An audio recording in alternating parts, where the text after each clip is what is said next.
Why is everyone being weird about my apartment? It was a two-bedroom with huge windows and brand new appliances in downtown for an unbelievable price. When I called the landlord, he said, "It's been a struggle to rent out for obvious reasons," and kept apologizing like something was wrong with it.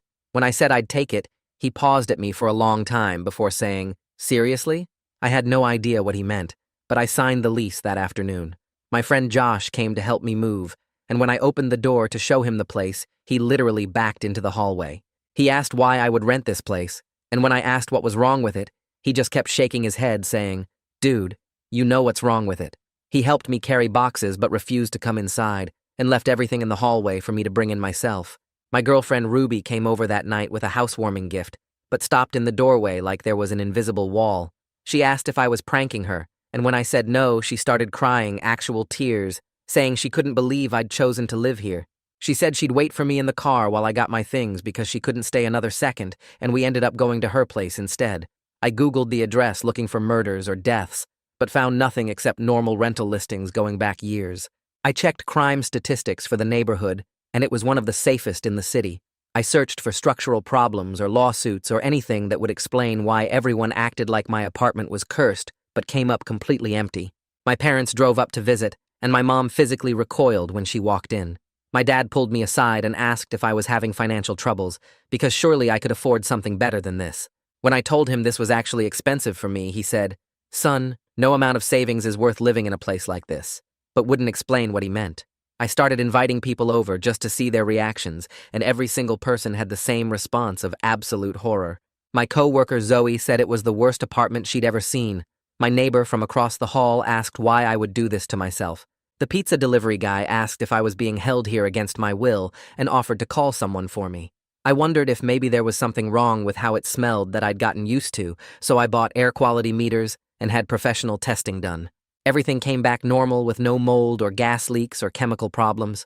I hired a home inspector who said structurally it was one of the soundest apartments he'd seen, but he still seemed uncomfortable the entire time he was there. Then I thought maybe someone had died here recently, so I talked to the other tenants in the building.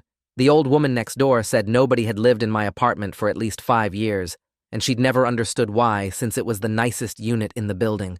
The guy downstairs said multiple people had rented it, but nobody ever lasted more than a week, though he didn't know why. I brought in a priest to bless the apartment thinking maybe people were sensing something supernatural. He walked through every room with his holy water, but said he didn't feel any negative presence, though he admitted he wouldn't want to live here himself. When I asked why, he just said, "You really don't feel it?" and left without explaining. Ruby finally agreed to try staying over, but she couldn't sleep and spent the whole night sitting in a chair fully dressed. In the morning, she said she couldn't date someone who chose to live in a place like this because it said something about my judgment. She broke up with me that day, saying she'd tried to be supportive but couldn't handle it anymore. I contacted previous tenants through old rental records, and one guy named Miles agreed to talk to me. He said he'd lasted 3 days before moving out and forfeiting his deposit. When I asked what was wrong with the apartment, he said, "If you don't know, then I can't explain it, but nobody should live there." He said 4 other people he knew had also tried to rent it over the years, and none of them could handle it. After 3 months, I'd gotten used to people refusing to visit and having to meet everyone at coffee shops or their places. The landlord called to check if I was still there, and when I said yes, he sounded shocked. He said I was the longest tenant he'd had in that unit since 2018 and offered to reduce my rent to $600 if I'd stay through the year. I asked him point blank what was wrong with the apartment, and he was quiet for a long time before saying he'd tried to fix it but couldn't. When I asked what he'd tried to fix, he said the previous owner had warned him about the apartment, but hadn't explained the problem either. He said he'd sell me the whole building for half its value if I wanted it, because he just wanted to be done with it. I was thinking about it when I found a note under my door that just said, "We need to talk about your apartment," with a phone number. When I called, the woman who answered wouldn't tell me her name, but said she'd been tracking everyone who'd lived in my unit for the past 15 years. She said I was different from all the others, and when I asked her what she meant, she started to cry. She took this shaky breath on the phone and told me we needed to meet in person to explain everything. She suggested a coffee shop downtown tomorrow afternoon, somewhere public and safe for both of us. I agreed right away because I was desperate for any answers about my apartment. After hanging up, I grabbed a notebook and started making a list of every weird reaction people had to my place. The list filled 3 whole pages with 47 different times people refused to come in or ran away. Josh backing into the hallway that first day, Ruby crying at the doorway, my mom physically pulling back when she walked in, my dad asking about my finances, the pizza guy offering to call for help, every coworker who visited and left immediately, all the delivery people who wouldn't cross the threshold, the priest who blessed it but wouldn't stay, Miles lasting only 3 days, the home inspector being uncomfortable the whole time, the old woman next door saying nobody understood why it stayed empty, the guy downstairs mentioning people never lasted more than a week. Writing it all down made the pattern even more obvious. That night, I walked through every room real slow, trying to feel whatever made everyone else so scared. I pressed my hands against the walls, feeling for vibrations or cold spots. I stood in each corner, breathing deep to catch any weird smells. I turned off all the lights to see if anything glowed or moved in the dark. I laid on the floor in the living room, listening for sounds in the walls or ceiling. I checked behind every piece of furniture and inside every closet and cabinet. I ran my fingers along the window frames looking for gaps or damage. I examined the electrical outlets and light switches for burn marks or strange wiring. I even got down and looked at the baseboards and under the radiators with a flashlight. But it all just felt like home to me, comfortable and normal and safe. The next afternoon, I left an hour early and walked to the coffee shop to calm my nerves. I picked a corner table where I could watch the door and ordered a black coffee that I was too anxious to drink. My hands were shaking a little as I watched people come and go. Every time the door opened, I wondered if it was her. I kept checking my phone even though she hadn't texted. I'd written down a bunch of questions in my notebook about the apartment. After what felt like forever, this woman in her 50s walked in carrying a thick brown folder. She looked around the coffee shop until her eyes landed on me in the corner. She walked over real careful like she was nervous too, and asked if I was the tenant from Unit 4B. When I said yes, she dropped into the chair across from me like her legs gave out. She looked exhausted like she hadn't slept in days. She wouldn't tell me her name, but opened the folder and spread papers across the table. There were spreadsheets with columns for dates and names and how long people stayed. Every single tenant of my unit going back 15 years was documented on these pages. Move-in dates, move-out dates, and notes about what they experienced in the apartment. The longest anyone lasted before me was 11 days back in 2016. Most people left within 3 or 4 days. Some only made it hours. She pointed to an entry from 2009, and her voice got quiet. She told me that was her sister who'd moved into my apartment that summer. Within 2 days, her sister started having severe anxiety and couldn't eat or sleep. By day 4, she was having panic attacks every few hours. On day 6, she moved out and went to stay with friends. Her sister never got better after leaving the apartment. 8 months later, she died from an overdose that everyone said was intentional. I asked what was wrong with the apartment, and she just shook her head. She said nobody could explain it right because it didn't make sense. People felt this crushing dread and physical pain and needed to escape immediately, but I was somehow immune to whatever caused it. She pulled out printed emails from a folder pocket and laid them out for me to read. Former tenants describing chest pressure that made it hard to breathe, metallic tastes in their mouths that wouldn't go away, nightmares every single night about walls closing in, feeling watched even when alone in the bathroom, headaches that started the moment they entered and stopped when they left, nausea that got worse the longer they stayed inside. One person wrote about their hair falling out in clumps after 5 days. Another said their vision went blurry until they moved out. The descriptions were all so similar, even though these people never met or talked to each other. I told her about all the tests I'd done trying to figure out the problem. The air quality meters showing everything was normal. The professional testing finding no mold or gas leaks or chemicals. The home inspector saying it was structurally perfect. Even the priest who blessed every room but found no evil presence. She nodded like she already knew and pulled out another sheet. 12 other tenants had tried the exact same tests over the years with the same results. Everything always came back completely normal, with no explanation for what people felt. She pushed a small piece of paper across the table with an email address written in neat handwriting and told me to send her everything I noticed about the apartment. I folded it into my wallet while she gathered up all the papers and stuffed them back into the folder. She wanted me to document every detail, no matter how small or stupid it seemed, because maybe I'd noticed something everyone else missed. The coffee had gone cold, but neither of us had touched our cups anyway. She stood up and said she'd be checking her email every day waiting for my observations. I watched her walk out and get into an old Toyota before driving away. Back at my apartment, I grabbed a notebook from the kitchen drawer and started writing down everything about the place. The date was March 15th, and it was 60 degrees outside with no wind. I walked through each room writing what I saw and felt and smelled. The living room had afternoon sun coming through the huge windows, making squares on the hardwood floor. My skin felt normal, and my breathing was regular, and I didn't taste anything weird in my mouth. I made columns in the notebook for date and time and weather and physical sensations and decided to update it every few hours. Then I opened my laptop and created a spreadsheet to track every person who came near the apartment. I put columns for their name and how long they stayed and what their reaction was and any specific things they said or did. Looking at the empty rows made me realize how few people had been here since I moved in 3 months ago. I typed up an email to my parents explaining that I was trying to figure out what was wrong with the apartment and needed their help. I asked them to describe exactly what they felt when they visited and to be as specific as possible about the physical sensations. Mom wrote back within an hour, saying she'd felt this crushing weight on her chest the moment she walked through the door. She said it was like the air was too thick to breathe, and her heart started racing for no reason. She kept feeling like something terrible was about to happen, even though she could see everything was fine. Dad's email came later that night, and he described feeling trapped like the walls were slowly moving closer. He said his ears felt full like when a plane takes off, and he had this urgent need to get outside immediately. He apologized for not being able to explain it better, but said it was the worst feeling he'd ever experienced in a building. 3 days passed with me updating my notebook every few hours and not finding anything unusual about the apartment. Then I got an email from the woman with a bunch of links to scientific articles about something called infrasound. The articles explained how sound waves below what humans can hear could still affect our bodies and make us feel scared or sick. One study showed that certain frequencies around 7 or 8 hertz could cause anxiety and dread and even make people see shadows in their peripheral vision. She wondered if maybe the building design was creating these low frequencies when the wind hit it just right or the heating system turned on. I spent the rest of the day reading about infrasound and how it could come from all kinds of sources like fans or pipes or even the shape of a room. I found a special microphone online that could detect these super low frequencies and ordered it with express shipping.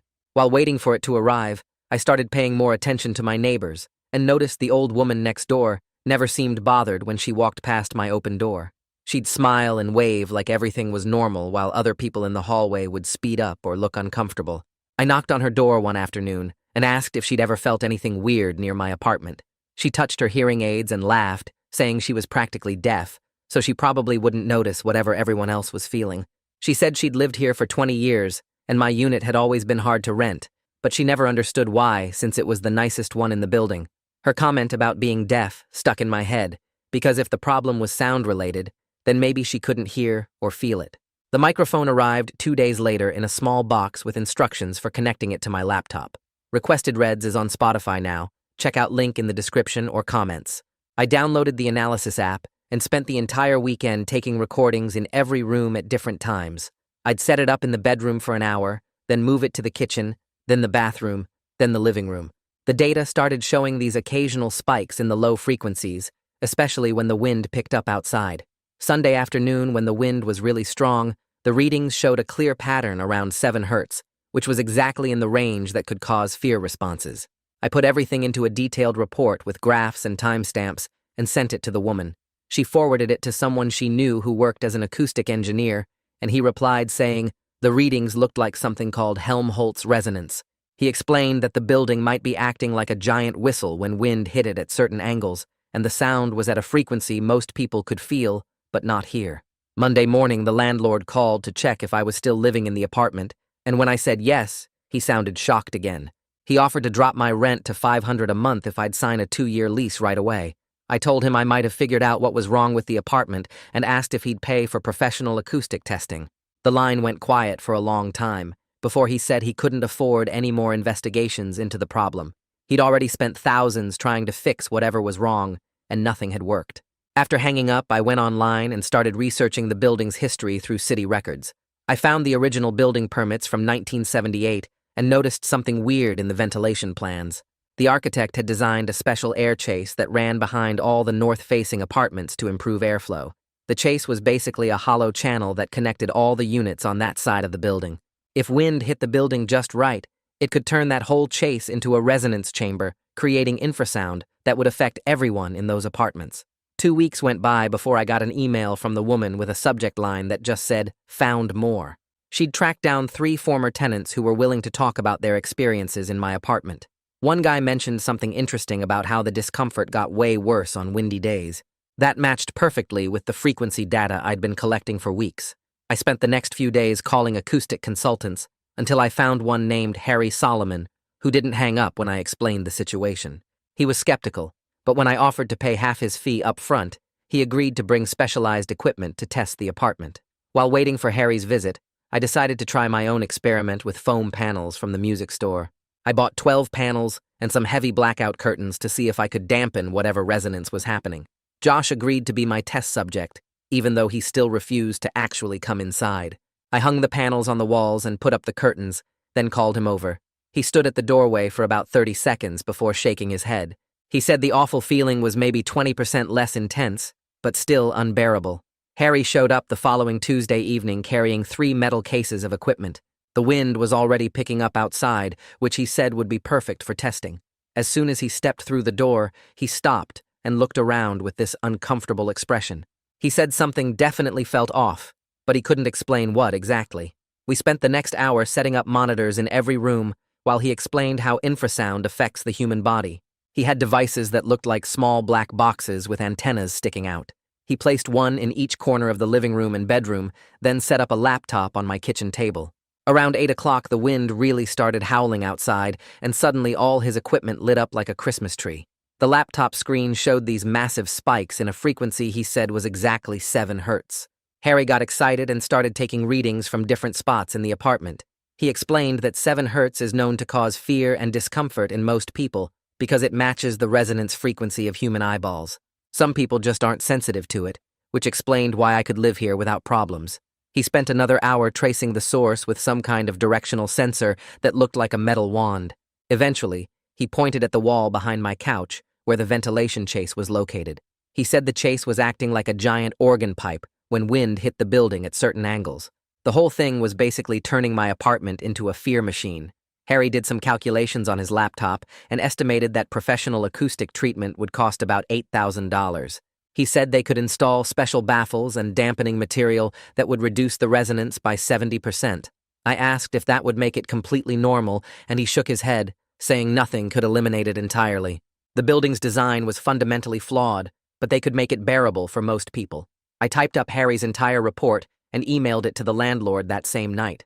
My phone rang within 5 minutes, and the landlord sounded panicked. He admitted he'd known about the sound issue for years, but previous attempts to fix it had failed. He'd tried different contractors and spent thousands already with no improvement. Then he made an offer that surprised me. He said he'd pay for the full treatment if I signed a non-disclosure agreement and promised not to sue. He wanted this problem to go away quietly, without any legal trouble or bad publicity. I told him I needed time to think about it, and hung up. The next morning, I forwarded everything to the woman who'd been tracking the apartment. She called me immediately, and for the first time told me her real name was Roberta Lynch. She was furious when I explained the landlord's offer. She said he'd been knowingly renting an uninhabitable apartment to people for years. We should report him to housing authorities and maybe even the police for fraud. She couldn't believe he wanted me to stay quiet after all the suffering he'd caused. I spent the next week going back and forth on what to do. Every morning I'd wake up in my apartment knowing it was basically torture for normal people. I made lists of pros and cons, but couldn't decide if taking the fix was selfish or practical. On one hand, the landlord had deceived dozens of tenants over the years. On the other hand, reporting him wouldn't fix the apartment, and I'd have to move. Plus, the $8,000 treatment could help future tenants, even if I had to keep quiet about why it was done. My phone buzzed with a text from Ruby, asking if I ever figured out what was wrong with the apartment. I sent her Harry's full report with all the technical details about the 7 hertz frequency. She replied within minutes, saying she was glad there was finally an explanation. She couldn't believe I'd stayed there so long knowing something was wrong, even if I couldn't feel it myself. I called 3 lawyers that week and made an appointment with the one who actually answered her phone instead of having an assistant screen calls. Her office was in a small strip mall between a nail salon and a tax prep place, and when I walked in, she was eating a sandwich at her desk while typing on her laptop. She waved me to sit down and kept chewing while I explained the whole situation with the apartment and the landlord's offer to pay for acoustic treatment if I signed an NDA. She put down her sandwich and pulled up something on her computer, then turned the screen toward me, showing similar cases where landlords had rented out places with known problems. She said the NDA would probably hold up in court, but the landlord could be looking at criminal fraud charges for knowingly renting an uninhabitable unit to dozens of tenants over the years. She told me to document everything I had, every email and text and phone record, before making any decision about the NDA. I paid her consultation fee and left with a folder full of printouts about tenant rights and fraud statutes. 2 days later, I was taking out my trash when Melvin Steele from maintenance stopped me in the hallway. He'd been fixing something in the basement and mentioned he'd always noticed the building hummed on certain nights, especially when the wind picked up. He'd thought it was the old boiler system, but after hearing about my apartment situation from the old woman next door, he wondered if the hum was related to what everyone felt in my unit. He said he'd worked in the building for 8 years, and my apartment had always been a problem, with people moving out almost immediately, and the landlord constantly trying different fixes that never worked. That night, I sat at my computer and started building a website with everything we'd found so far.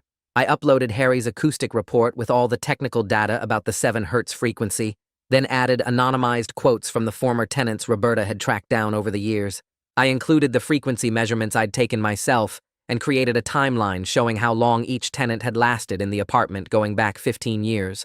I didn't publish the site yet, but having everything organized in one place helped me see the full scope of what had been happening. The landlord must have been getting nervous because he called the next morning and increased his offer to cover the full $8,000 acoustic treatment, plus give me a year of free rent if I'd sign the NDA. He sounded desperate and mentioned he'd been trying to sell the building for 5 years, but every deal fell through when potential buyers learned about the problem unit. He said he just wanted this nightmare to end and would do whatever it took to make me happy if I'd keep quiet about it. Roberta wasn't happy when I told her about the increased offer, but she had her own plan. She took me to meet with a tenant advocacy group downtown that wanted to use my apartment as a test case for requiring acoustic testing in all rental properties. The group's director showed me draft legislation they were pushing that would mandate frequency testing along with standard safety inspections. They offered to cover all my legal costs if I was willing to go public with the story and testify at city council meetings about my experience. The meeting lasted 2 hours with them showing me similar cases from other cities where infrared had been discovered in apartments and office buildings. As I walked home, I realized I hadn't had anyone over to my place in 4 months. The isolation was hitting me harder than I'd admitted, always having to meet friends at coffee shops or go to their apartments instead of inviting them to mine. I started browsing rental listings that night, and everything in my price range was either a studio, had no windows, or was an hour outside the city. My current place would be perfect, if not for the infrared issue that made everyone else feel like they were dying. I was comparing apartment listings when Harry sent an email with a cheaper solution he'd been working on. Instead of the full acoustic treatment, he could install a series of baffles in the vent chase for about $3,000 that would reduce the resonance by 50%. He admitted it wouldn't eliminate the problem completely, but it might make the apartment bearable enough for short visits from friends and family. The solution wasn't perfect, but it was better than nothing and wouldn't require tearing apart the walls. I forwarded Harry's proposal to the landlord, who called back within 10 minutes and agreed immediately. He said he'd schedule the work for next week and still wanted the NDA, but I pushed back and negotiated it down to just agreeing not to post anything online or talk to media about the building. He could live with that as long as I didn't actively publicize the problem. The installation crew showed up Monday morning with boxes of acoustic baffles and rolls of mass-loaded vinyl. They spent 2 days cutting open the wall behind my couch to access the vent chase, and the whole apartment smelled like construction adhesive and drywall dust. Workers installed metal brackets to hold the baffles in place and sealed every gap with acoustic caulk, while I worked from coffee shops to avoid the noise and fumes. They patched the wall on Wednesday afternoon and said the paint would need a few days to fully dry. Harry came back Friday evening with his testing equipment to measure the results. He set up the same monitors in each room, and we waited for the wind to pick up, while he explained that the baffles should interrupt the standing wave pattern that had been creating the 7 Hz frequency. Around 7, the wind started gusting, and his equipment showed the infrared was reduced by about 60%, down from dangerous levels to merely uncomfortable for most people.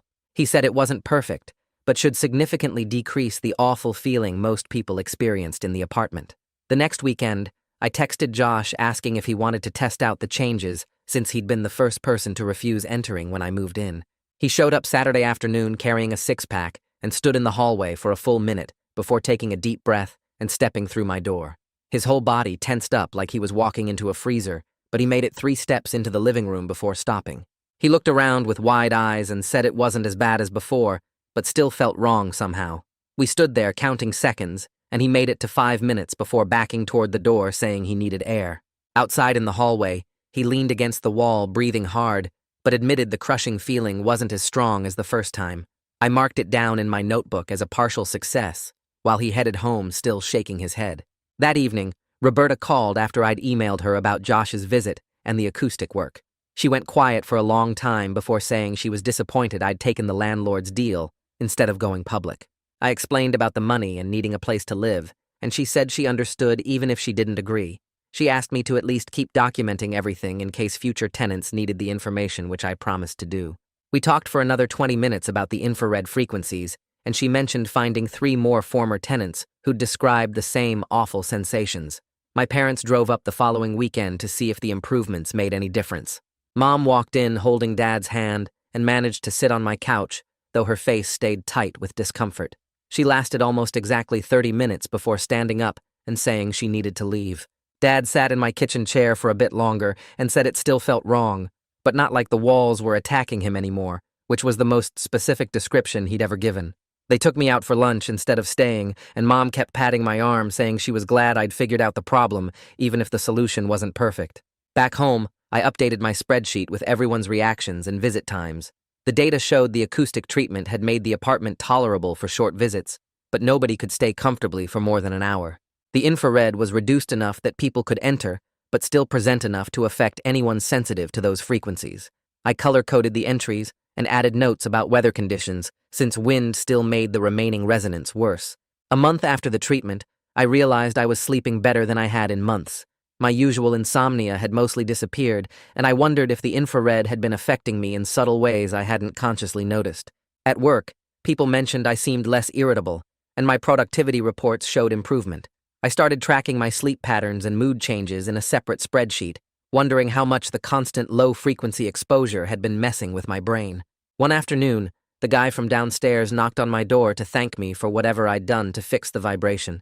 He said he used to feel it through his ceiling on windy nights, but it had mostly stopped after the construction work. His wife's insomnia had gotten much better, and she wasn't taking sleeping pills anymore, which made him emotional as he talked about how long she'd been struggling.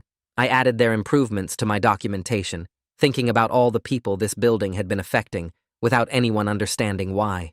Ruby finally agreed to visit after I sent her Harry's latest test results showing the frequency reduction. She showed up on a Tuesday evening and managed to walk all the way to my bedroom before the discomfort hit her. She lasted 20 minutes sitting on my couch with her arms wrapped around herself before saying she needed to leave. In the hallway, she said she was proud of me for solving the mystery, but we both knew our relationship couldn't be repaired after everything that had happened. She hugged me goodbye, and we both knew it was really goodbye this time. A few weeks later, I met someone named Amy at a coffee shop who laughed when I warned her about my weird apartment situation. She came over that weekend and managed to stay for 3 hours before the subtle wrongness got to her. She joked that it was like a built-in relationship test, because if someone stayed over, you'd know they really liked you. We started dating and she'd visit for a few hours at a time, though she never stayed overnight. 3 months after the acoustic work, the landlord called to tell me he'd found a buyer for the building. A company wanted to convert it to offices, and they knew about the acoustic issues from Harry's report.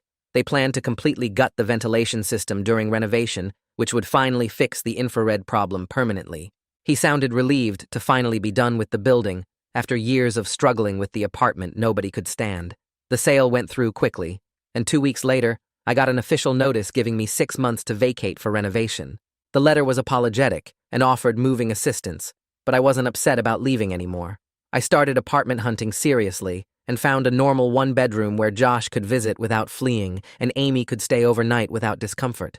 Part of me would miss this strange place despite everything, because it had been home through one of the weirdest periods of my life. Roberta and I spent the next 2 weeks putting together everything we'd learned into one big report. We met at coffee shops with our laptops and stacks of papers, organizing Harry's test results and all the tenant stories we'd collected over months. She knew exactly how to format everything, so the tenant advocacy group would take it seriously.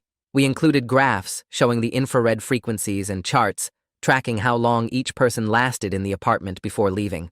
The group's leader read through our 60-page report and said this was exactly the kind of evidence they needed to push for new acoustic standards in the building codes.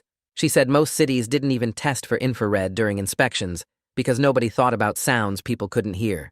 3 months before my move-out date, I started looking for a new place and found a 1-bedroom apartment about 10 blocks away. The rent was $300 more than what I'd been paying, But when Josh came to check it out with me, he walked right in without hesitating. He sat on the floor of the empty living room and said it felt completely normal, which made me realize how much I'd missed having friends over without warning them first. The landlord of the new place seemed confused when I asked about acoustic issues and said nobody had ever asked him that before. I signed the lease that afternoon and felt relief knowing I'd have somewhere normal to go when the renovation started. A week before moving, I decided to throw a goodbye party for the apartment, but obviously couldn't have it at my place. I booked a table at a Mexican restaurant downtown and invited everyone who'd been part of the whole weird experience. Josh came, and so did my parents, and even my old coworker who'd called it the worst apartment she'd ever seen.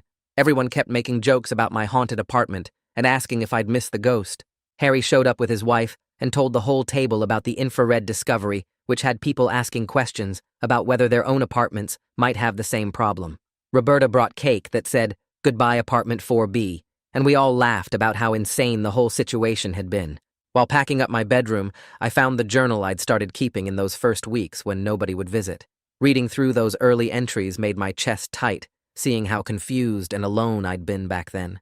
I'd written things like, "Maybe I'm going crazy," and "Why can't anyone else stand being here?" over and over. The investigation had given me something to focus on during those lonely months and led me to Roberta, who'd become an actual friend, not just someone investigating the same mystery. I packed the journal carefully, thinking about how different everything was now that we'd solved it.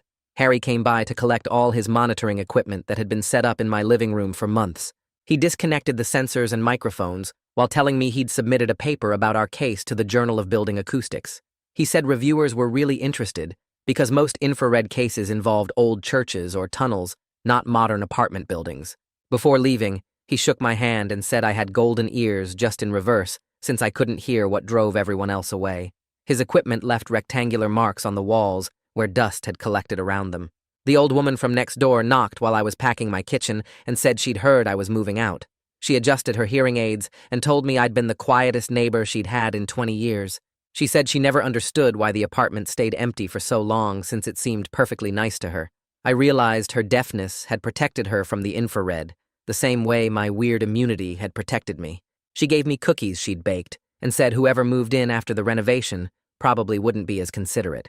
On moving day, I walked through the empty apartment one last time with my phone recording video. The huge windows still let in amazing light, and the hardwood floors gleamed just like when I'd first seen the place.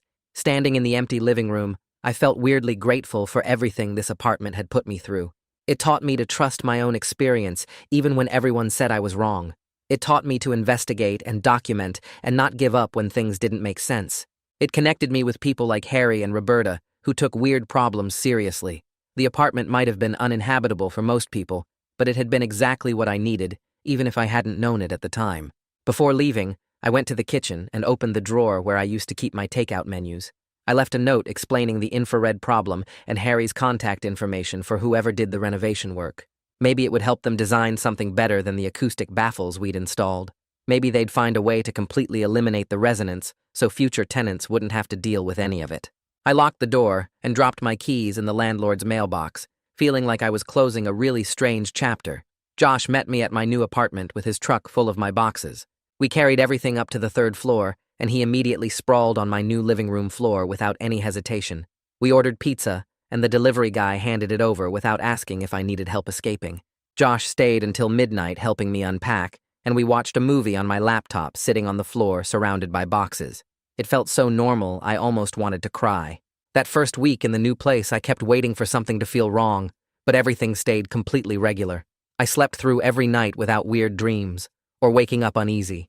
My shoulders stopped being tense all the time, and I realized the infrared must have been affecting me in ways I hadn't even noticed. The new apartment was smaller, and the kitchen was older, and the windows weren't nearly as nice, but none of that mattered because people could actually visit me here. 2 weeks later, Roberta sent me an email with photos from the old building showing workers tearing out walls in 3 other units. She wrote that the new owners found the same acoustic problems in apartments 2B and 6B when they started renovation work. The construction foreman told her they were spending almost $200,000 to completely redesign the ventilation system throughout the entire building. I printed out her email and added it to my thick folder of documentation, feeling weirdly satisfied that our research was validated. She invited me to join her informal network of people investigating problem apartments, and I agreed immediately.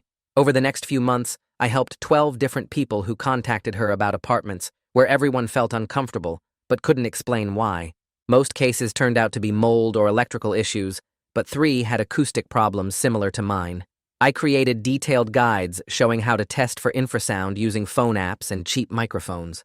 One woman in Seattle had been living in an apartment for 2 years where visitors lasted less than 10 minutes, and her solution ended up being thick rugs and wall hangings that dampened a 9 hertz resonance from the building's elevator shaft. 6 months after moving out, I drove past my old building on the way to meet Amy for lunch. Construction trucks filled the street, and workers were installing massive new ventilation units on the roof. The whole north side of the building was covered in scaffolding, with crews replacing the entire vent system that had caused so much trouble.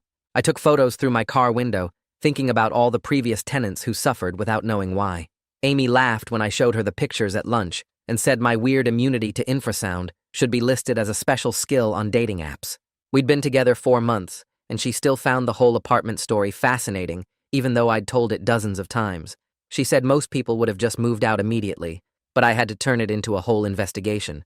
The city council passed Roberta's proposed acoustic standards 3 weeks later, requiring all new construction to include basic frequency testing. The local news covered it as a minor building code update with no mention of haunted apartments or people fleeing in terror.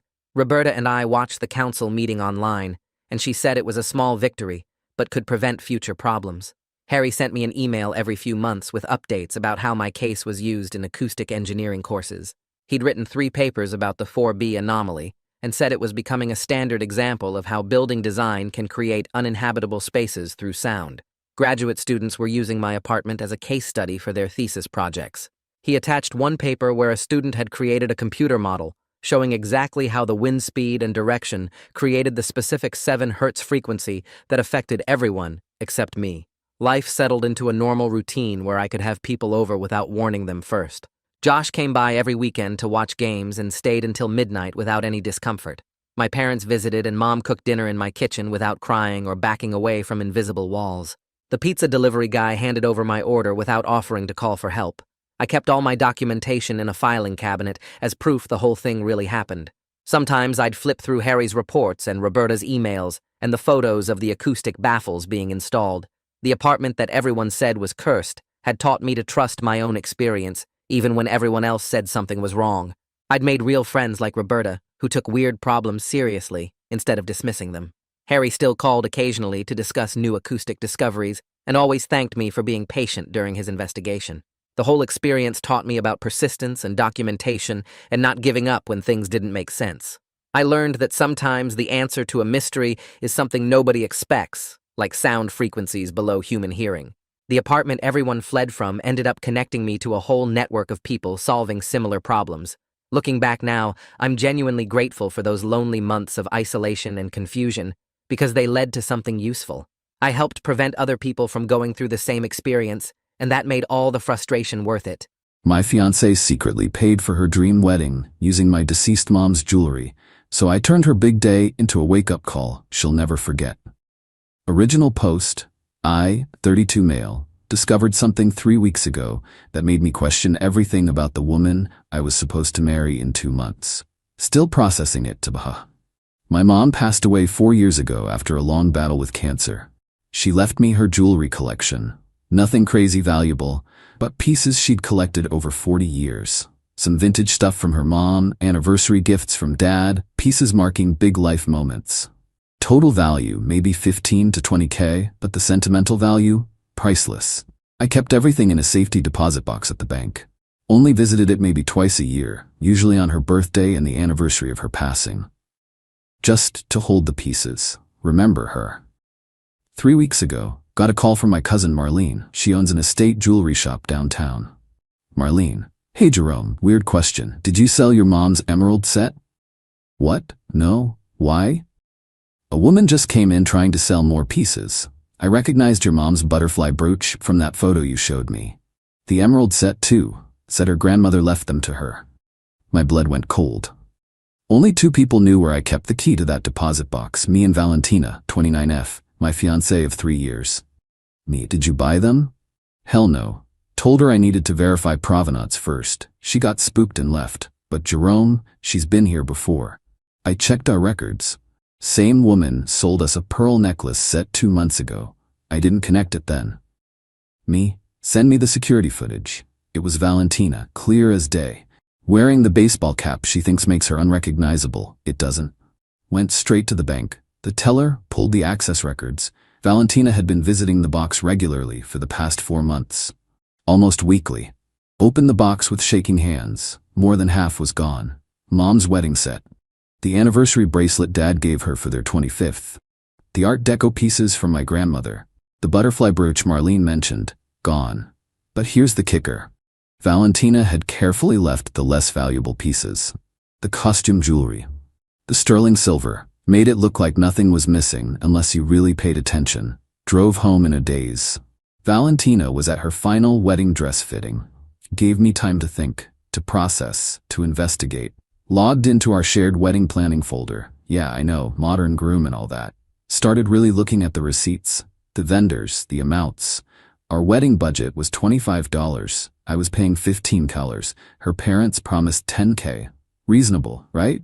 Except the actual costs, almost $45. Designer dress, $8K. Luxury venue upgrade, $12K extra. Premium flowers, $5 over budget. High-end photographer, $7K instead of the $3K we'd discussed. Every single upgrade, every small addition, every we only get married once expense, paid in cash. Deposits made on days Valentina visited the safety deposit box. She'd been funding her dream wedding with my dead mother's jewelry. Update 1, confronted Valentina when she got home from the fitting. Had all the evidence laid out on the dining table. Bank records, security footage, wedding receipts. She walked in glowing, chattering about the dress. Valentina, babe, the alterations are perfect. I can't wait for you to see. Saw the papers, stopped mid-sentence. Anything you want to tell me? What's all this? You know what it is. She tried denial first. I don't understand. Why are you going through wedding stuff without me? Me. Cut the act. I have you on camera at Marlene's shop. Bank records showing you accessing Mom's jewelry. Receipts showing cash payments matching the days you visited.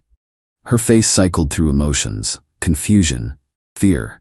Then, incredibly, indignation. Valentina, you spied on me? You stole from me, from my dead mother. It's not stealing. We're getting married. What's yours is mine. We're not married yet, and that was my mother's legacy. Then came the justifications. That jewelry was just sitting there, doing nothing. Your mom would want me to be happy. Me happy? You think she'd want her jewelry sold for flower upgrades? It's not just flowers, it's our wedding, our special day. Funded by theft. She switched tactics, tears. I didn't think you'd understand. You always say no to the nice things. I wanted one perfect day, just one. So you stole from my mother's memory. Stop being so dramatic. They're just things. She's gone, Jerome. She doesn't need them. That's when I knew we were done. Not just the anger about the theft, but the casual dismissal of what those pieces meant. Me, pack your things. You're leaving tonight. You can't kick me out. I live here. You're not on the lease. You're a guest, a thieving guest. She tried more tears, then anger, then bargaining. What about the wedding? Everything's paid for. Guests are coming. Guess you should have thought about that before robbing the dead. Gave her 2 hours to pack. She spent most of it on the phone with her mom, wailing about how unreasonable I was being. But here's where it gets interesting. After she left, I started making calls. Not to cancel the wedding, not yet, but to understand exactly what was happening with all that stolen money. Called the venue first. Lovely woman named Patricia. Me, hi. This is Jerome Ashford. I need to discuss some payments for the Ashford Reeves wedding. Oh, Mr. Ashford, yes, Miss Reeves has been so thorough. All the upgrades are paid in full. Upgrades? The premium package? Garden ceremony, champagne tower, extended reception, fireworks display? Fireworks. She bought fireworks with Mom's jewelry. And this was all paid in cash? Yes, Miss Reeves insisted. Said it was easier for budgeting. Made similar calls to other vendors. Each revealed more upgrades I knew nothing about. Valentina had created 2 weddings, the one we planned together and the extravagant one she bought with blood money. Update 2. The entitlement explosion was nuclear. First, her parents called. Glenn and Dottie, usually reasonable people, not anymore. Glenn, Jerome, what's this nonsense about canceling the wedding? Me, I haven't canceled it yet, but Valentina stole. Duddy, she borrowed some old jewelry. You're being ridiculous. Borrowed implies permission, and returning items, she sold them. For your wedding, she did it for both of you. She did it for Instagram. They hung up on me. Then came the flying monkeys. Her sister Natasha showed up at my apartment. You need to fix this. Val's a mess. Val's a thief. She was trying to give you both a dream wedding. You're too cheap to appreciate it. With my money from my dead mother. God, get over it. Your mom's been gone for years. Val's here now. She should matter more. Me, get out. But Valentina wasn't done. She hired a lawyer, sent a demand letter requiring me to honor the wedding contract since both parties benefited, pay her $10 for emotional distress, give her the engagement ring as a completed gift, provide half the wedding gifts we'd already received. The audacity was breathtaking. She steals from me, then demands I pay her? That's when I decided on my response. First, filed a police report. Theft over 10 collars a felony in our state. Detectives seemed very interested when I showed the evidence. Second, called my lawyer. Drafted a letter to wedding vendors explaining the situation. The money used was stolen property. Any contracts signed were fraudulent. Third, started my own investigation. Pulled 3 years of bank statements. Valentina had access to my apartment, knew where I kept things. What else was missing? Found it. Small withdrawals from my emergency fund. $200 here, $300 there. Always just under the amount I'd notice. Another $4 gone over 2 years. She'd been playing the long game. But the real revenge started with the wedding itself. See, I hadn't canceled it. The date was still set. Vendors still expecting the event. So I made some changes. Called Patricia at the venue. Me, I need to modify the Ashford Reeves wedding. Of course. What changes? Me, it's now the Eleanor Ashford Memorial Celebration. We'll be honoring my late mother. Oh, that's unusual. All the decorations, flowers, everything stays the same. But instead of a wedding, it's a remembrance ceremony. Can you handle that? I suppose the contracts don't specify the type of event. Perfect. Valentina wanted to use my mother's jewelry for a party. Let's make it a party for my mother. Contacted all the vendors. The florist would create arrangements featuring mom's favorite flowers. The caterer would serve her signature recipes, still had them written in her handwriting. The DJ would play music from her era. Then sent an email to all 150 guests. Dear friends and family, due to circumstances involving the theft and sale of Eleanor Ashford's jewelry collection to fund wedding expenses without permission, the Ashford Reeves wedding is canceled. In its place, you're invited to a celebration of Eleanor's life, funded by the items taken from her estate. Please join us in honoring her memory. Black attire requested. The responses were immediate. My side of the family was shocked but supportive. Valentina's side lost their minds. Text from Valentina. What did you do? Are you insane? Me. You wanted a party paid for by my mom. Now you've got one. Final update. The memorial was yesterday. It was perfect. About 100 people came. My family, mom's friends, some of Valentina's family who were too curious to stay away. The venue was beautiful. All those premium upgrades Valentina bought created a stunning tribute to mom. The fireworks she ordered spelled out Eleanor in the sky. Not planned, just beautiful karma. But let me back up to what happened before. Valentina went full extinction burst. First, she tried to get vendors to refuse the change. But legally, I was the primary contact on most contracts. She'd forged my signature on upgrades, but the main contracts were mine. Vendors didn't want legal trouble. Then she tried to crash the planning. Showed up at the florist while I was there. Valentina, those are my flowers. My wedding. Ma'am, the contract holder has requested changes. I paid for them. With stolen money. Want me to call the detective handling the case? She left screaming about suing everyone. Her parents tried emotional manipulation. Dottie called crying about ruining Valentina's future and destroying her reputation. Glenn threatened legal action for defamation. My lawyer shut that down quick. Truth is an absolute defense against defamation, and I had truth in spades. The criminal case moved forward. DA offered Valentina a plea deal, full restitution plus probation. She refused, convinced she'd win at trial. Her lawyer must hate her. But the memorial itself was beautiful. My aunt gave a speech about Mom's strength during her illness. Marlene displayed photos of Mom wearing the stolen jewelry at family events. The premium photographer Valentina hired captured it all. The best part? Valentina's cousin Bethany attended, pulled me aside during cocktails. "Bethany, you should know, this isn't Val's first time. She did something similar with her ex's grandmother's coin collection.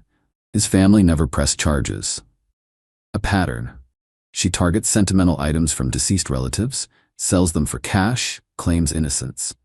I recorded Bethany's statement for my lawyer. Today, got word that 3 of Mom's pieces were recovered from local pawn shops. The butterfly brooch was sold to a collector in the next state. Might get that back too. The rest is probably gone forever. Valentina's trial is in 2 months. Her lawyer reached out about a new plea deal. She's scared now. Good. I'm out about 30 cals between stolen jewelry and wedding deposits. But I gained something valuable. Clarity. The woman I loved never existed. In her place was an entitled vulture who saw my mother's death as a financial opportunity. The apartment's quiet now, peaceful. Started therapy to process everything, keeping Mom's remaining jewelry in a bank box only I can access. Valentina's last text before I blocked her: "You ruined my life over some old jewelry." No, Val, you ruined your life the moment you decided my grief was worth less than your Instagram wedding. Mom always said people show you who they are and how they treat those who can't fight back. Valentina showed me exactly who she was when she robbed a dead woman to buy fireworks. The memorial guests donated almost $5 to Mom's favorite cancer charity instead of giving wedding gifts. That felt right. Mom would have loved that. Sometimes justice isn't about revenge, it's about truth. Valentina wanted a dream wedding funded by theft. She got a memorial funded by her crimes instead. And 150 people now know exactly what kind of person she is. That's worth more than any jewelry. Relax, I didn't even think we'd make it this long. You're just a phase, she said at our anniversary dinner. So I paid the bill and left. Now she's texting me every day, begging for a second chance. Hey viewers, before we move on to the video, please make sure to subscribe to the channel and hit the like button if you want to see more stories like this. Thanks. I've always been the dependable one. The guy people count on to show up, to do the work, to keep my word.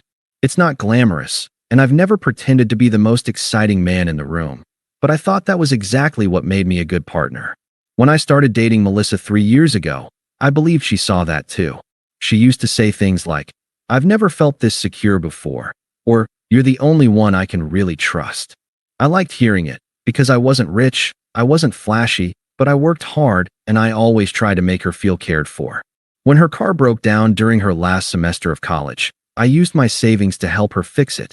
When she failed a class and thought she'd have to delay graduation, I stayed up with her until 3 in the morning quizzing her with flashcards.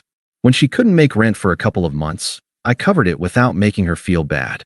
That's who I was in the relationship, the safety net, the steady hand. But lately, things had changed. Over the past 6 months, Melissa had developed this restless energy. It started small. She'd make comments about how her friends' boyfriends surprised them with trips, or how some of them just had that spark. At first, I brushed it off as normal comparison.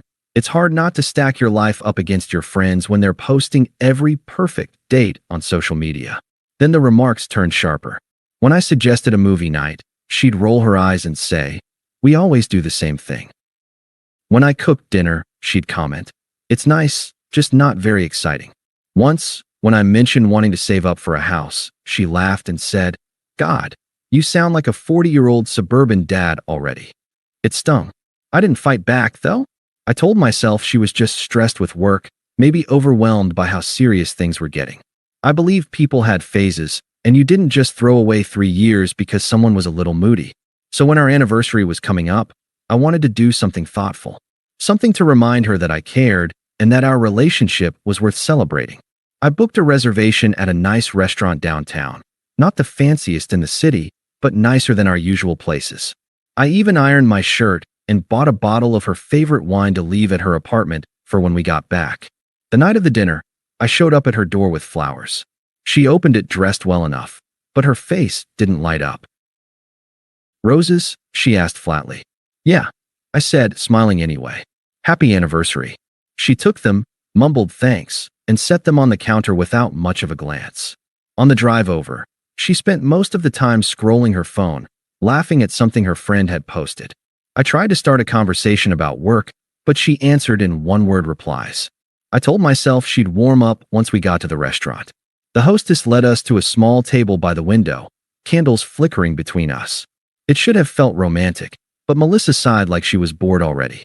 "This place is fine," she said, looking around. I forced a smile. "I thought you'd like it. It's got great reviews." "Sure," she muttered, reaching for the menu. I didn't know it then, but what she was about to say over that meal would stick with me forever, burned into my memory like a scar. The server came over, cheerful and polite, and took our drink orders. Melissa asked for a cocktail she'd seen trending on TikTok. I just asked for water. When the server walked away, I leaned forward, trying to break through her distracted expression. "So 3 years, huh? Hard to believe it's been that long already." Melissa barely looked up from her phone. "Yeah, time flies." I chuckled lightly. "Remember our first date? That little diner with the sticky booths?" She smirked. "Honestly, I only went because my roommate canceled on me. I didn't think you'd actually turn into a long-term thing. It was meant as a joke, I hoped, but it landed like a stone in my stomach." I forced another smile and looked down at my menu. When our drinks came, I raised my glass. "To 3 years together." Melissa clinked hers lazily against mine and took a sip. She barely met my eyes. I tried again. "So, where do you see us in another 3 years?" That was the wrong question. She let out a sharp laugh, one that carried to the nearby tables. A couple at the next booth turned their heads. "Oh my God," she said, shaking her head. "Relax. I didn't even think we'd make it this long. You're just a phase. I mean, come on. Did you really think I was going to marry you?" The words echoed in my head like a gunshot. For a second, I thought I'd misheard her. "What?" I asked quietly. Melissa set down her glass and leaned back, her voice dripping with condescension. "Don't look so shocked. You're sweet, but you're not it. You're safe, reliable, predictable. That's great for a while, but it's not forever. You're just a stepping stone until I figure out what I really want." I felt my face heat, aware of the silence around us. The couple who had turned their heads earlier weren't even pretending not to listen now. I swallowed hard. "You're saying this tonight?" "Better now than later," she said, with a shrug. "I mean, it's not like you thought we were some epic love story, right? You've got to know this is temporary." The server returned with our appetizers, blissfully unaware of the tension. He set the plates down, smiled, and left. Melissa speared a bite of food and popped it into her mouth like nothing had happened. "This isn't bad," she said casually. I stared at her, trying to process the fact that the woman I'd spent 3 years of my life with had just reduced me to a placeholder. On our anniversary, in public. I wanted to argue. I wanted to demand how she could say that after everything I'd done for her. I wanted to remind her of the nights I stayed up quizzing her, the money I'd spent helping her out of trouble, the loyalty I'd given without question. But instead, I sat back, breathed slowly, and said nothing. The rest of the meal passed in silence on my end, punctuated by her occasional remarks about the food or some story from her friend group. To anyone watching, it probably looked like I'd gone numb, and in a way, I had. When the check came, I didn't hesitate. I slipped my card into the folder, paid, and thanked the server politely. Melissa didn't even glance at the bill. Outside, the cool night air hit me, but it didn't bring relief. I drove her home in silence. She scrolled on her phone again, humming under her breath like she hadn't just gutted me. When we pulled up to her place, she finally looked at me. "You're awfully quiet," she said. I gripped the steering wheel. "Yeah." She rolled her eyes. "Don't be dramatic. I was just being honest." I didn't respond. I just waited until she got out, then drove away. My hands were shaking on the wheel, but my face was calm. That calm, I realized, was the only thing I had left. I didn't sleep much that night. Her words replayed in my head over and over. "You're just a stepping stone. A phase. Did you really think I was going to marry you?" Every time I closed my eyes, I saw her smirk, her casual cruelty. The next morning, I made a decision. I wasn't going to let her twist this into some vague misunderstanding or another one of her half-baked jokes. I needed clarity, and I needed it face to face. So I drove to her apartment. Melissa opened the door in sweatpants, coffee mug in hand. scrolling her phone as usual. Wow, you're up early, she said, stepping aside to let me in. I figured you'd still be sulking. I'm not sulking, I said flatly. She shrugged and flopped onto the couch. Okay, Broody. What's up? I sat down across from her. Last night. What you said.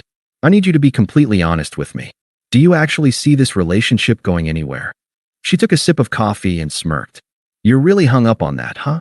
Melissa, just answer. Her tone turned airy, almost rehearsed. Look, you're nice. You've been good to me. But you're not exactly thrilling. You don't push me. You don't challenge me. It's like, being with you is easy. Too easy. And honestly, I think I need someone who excites me more. I clench my jaw. Excitement fades. Stability lasts. You don't think that matters?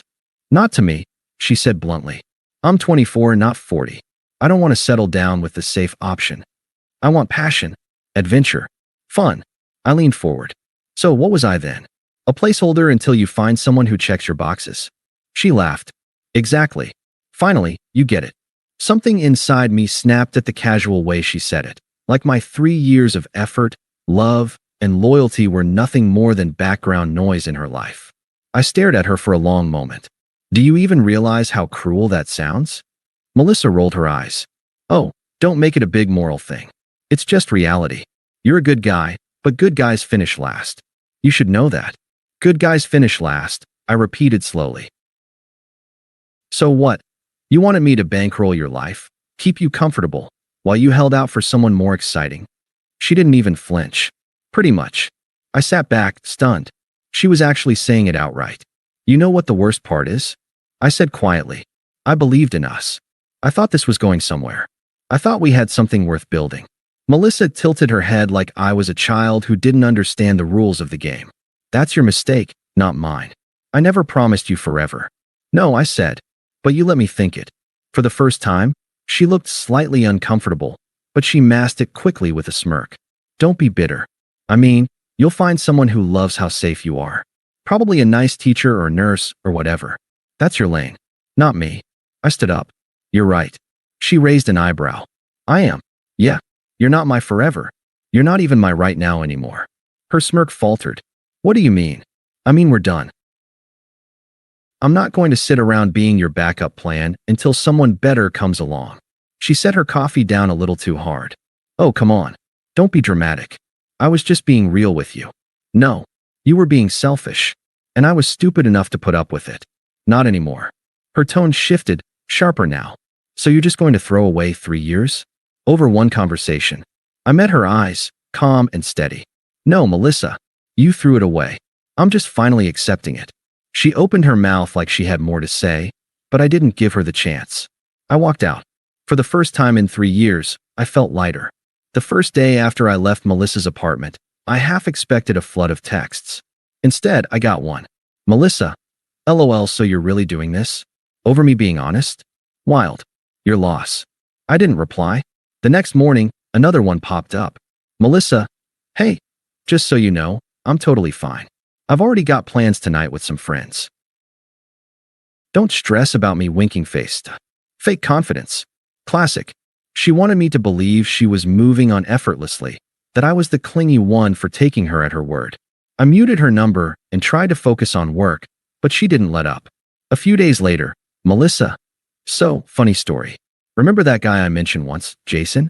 We've been hanging out. He actually gets me. He's not afraid of life like you. That one stung, but I let it sit there unread. I knew what she was doing, dangling the idea of a replacement, trying to provoke jealousy. When I didn't bite, the tone shifted again. Melissa, can we talk?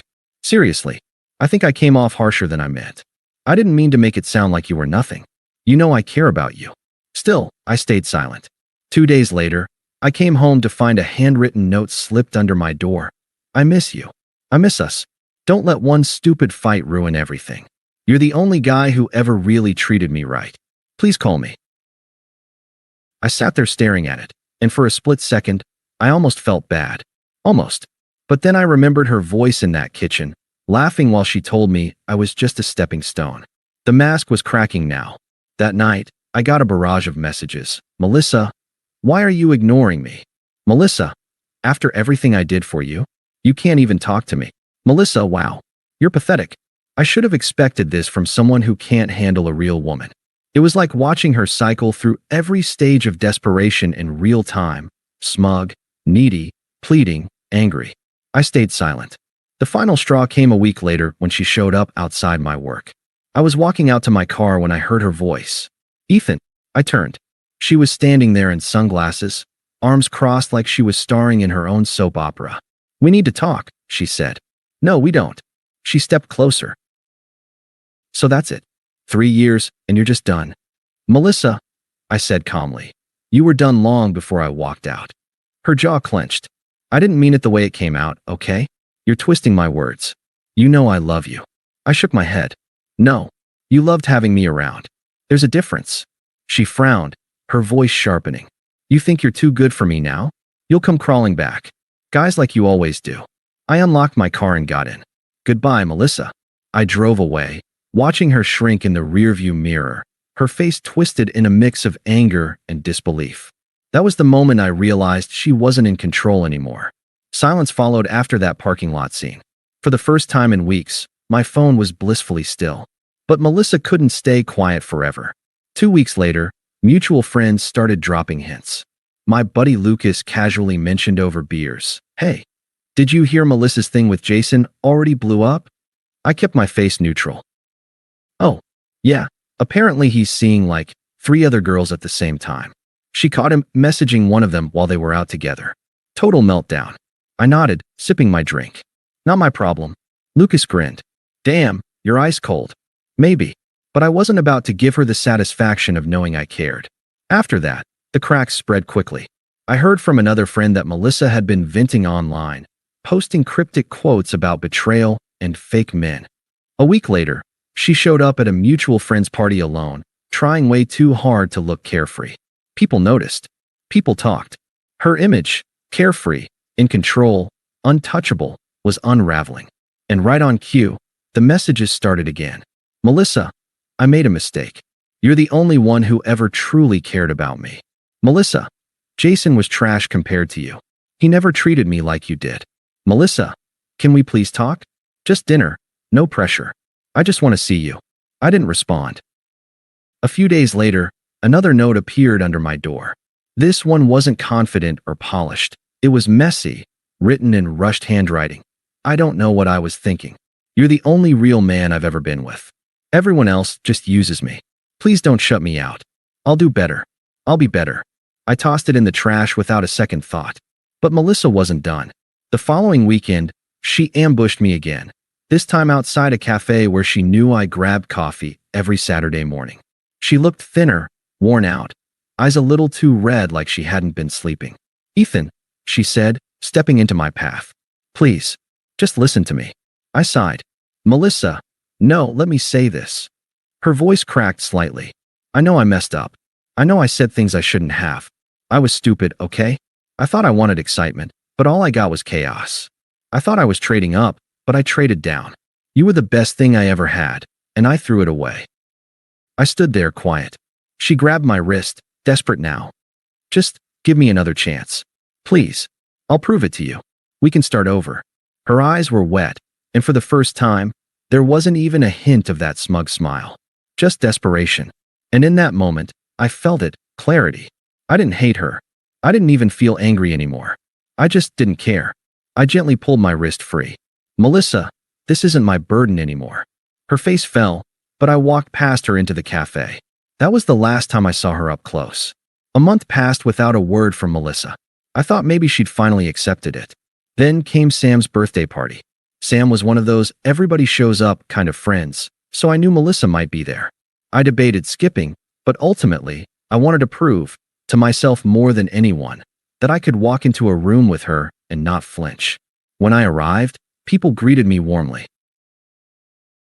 I'd been keeping my distance socially since the breakup, but now I felt lighter, more present.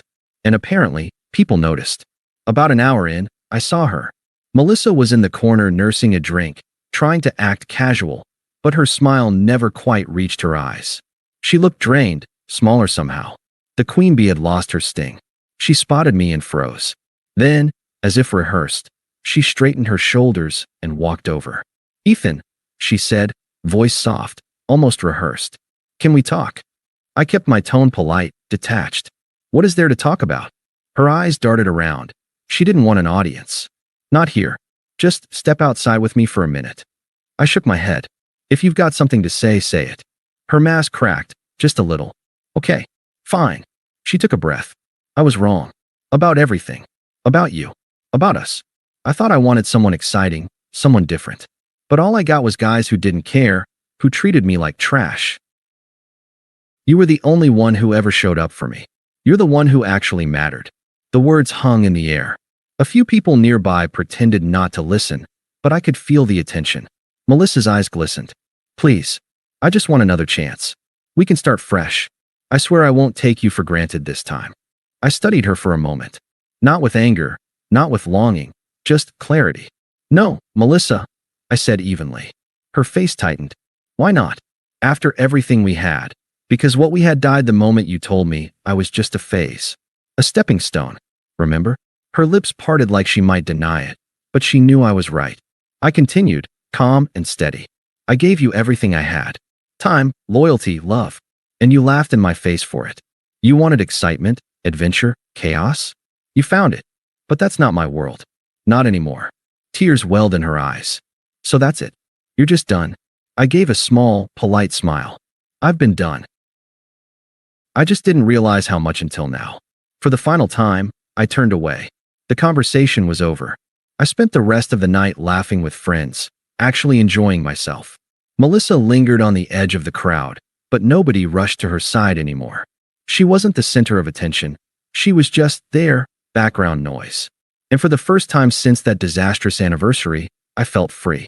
Melissa wasn't my burden anymore. She wasn't even my memory. She was just someone I used to know. Thanks for watching. Make sure to subscribe to the channel and hit the like button. What do you think about this story?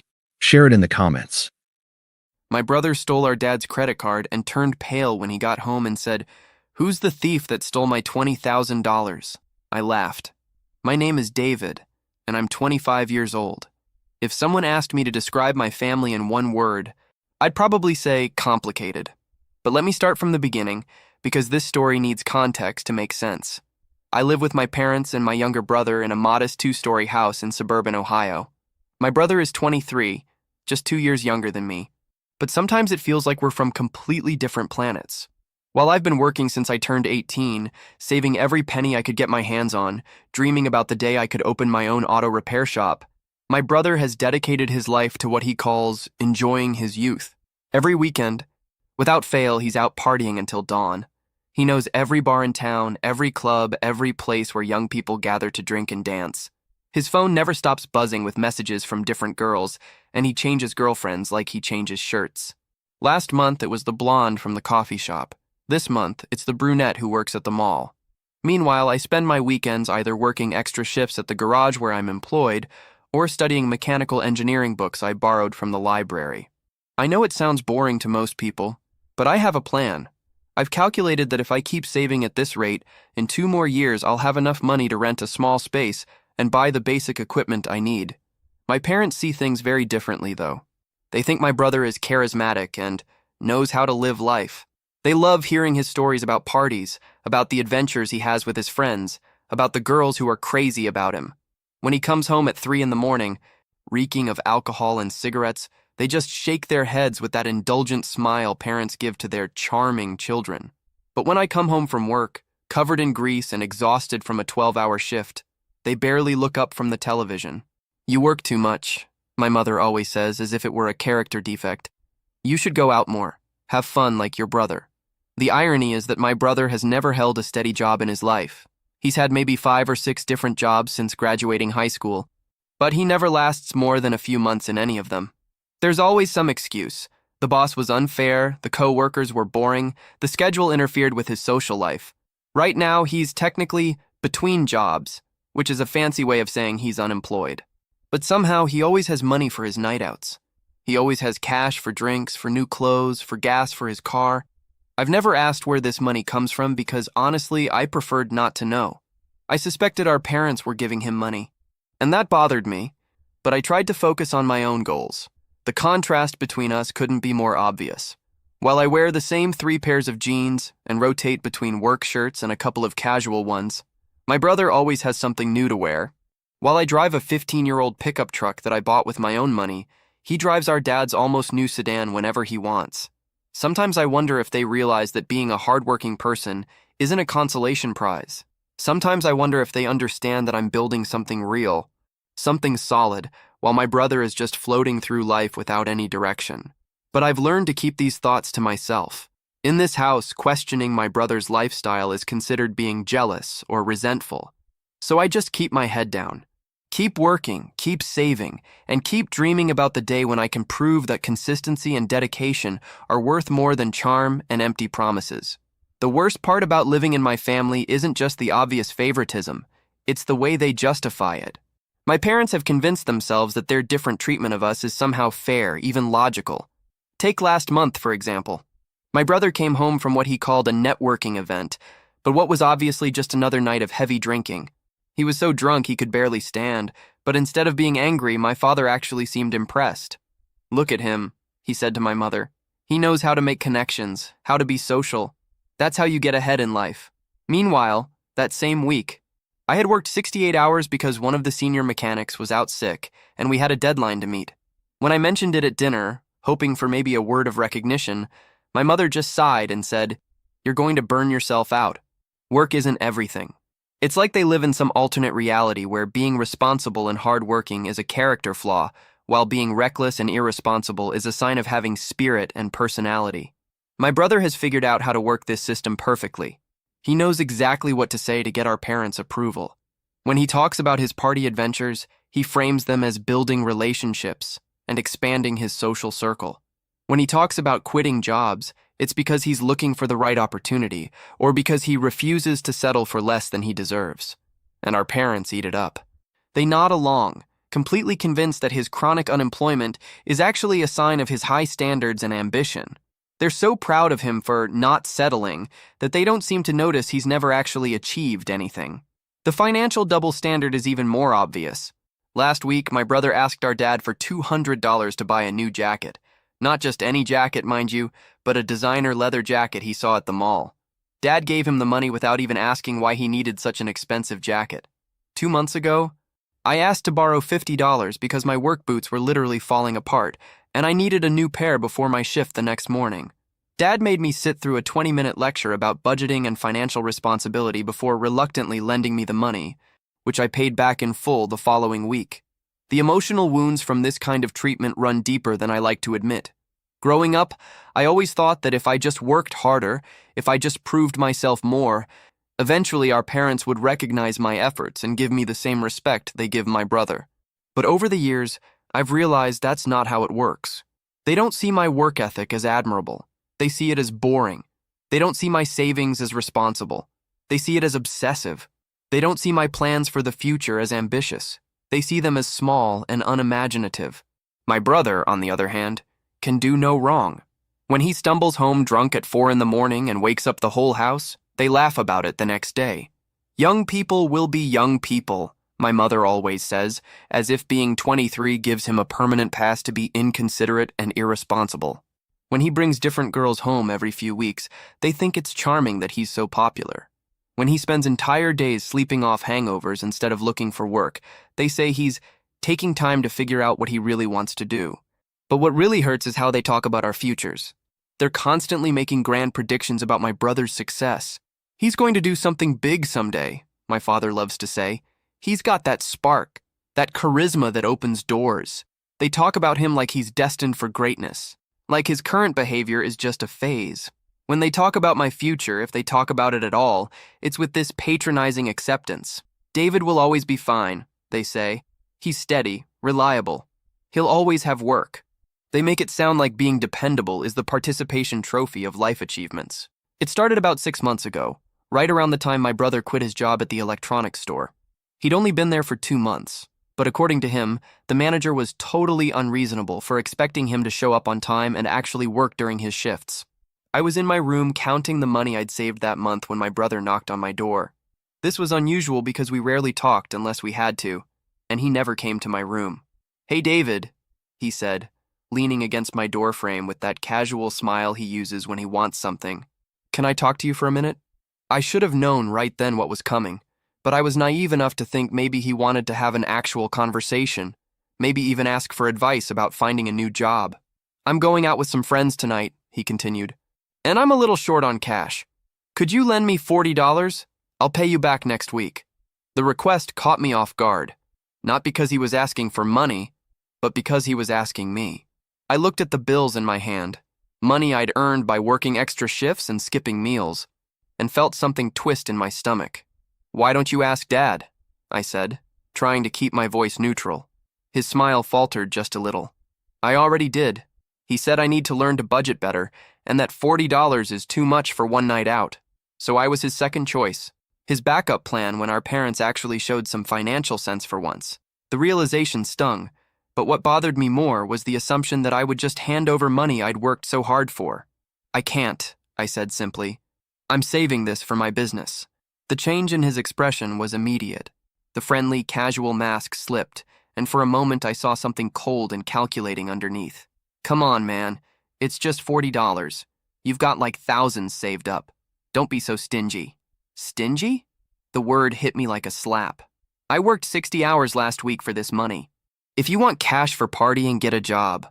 Not everyone wants to spend their entire life covered in grease, he shot back. Some of us have bigger plans than fixing cars. I felt my temper flare, but I kept it under control. "Really? What are these big plans? Because from where I'm sitting, it looks like your plan is to live off our parents forever." He pushed off from the doorframe, and I could see I'd hit a nerve. "You know what? Forget it. I don't need your money anyway. I'll figure something else out." But he didn't forget it. Over the next few weeks, he came back 3 more times with similar requests. $25 for a concert, $30 for a date, $15 because he was completely broke until our dad gave him his weekly allowance. Each time, I said no. And each time, his attitude toward me got worse. He started making comments at dinner about how I was obsessed with money and how I counted every penny like some kind of miser. Our parents, predictably, took his side. "David, would it kill you to help your brother out once in a while?" my mother said after one particularly heated exchange. Family should support each other. I wanted to point out that support should go both ways, that I'd never asked any of them for anything, that I'd been completely self-sufficient since I was 18, but I knew it wouldn't matter.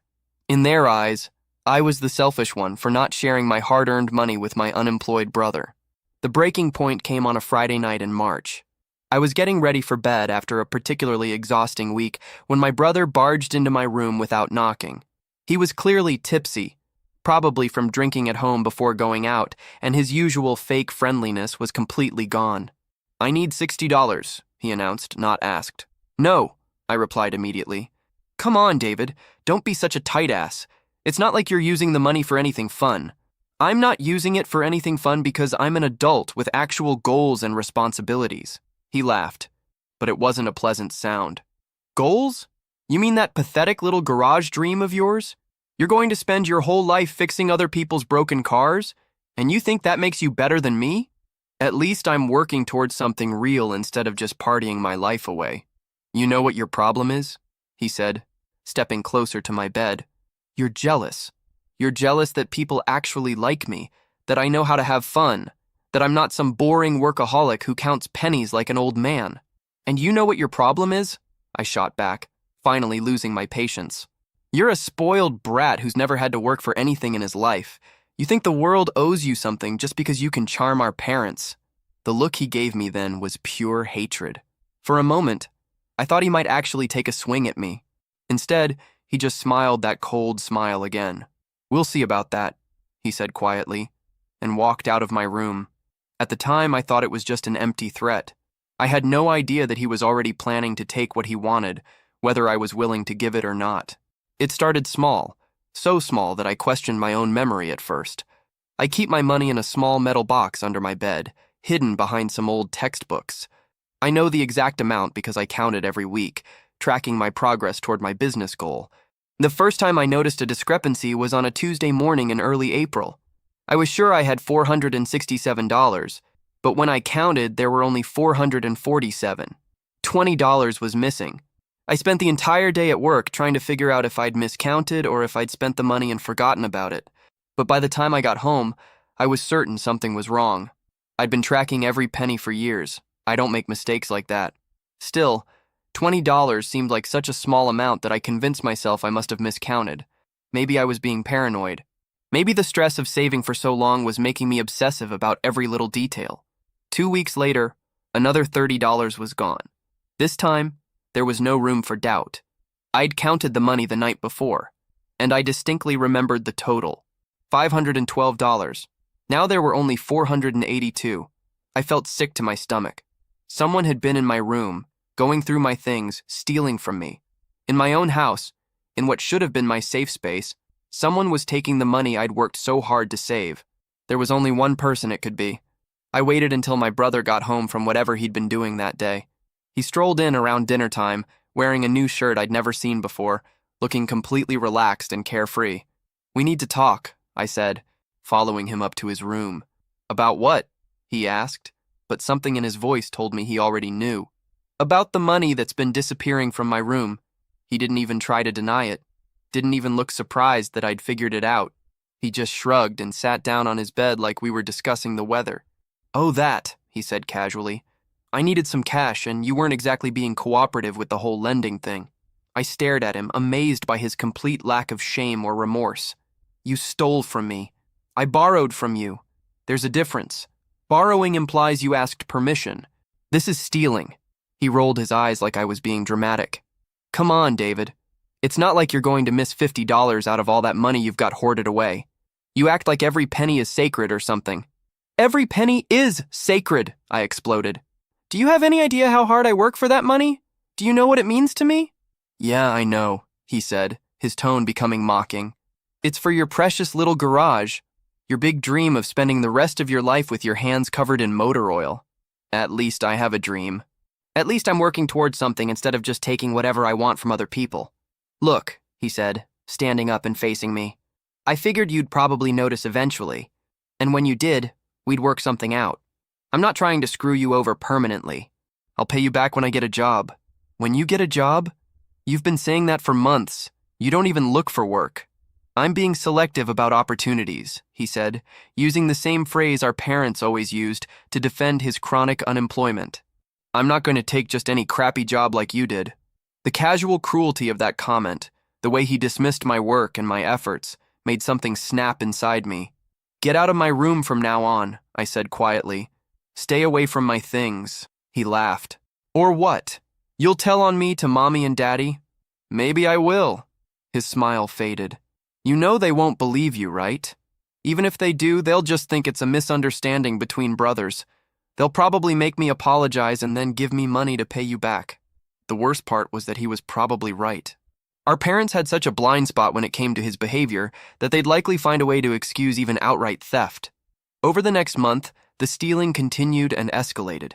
First, it was small amounts, $10 here, $15 there. But as I started hiding my money better, moving it to different locations, he became bolder. He'd take $20, then $30, then $40 at a time. The psychological impact was worse than the financial loss. Coming home from work and finding my money had been stolen again made me feel violated and helpless. It was my own brother, someone who was supposed to care about me, treating me like a personal ATM. But what really got to me was how normal he acted around the family.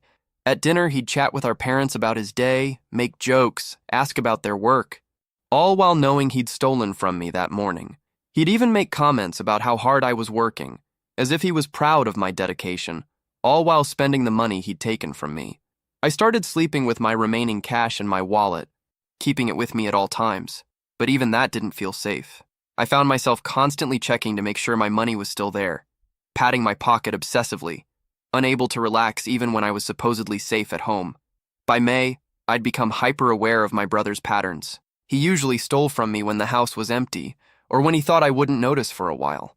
I'd started moving my money every few days, hiding it in different places around my room, but somehow he always found it. I was down to keeping just small amounts in my room and hiding the bulk of my savings in my car, locked in the glove compartment. It wasn't a perfect solution, but at least it gave me some peace of mind during the day.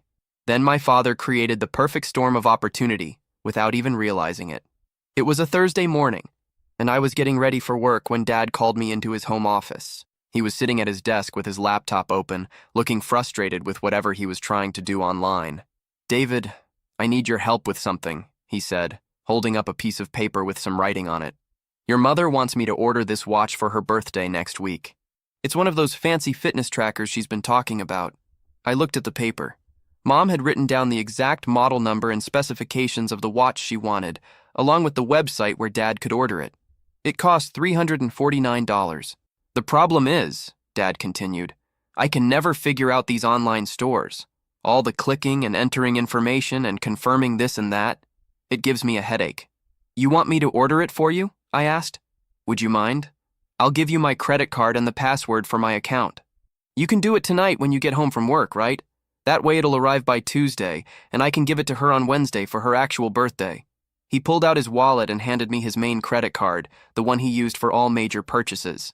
Then he wrote his online banking password on a sticky note and placed it on top of the card. "Just charge it to this card," he said, "and leave everything here on my desk when you're done. I'll put the card back in my wallet tomorrow morning." I took the card and the note, promising to take care of it as soon as I got home. Dad seemed relieved to have the task off his plate, and I was happy to help.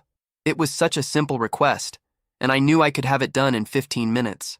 What I didn't realize was that my brother was standing right outside the office door, listening to every word of our conversation.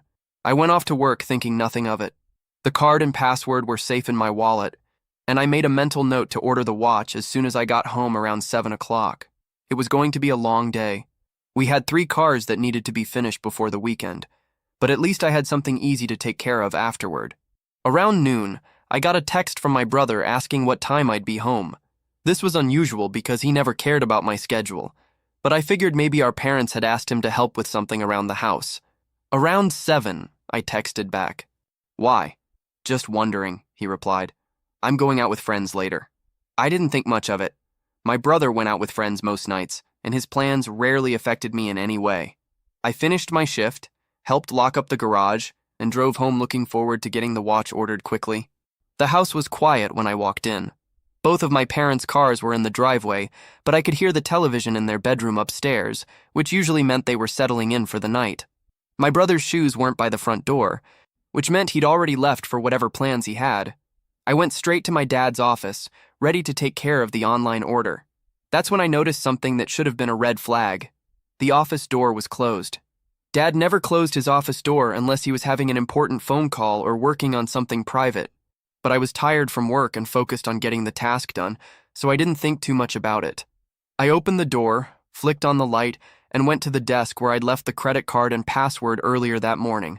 The card was exactly where I'd left it. The password note was still stuck to it. Everything looked normal, and I felt silly for even having a moment of suspicion. I sat down at Dad's computer, navigated to the website, and started the process of creating an account and adding the watch to the cart. It was exactly as straightforward as I'd expected it would be. But when I got to the payment screen and entered my dad's credit card information, something strange happened. The transaction was declined. I tried again, thinking maybe I'd mistyped the card number. Declined again. I checked the expiration date and security code. Everything was correct, but the payment kept getting rejected, and the website kept showing an error message about insufficient funds. That's when a cold feeling started spreading through my chest. I picked up the credit card and looked at it more carefully. It was definitely my dad's card. I'd seen him use it hundreds of times, but something was wrong. I opened a new browser window and logged into Dad's online banking account using the password he'd given me. What I saw made my stomach drop. The account balance showed $37.18. For a credit card that usually had a limit of $25,000, that meant someone had spent almost $25,000 very recently. My hands were shaking as I clicked on the transaction history. And there it was, purchase after purchase from earlier that day, starting around 11 in the morning and continuing until almost 5 o'clock. Designer clothing stores, electronics retailers, a travel booking site, restaurant charges, bar tabs, even a jewelry store purchase for over $2,000. Someone had gone on an absolute spending spree with my father's credit card, and I knew exactly who it was. I sat there staring at the computer screen, my heart pounding as I scrolled through page after page of transactions. $24,862. That's how much my brother had spent in a single day using our father's credit card. The purchases told a story of complete recklessness. $800 at a high-end clothing store, $1,200 at an electronics retailer, $3,000 at a luxury menswear boutique, $600 at a restaurant that I knew was one of the most expensive places in the city, and the biggest single purchase, $4,500 at a travel agency for what looked like a week-long vacation package to Miami. I printed out the transaction history, my hands shaking as I watched page after page come out of Dad's printer. This wasn't just theft anymore. This was financial devastation. This was going to destroy my parents when they found out. I heard the front door open around 9:30, followed by my brother's voice talking loudly to someone on his phone. He was clearly in a great mood, laughing and making plans for the weekend. I could hear him coming up the stairs, probably heading to his room. Instead, he stopped by the office door and poked his head in. "Hey, did you get that watch ordered for Mom?" he asked casually, as if he hadn't just committed a felony earlier that day. I turned around in the chair to face him, and I must have looked as sick as I felt because his expression immediately changed. "What's wrong?" he asked, but there was something in his voice that told me he already knew exactly what was wrong. "You want to tell me about your day?" I said quietly, holding up the printed transaction history. For just a second, I saw panic flash across his face, but then, incredibly, he smiled.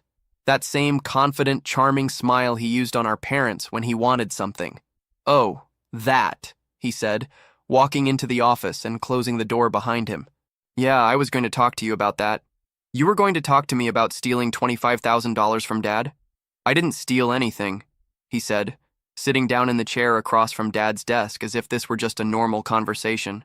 "I borrowed it, same as I've been doing with your money, just on a larger scale."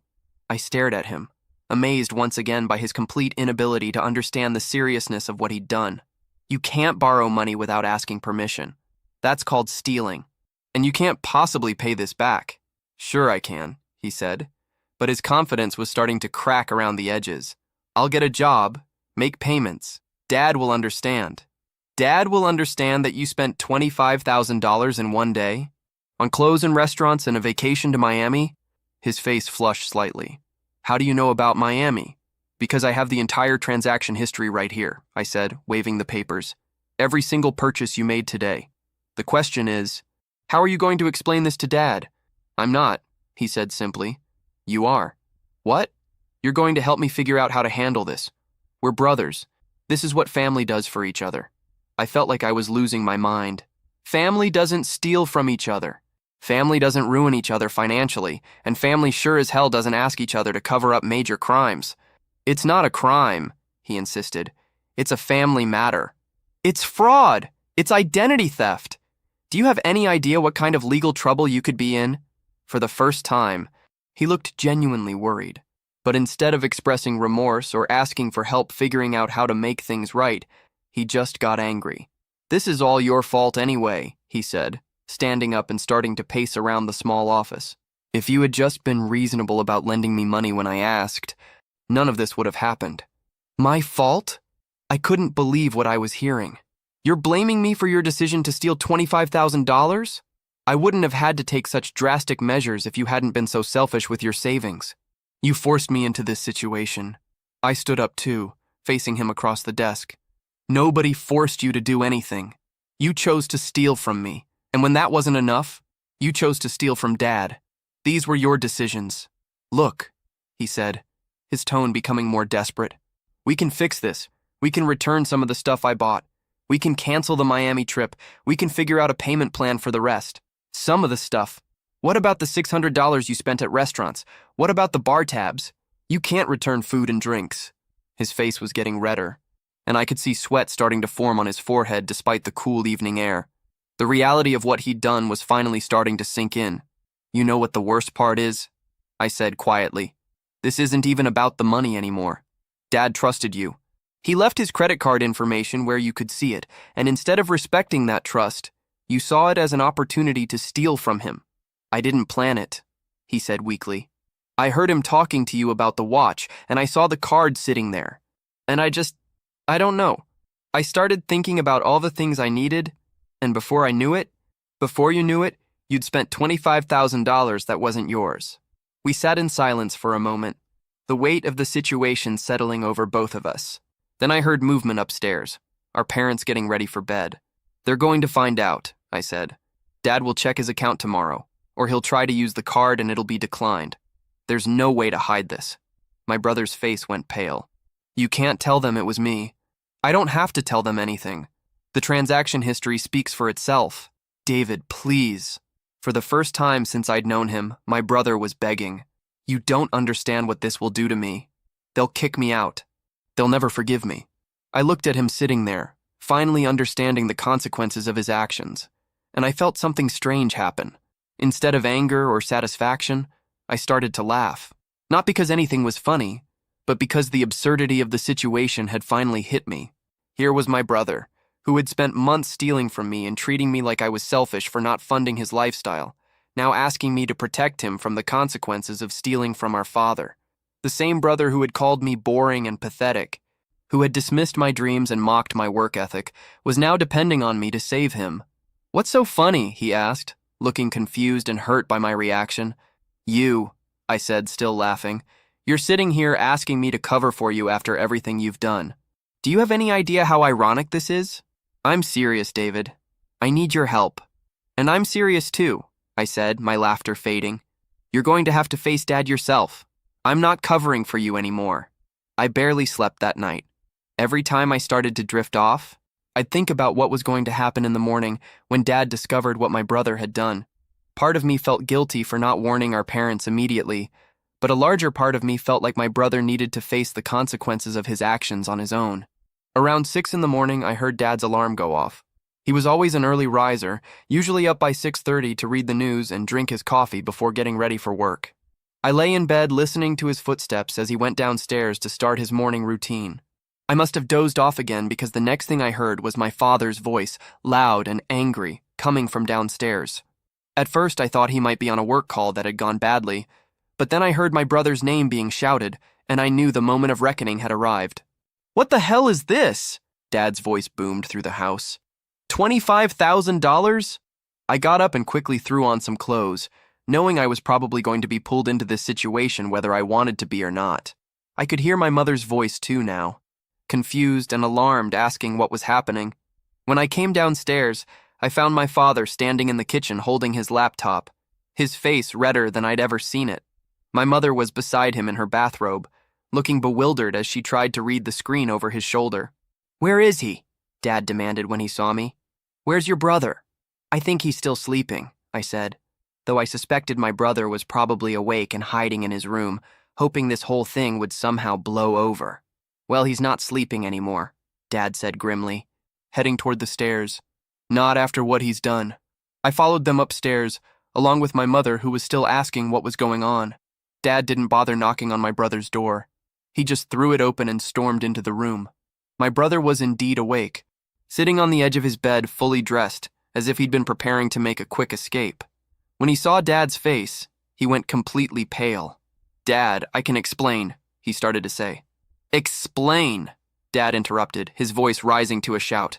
"Explain how you stole $25,000 from me? Explain how you committed fraud with my credit card?" "It's not fraud," my brother said weakly. "I'm your son. I was going to pay you back." "Pay me back?" Dad was practically screaming now. "With what money? You don't have a job. You don't have any income. You don't have anything except what your mother and I give you." My mother had been looking back and forth between them, trying to piece together what was happening. "Someone please tell me what's going on," she said. Dad turned to her, still holding the laptop. "Your precious son used my credit card yesterday to go on a shopping spree. $25,000 in one day. Clothes, restaurants, electronics, even a vacation to Miami." The color drained from my mother's face as she looked at the screen. "That can't be right," she said quietly. "Oh, it's right," Dad said bitterly. "I have the receipts. I have the transaction history. I even checked my online account this morning to make sure it wasn't some kind of mistake. $24,862. To be exact." My brother tried to stand up, but Dad pointed a finger at him. "Sit down. Don't you dare try to leave this room." "Dad, please, let me explain what happened." "What happened?" Dad said, his voice dropping to a dangerous quiet. "Is that my own son, who I've fed and housed and supported for 23 years, Stole from me. What happened is that someone I trusted turned out to be a thief. The word thief hit my brother like a physical blow. I could see him flinch, and for a moment I thought he might break down completely. "I'm not a thief," he said desperately. "I just needed—" "You needed?" Dad's voice rose again. "You needed to spend $600 on dinner? You needed to buy a $2,000 watch? You needed to book a vacation to Miami? How did you even get the card information?" my mother asked, looking confused and hurt. My brother's eyes darted to me, and I could see him considering whether to throw me under the bus somehow. But there was no way to make this my fault, and he seemed to realize that. "It was sitting on Dad's desk," he admitted quietly. "When David was supposed to order Mom's watch." Dad turned to me. "You knew about this?" "I found out last night when I tried to place the order and the card was declined," I said. "That's when I checked the account and saw all the charges." "And you didn't think to tell us immediately?" "I confronted him about it," I said. "I thought he should be the one to tell you what he'd done." Dad nodded grimly, then turned back to my brother. "So you sat here all night knowing what you'd done, knowing you'd stolen from your own family, and you said nothing." "I was trying to figure out how to fix it," my brother said. "Fix it?" Dad laughed, but there was no humor in it. "You want to fix it? Fine. You can start by returning every single thing you bought yesterday. Every piece of clothing, every electronic device, everything that can be returned." "I already thought about that," my brother said. "Some of it can't be returned. The restaurants, the bars." "Then you'll work to pay back every penny," Dad said. "You'll get a job, a real job, and you'll work until you've paid back every cent you stole from me." My brother's face crumpled. "Dad, please, I know I made a mistake." "A mistake?" Dad's voice reached a new level of fury. "A mistake is forgetting to turn off the lights when you leave a room. A mistake is putting too much salt in the soup. What you did was a crime. You stole from your own family." For the first time since this whole confrontation began, my brother started to cry. Not the manipulative tears he'd used as a child to get out of trouble, but real, desperate sobs. "I'm sorry," he said through his tears. "I'm so sorry. I know it was wrong. I know I messed up. Please don't hate me." But Dad's expression didn't soften. If anything, he looked even more disgusted. "Don't you dare try to manipulate me with tears. You're 23 years old. You're old enough to understand the difference between right and wrong, and you chose wrong." The next few hours were a whirlwind of phone calls, arguments, and desperate attempts at damage control. Dad immediately called the credit card company to report the fraudulent charges, but since my brother was a family member with access to the card information, the situation was legally complicated. My mother sat at the kitchen table, still in her bathrobe, looking like someone had told her that everything she believed about the world was wrong. She kept staring at the transaction printouts, shaking her head in disbelief. "I don't understand," she kept saying. "This isn't who he is. This isn't how we raised him." Dad was less interested in understanding and more focused on practical solutions. He'd given my brother until noon to gather up everything he'd purchased and figure out what could be returned for cash versus store credit. "And I want receipts for everything," Dad said. "Every single purchase. If you threw away a receipt, you better hope the store can look it up in their system because I'm not taking your word for what anything cost." My brother spent the morning frantically calling stores, trying to explain his situation without admitting to fraud. Most places had return policies that required items to be in original condition, with tags attached, returned within a certain time frame, with receipt and original form of payment. The reality was devastating. Of the nearly $25,000 he'd spent, less than $8,000 could be returned for cash.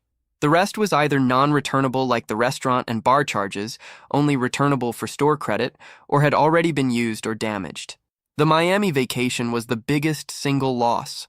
The travel agency explained that the booking was non-refundable, though they might be able to apply the credit to future travel if my brother wanted to pay a hefty change fee.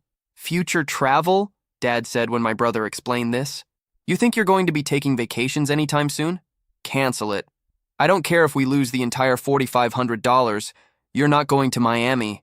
By afternoon, my brother had managed to return about $6,000 worth of merchandise. He came home with a small pile of cash and several store credit cards, looking exhausted and defeated. "That's it?" Dad asked, looking at the money. "6,000 out of 25,000? "Some stores won't take returns without receipts," my brother explained. "And the restaurants obviously can't give refunds for food that's already been eaten." Dad picked up the stack of store credit cards. What am I supposed to do with these? I don't shop at teen clothing stores or electronics boutiques. Maybe we could sell them? My brother suggested weakly. For a fraction of their value, if anyone even wants them, Dad replied. Do you realize what you've done? You've stolen nearly $20,000 that we'll never see again. The financial reality was sinking in for my parents. $20,000 wasn't just money they could write off. It was a significant portion of their savings, money they'd planned to use for home improvements and my mother's upcoming medical procedure. My mother finally spoke up, her voice quiet but firm. I think what hurts the most is the lying, she said, looking directly at my brother. Not just about this, but about everything. We've been supporting you, giving you money, making excuses for you. And this whole time you've been stealing from David and planning to steal from us. My brother looked genuinely surprised that she knew about the money he'd taken from me. You know about that? David told us this morning, she said, about how you've been taking money from his room for months. Money he worked for.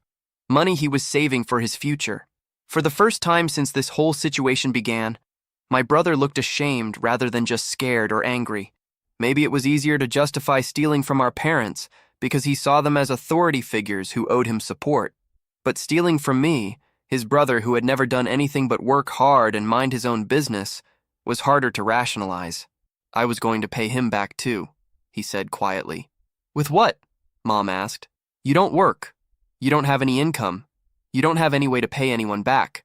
Dad had been making phone calls while my brother was out returning merchandise, and he came back into the kitchen with a piece of paper and a determined expression. I found you a job, he announced. My brother looked up hopefully. Really? Where? Morrison Manufacturing. They need workers for the night shift in their packaging department. 11 p.m. to 7 a.m. 6 days a week. The pay is $14 an hour. I could see my brother's face fall as he processed this information. Morrison Manufacturing was known throughout our town as one of the toughest, most demanding employers around. They hired people that other companies wouldn't touch, but they worked them hard for every penny they paid. Night shift? My brother asked. That's right. And before you even think about complaining, let me explain how this is going to work, Dad said, sitting down at the table. You're going to take this job and you're going to keep this job. Your entire paycheck, minus money for bus fare, is going to go toward paying back what you stole from me. My entire paycheck? What about food, clothes, other expenses? You'll eat what your mother cooks. You'll wear the clothes you already own. And you'll live in this house rent-free while you work off your debt. Consider yourself lucky that I'm not pressing charges and having you arrested. My brother was quiet for a long moment, clearly trying to process the reality of working 60 hours a week at a physically demanding job just to pay back money he'd stolen. How long will it take? He asked finally. Dad pulled out a calculator. At $14 an hour, working 6 days a week, you'll make about $4,300 a month before taxes. After taxes, probably closer to $3,200. At that rate, it'll take you about 6 months to pay back what you can't return through merchandise. 6 months of night shift factory work. 6 months of having no social life, no spending money, no freedom. 6 months of facing the consequences of one day's worth of reckless spending. I start Monday night, my brother said quietly. Yes, you do, Dad confirmed. And if you quit, or if you get fired, or if you miss even one day without being sick enough to be in the hospital, you can find somewhere else to live. The old dynamic of our family had completely shifted in the span of a single day. My brother, who had been the favored son, the one who could do no wrong, was now viewed with suspicion and disappointment. And for the first time in years, my parents were looking at me with something that resembled respect and gratitude. The first week was almost entertaining to watch. My brother had never worked a physically demanding job in his life, and the night shift at Morrison Manufacturing was about as far from his comfort zone as possible. He'd leave the house at 10:30 p.m., looking nervous and exhausted before his shift even started. When he came home at 8 in the morning, he was covered in dust and grime, his clothes soaked with sweat, moving like every muscle in his body ached. It's brutal, he complained to our mother after his third night. We have to load boxes that weigh 30 to 50 pounds each, and we're expected to move at least 200 boxes per hour. My back is killing me. Mom looked sympathetic, which worried me. I could see her maternal instincts kicking in, wanting to comfort her son who was clearly suffering. But Dad was having none of it. Maybe you should have thought about that before you stole $25,000, he said coldly. Physical labor builds character. Maybe some honest work will teach you the value of money. For the first 2 weeks, my brother actually seemed to be trying. He got up for work every night, came home exhausted but without major complaints, and slowly started to understand what it meant to earn money through genuine effort rather than theft or manipulation. I thought maybe this experience might actually change him, might teach him the lessons our parents had failed to instill over the years. I was wrong. By the 3rd week, his true nature started to emerge. He began calling in sick on Friday nights so he could go out with friends. When Dad confronted him about this, he claimed he was genuinely ill, but we all knew he was lying. "If you're too sick to work, you're too sick to leave the house," Dad told him. "Next time you call in sick, you better be here all weekend recovering." The following week, my brother tried a different approach. He started showing up late for his shifts, claiming traffic or bus delays. When his supervisor called our house to complain, Dad found out that my brother had been arriving anywhere from 30 minutes to an hour late multiple times. They said if it happens again, "I'll be written up," my brother explained when Dad confronted him. "But it's not my fault. The bus schedule is unreliable." "Then take an earlier bus," Dad replied, "or walk, or figure out another way to get there on time. Your transportation problems are not your employer's responsibility." But the real problem started in the 4th week, when my brother began actively resenting the work itself. He complained constantly about his coworkers, his supervisors, the working conditions, and the demands of the job. "The supervisor is a complete jerk," he told us over dinner one evening. "He treats everyone like slaves.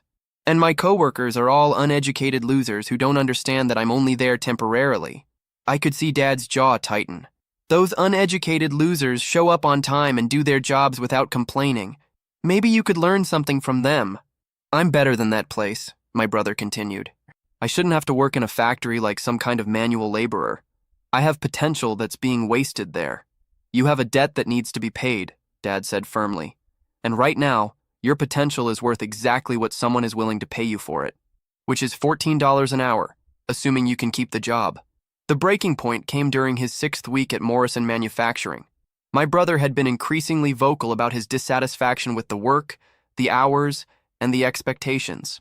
He'd started taking longer breaks than allowed, arguing with supervisors about productivity requirements, and generally making himself unpopular with everyone he worked with. On a Thursday night, he came home 2 hours early, still wearing his work clothes, but with a smug expression that immediately told me something was wrong. "How was work?" Mom asked as he walked into the kitchen. I told my supervisor exactly what I thought about his management style and his unrealistic expectations, he announced. Then I walked out. The silence that followed was deafening. Dad slowly put down his newspaper and looked at my brother with an expression I'd never seen before. "You quit," Dad repeated quietly. "That's right. I'm not going to let some high school dropout treat me like garbage just because I need the money. You quit the job that was paying for the money you stole from me." "I'll find something better," my brother said confidently. "Something more suited to my skills and abilities." Dad stood up from his chair, and for a moment I thought he might actually hit my brother. Instead, he just stared at him for a long moment. "Your skills and abilities," Dad said slowly. "You mean your skills at spending other people's money and your ability to make excuses for your failures? That's not fair," my brother protested. "I've been working hard for 6 weeks. You've been doing the bare minimum when you felt like it, and complaining constantly about having to do honest work to pay back money you stole. I said I'd find another job." "No," Dad said simply. "You had your chance. You had a job that would have allowed you to pay back your debt and prove that you could be responsible. Instead, you quit because the work was hard." My brother looked confused. "What do you mean, no?" "I mean, no. You don't get another chance. No. You don't get to find a different job that's more to your liking. No, you don't get to keep living here while you figure out your next move. I need to correct something from what I just told you. My brother didn't actually quit his job at Morrison Manufacturing. That was just the story he told us when he came home early that Thursday night. The truth was much worse, and we found out about it the next morning when his supervisor called our house. "I'm calling about your son," the supervisor said when Dad answered the phone.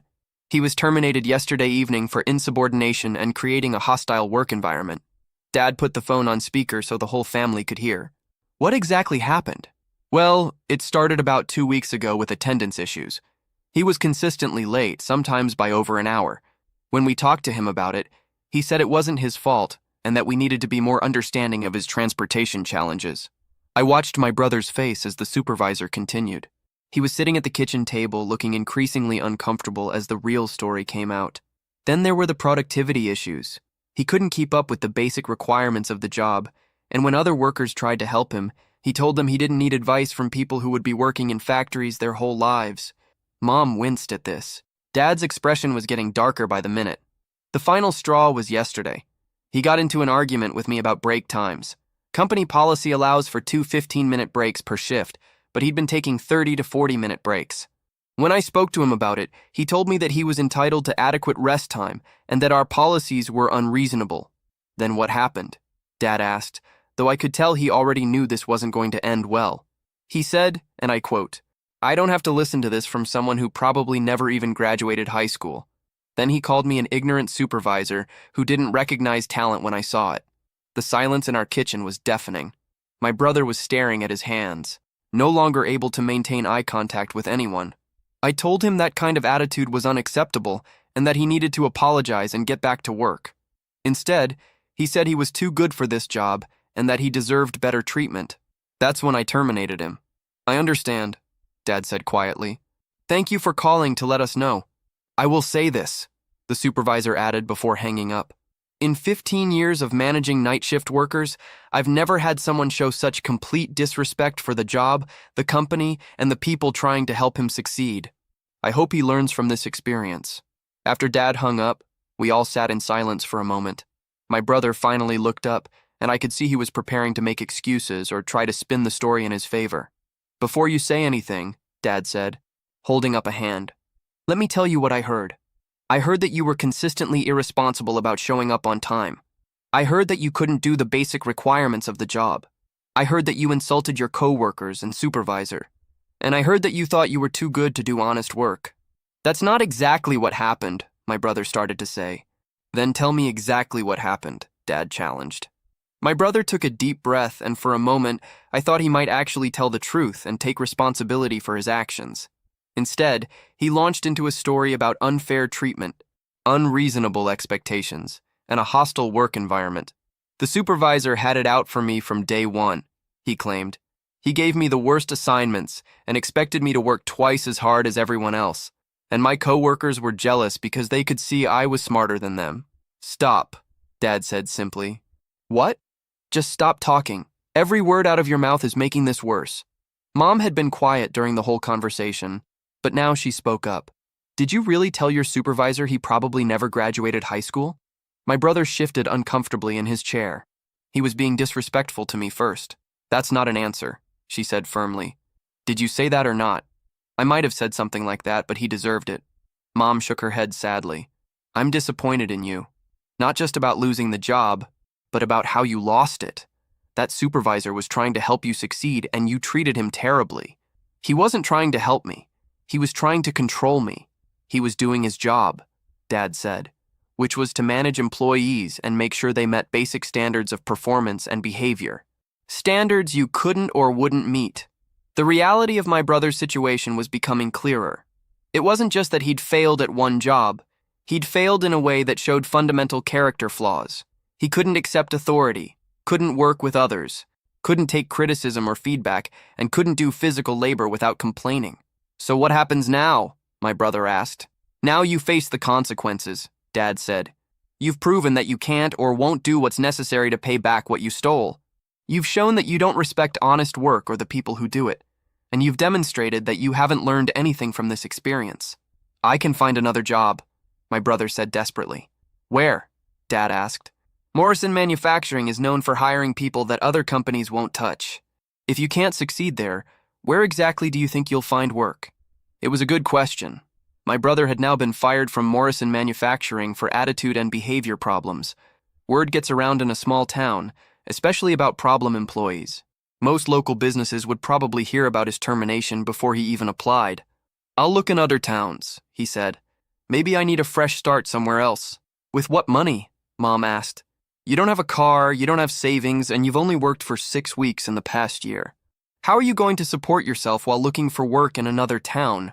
The questions kept coming, and my brother had no good answers for any of them.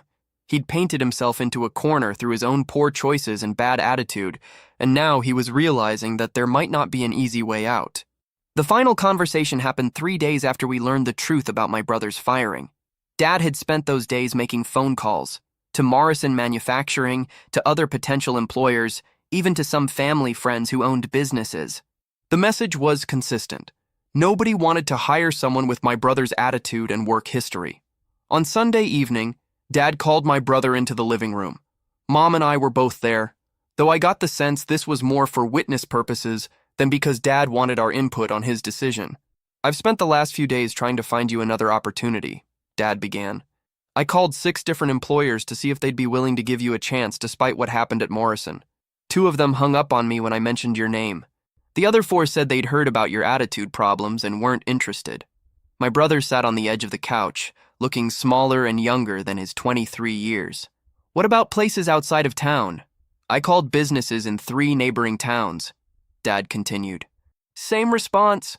Word travels fast about problem employees, especially when they insult supervisors and get fired after 6 weeks." "I didn't quit," my brother protested weakly. "I was fired." "You're right. You were fired for being disrespectful and refusing to do the work you were hired to do. That's actually worse than quitting." Mom had been quiet, but I could see she was struggling with what was coming. Despite everything my brother had done, he was still her son, and the maternal instinct to protect him was fighting against her disappointment and anger. "There has to be something," she said quietly. "Some place that would give him another chance." Dad turned to look at her with an expression that was both sad and resolute. "Maybe there is, somewhere, but not while he's living here, eating our food, using our resources, and facing no real consequences for his actions." "What are you saying?" my brother asked, though I think he already knew. "I'm saying you need to leave," Dad said simply. "Today, tonight. Pack your things and find somewhere else to stay." The words hung in the air like a physical presence. My brother stared at Dad as if he'd spoken in a foreign language. "Leave? Where am I supposed to go?" "That's your problem to solve," Dad replied. "You're an adult. You'll figure it out." "But I don't have any money. I don't have a car. I don't have anywhere to go." "You had money," Dad said. $25,000 of my money. You chose to spend it on clothes and restaurants and a vacation instead of thinking about your future." Mom stood up abruptly and walked to the window, her back to all of us. I could see her shoulders shaking slightly, and I realized she was crying. "Mom," my brother said, his voice cracking, "you can't let him do this to me." She turned around, and I could see tears streaming down her face. "Do this to you? Do you really think this is something your father is doing to you, instead of something you've done to yourself?" "I made mistakes," my brother said desperately. "But I'm your son. You can't just throw me out on the street." "You're not being thrown out on the street," Dad said. "You're being asked to take responsibility for your actions and find your own way in the world. Something you should have done years ago." "I'll change," my brother pleaded. "I'll find another job. I'll pay you back. I'll do whatever you want." "You'll find another job where?" Dad asked.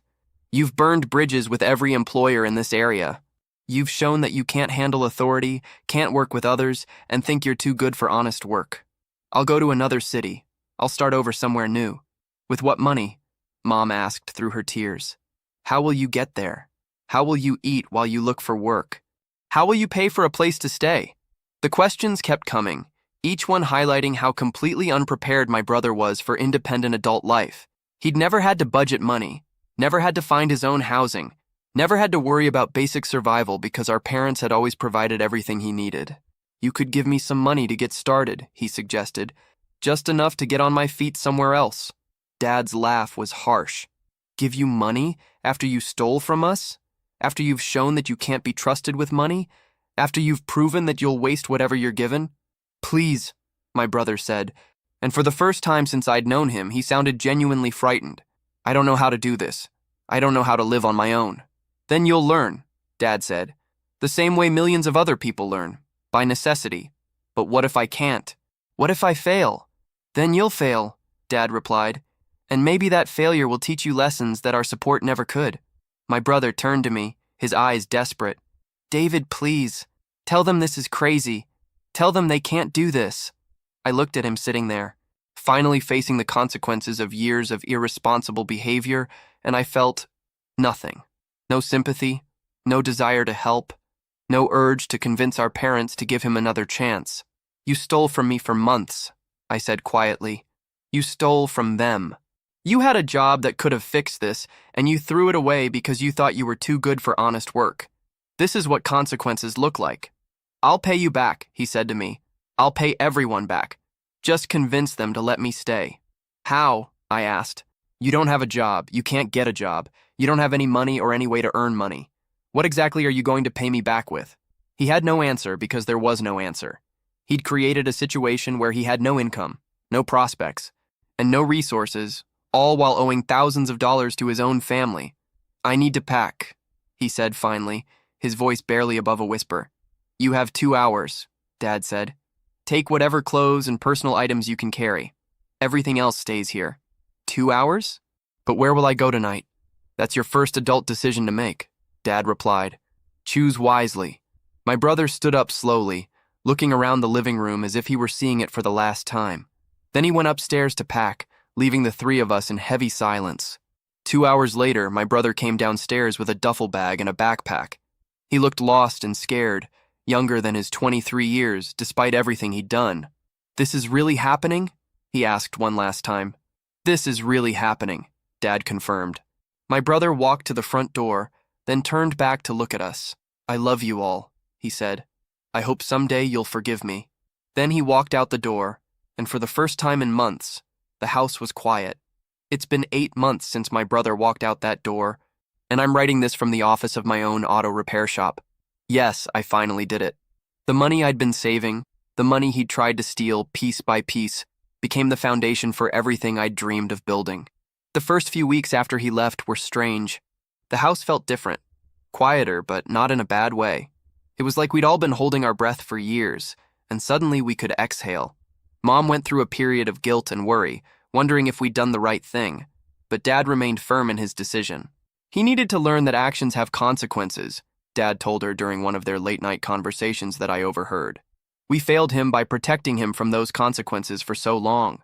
As for my brother, we heard bits and pieces about his situation through mutual acquaintances. He spent the first month staying with various friends, wearing out his welcome in each place as he complained about his circumstances and expected others to support him.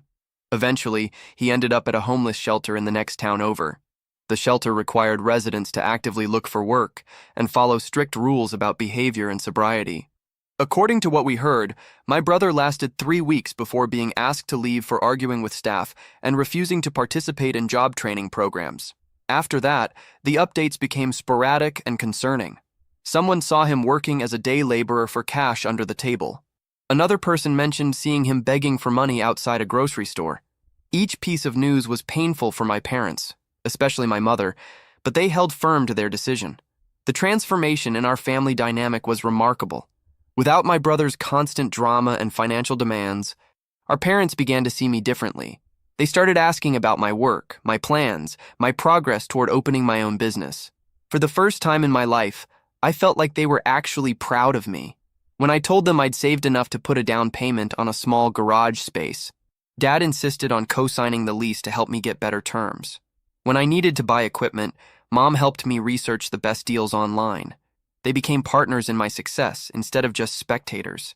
6 months after my brother left, I opened DNR Auto Repair, the initials standing for dependable and reliable, values that had finally been recognized and appreciated in our family. The shop is small, just 2 bays and an office, but it's mine. I earned it through years of hard work, saving, and refusing to give up on my dreams. My parents are regular customers now, bringing their cars to me for maintenance and repairs. They tell their friends about my business, proud to have a son who built something real and lasting. The contrast with how they used to dismiss my work and dreams is striking, but I've chosen to focus on the present rather than dwelling on past hurts. As for the money my brother stole, we never saw most of it again. The credit card company worked with my parents to reduce some of the charges, and the returned merchandise helped, but we still lost about $15,000. My parents had to delay some plans and tighten their budget, but they managed. About 3 months ago, my brother called our house. Mom answered, and I could hear her side of the conversation from the kitchen. He was asking for money, claiming he'd learned his lesson and just needed help getting back on his feet. He promised he'd changed and would pay back everything he owed. Mom listened for a while, then said quietly, I love you, but I can't help you financially. If you want to have a relationship with this family, you need to prove you can take care of yourself first." He hung up without saying goodbye. That was the last we heard from him directly, though we learned through a friend that he'd moved to a larger city about 3 hours away. Supposedly, he was working at a restaurant and living in a shared apartment with several roommates. Whether this represents genuine change or just another temporary situation, none of us can say. What I can say is that his absence has allowed our family to heal and grow in ways that weren't possible when he was here. We've learned to value consistency over charisma, reliability over charm, and hard work over empty promises. My business is thriving. I'm making more money than I ever did as an employee, and I'm building something that will last. I've even started thinking about expanding, maybe hiring an apprentice, maybe adding a third bay.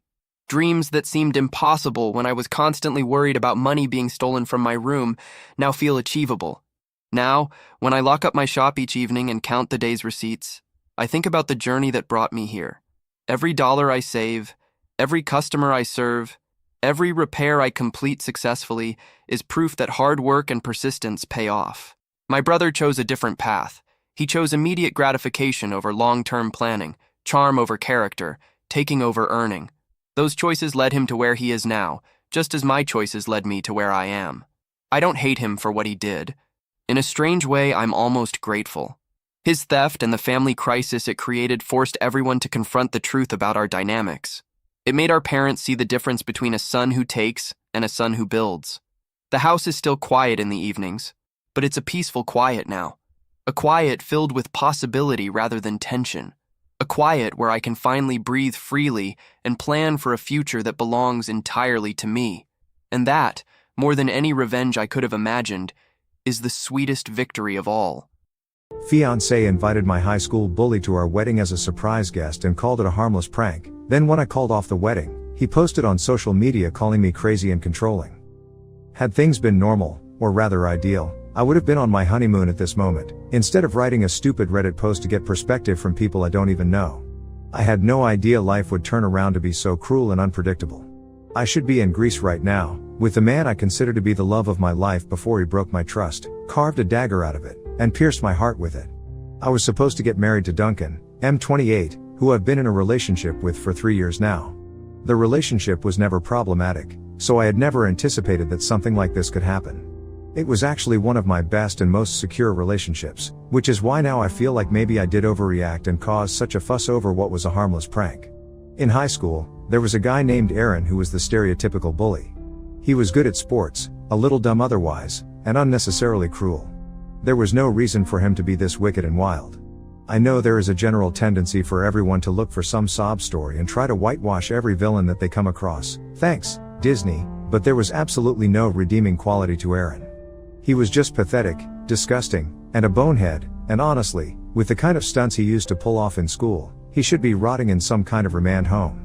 The problem was that his father was a powerful figure in our city. We come from a small town, so nobody could do jack st about him. Everyone in school knew he was a bully, and nobody had the guts to stand up against him, not even the teachers.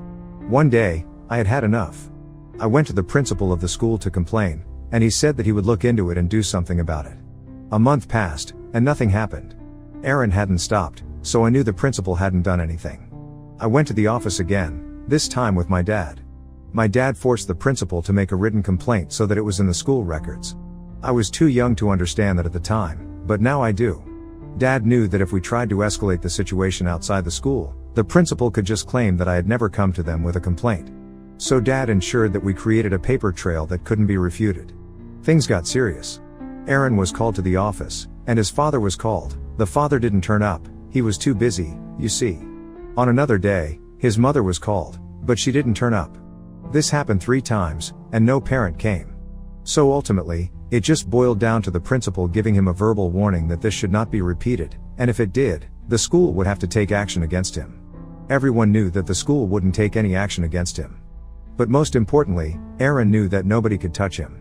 He was invincible, and that was the moment when the bullying got exponentially worse. Earlier, it was just insults and things, but now it devolved into actual pranks.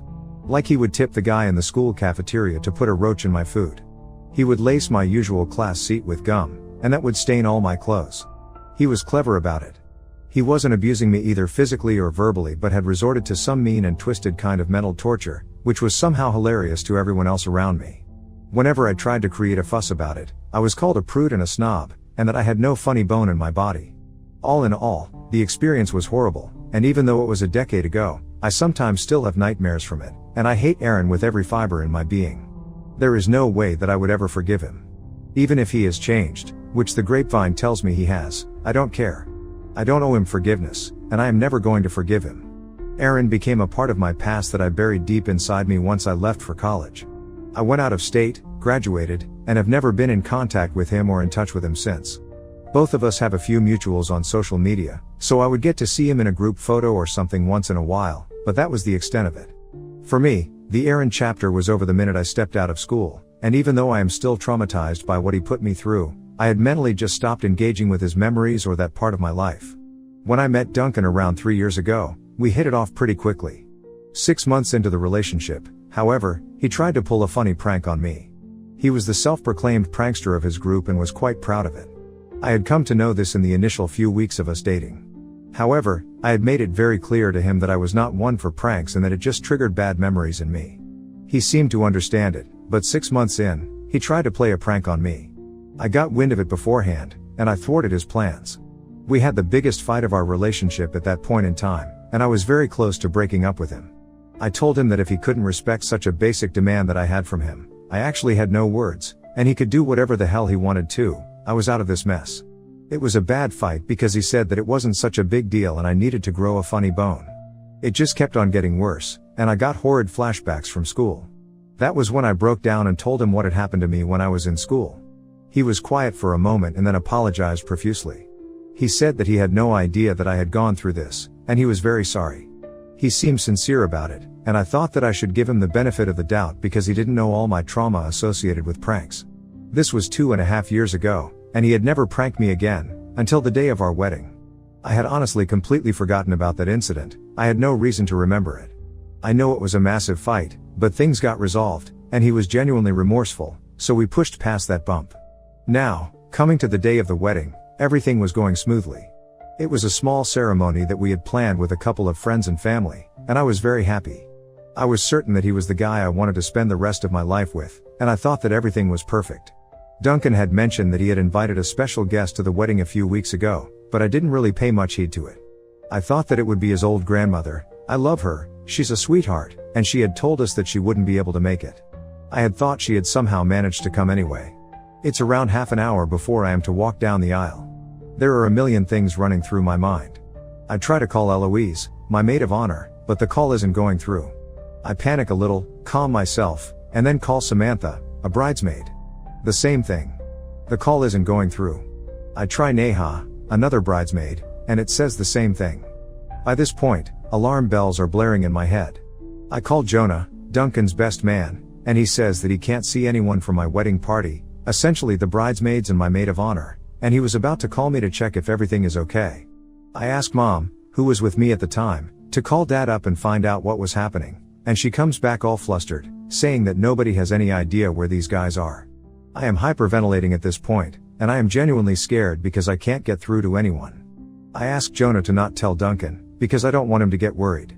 Little did I know that this was his doing all along. I try to sneak into the wedding hall in order to figure out what the hell is up, and what I see just makes the earth shake from beneath my feet. It was Aaron at the door. I don't remember anything else, I just remember gasping and collapsing on the floor. I was completely frozen, I couldn't move my damn body, and a few people actually had to carry me away. There was a lot of commotion for the next couple of minutes, I remember that much. I faintly remember Duncan coming towards me. He was concerned, I'll give him that.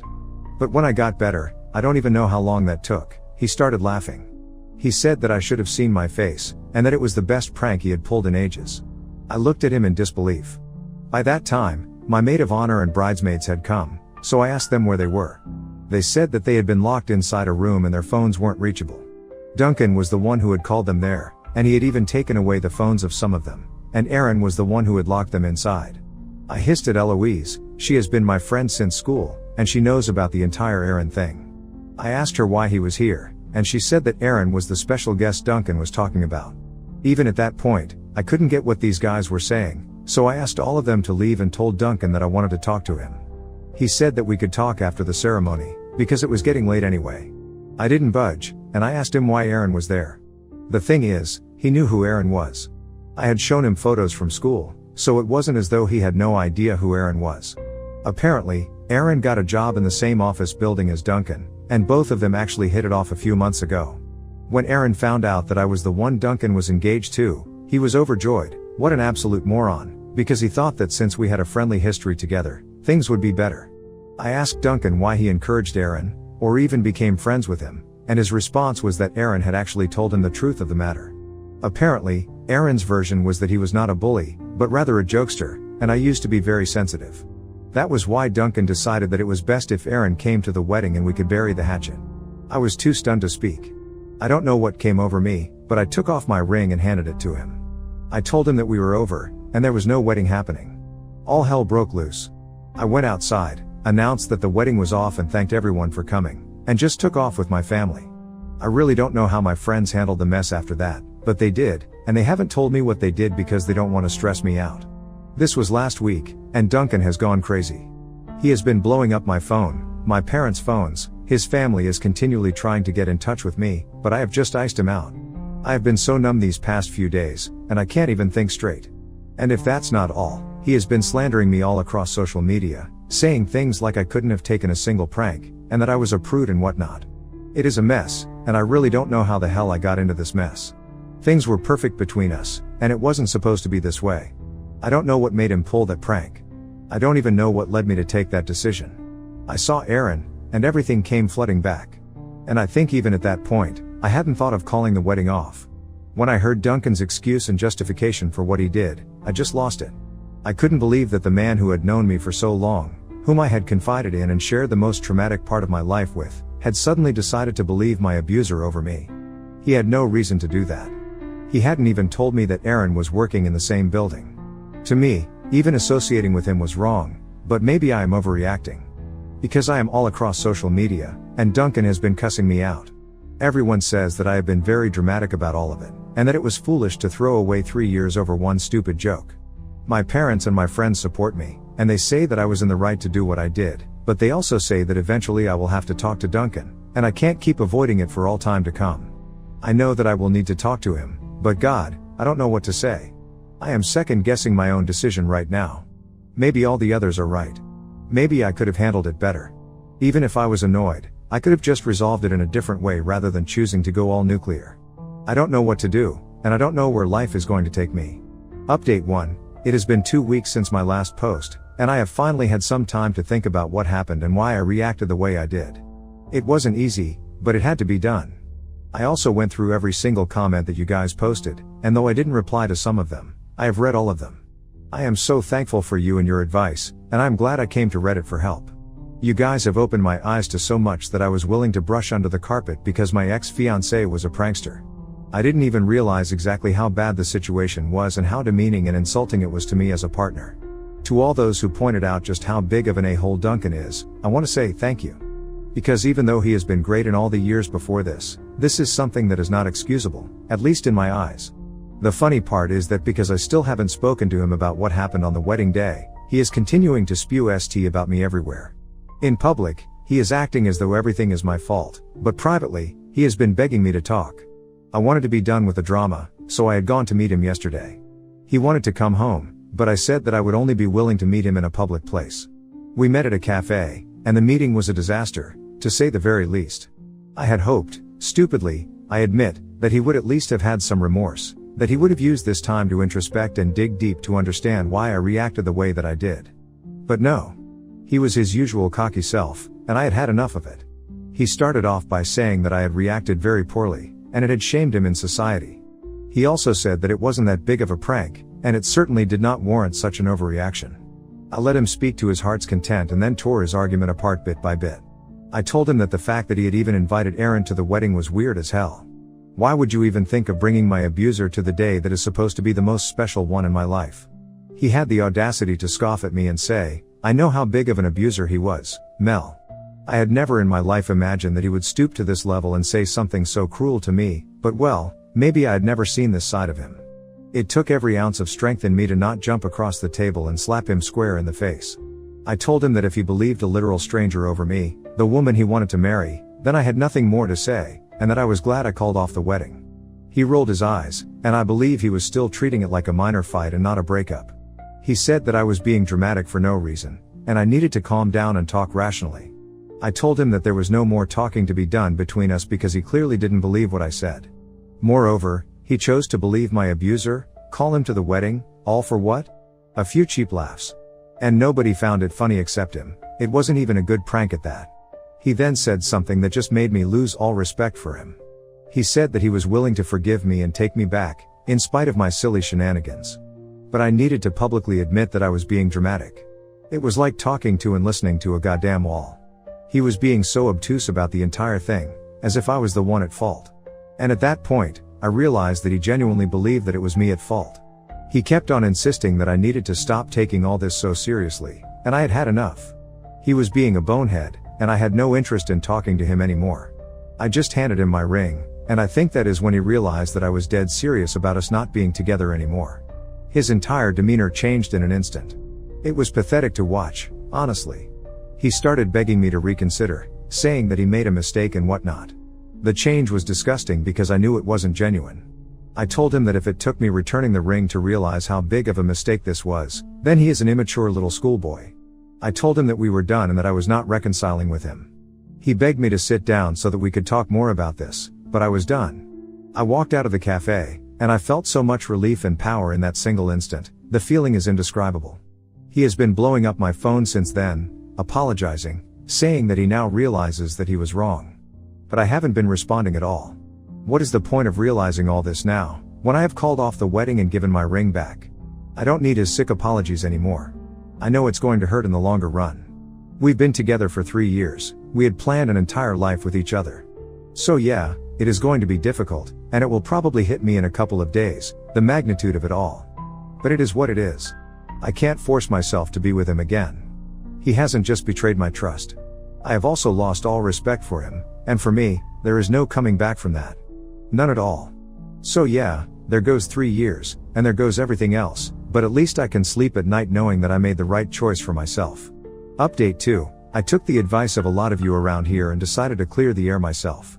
After my meeting with Duncan, he was acting all needy and clingy for a couple of days, after which he went radio silent. I had thought that maybe he had understood that it was over for good between us, and good sense had prevailed. I was wrong. I got a frantic call from Eloise, who told me that Duncan had posted a long sob story on both Facebook and Instagram for the world to see. It was a very one-sided, half-baked attempt at trying to garner sympathy, and any last ounce of respect that I felt for him evaporated the minute I finished reading all that he had written. He had basically called me every name in the book and told the world that I was the one causing him distress because I was jealous of the fact that he was making new friends, aka Aaron. He tried to portray me as a Bats T crazy, controlling partner, writing things like I had always been this way, and he had had to compromise on friends and friendships because of me. That has never happened. He tried to paint me as a toxic woman who had a problem with anyone that wasn't me, so much so that I was insecure over a friend that he had made in the office, and the worst part according to him was that the friend was a man, so there was no chance of anything happening between them. He pretended to be all good and submissive in the post, saying that he would have understood and even relented had his friend been a woman, but given the way I was behaving over a male friend, going to the extent of canceling the wedding and not being open to reconciliation, it showed that I was egotistical, insecure, and narcissistic. He threw together whatever words he could find and tried to malign me in the worst way possible. I had never thought that he could stoop to this level, but he proved me wrong again. And I knew that I had to do some damage control. This was getting completely out of hand, and it was time for me to play some offense, or he would just whitewash everything that he had done and become the victim in the entire situation. It took me an entire day to sort out my thoughts and write whatever I did. The text/post is too long to copy here, but it didn't really say anything other than what I have already mentioned in my original post. I made sure to include the part where I was bullied by his new friend in school and that I had told him early on in the relationship that I had an aversion to pranks of this sort. I didn't mince words, I didn't try to be nice about it. But I also did not lie. Every single word that I put out for the world to see was the truth, and that was exactly what was not palatable to Duncan. To say that the post blew up would be an understatement. All the people who were whining over what a bitch I was and consoling and cajoling Duncan were now storming my DMs to apologize and get their act right. I was flooded with texts and calls, Surprisingly, none from Duncan himself. I just got a text from him a day later calling me a stupid bitch, and that was it. I then blocked his numbers because I don't need him in my life anymore, and I certainly don't need any more of this drama. The surprising thing that happened was that his mom reached out to me. I have always liked her, she has been the sensible kind, even though we haven't interacted a lot to be considered close. She told me that she had heard a very different story from Duncan and that she was sorry for not asking me earlier. She said that she had believed her son, and that she now realizes that that was a mistake.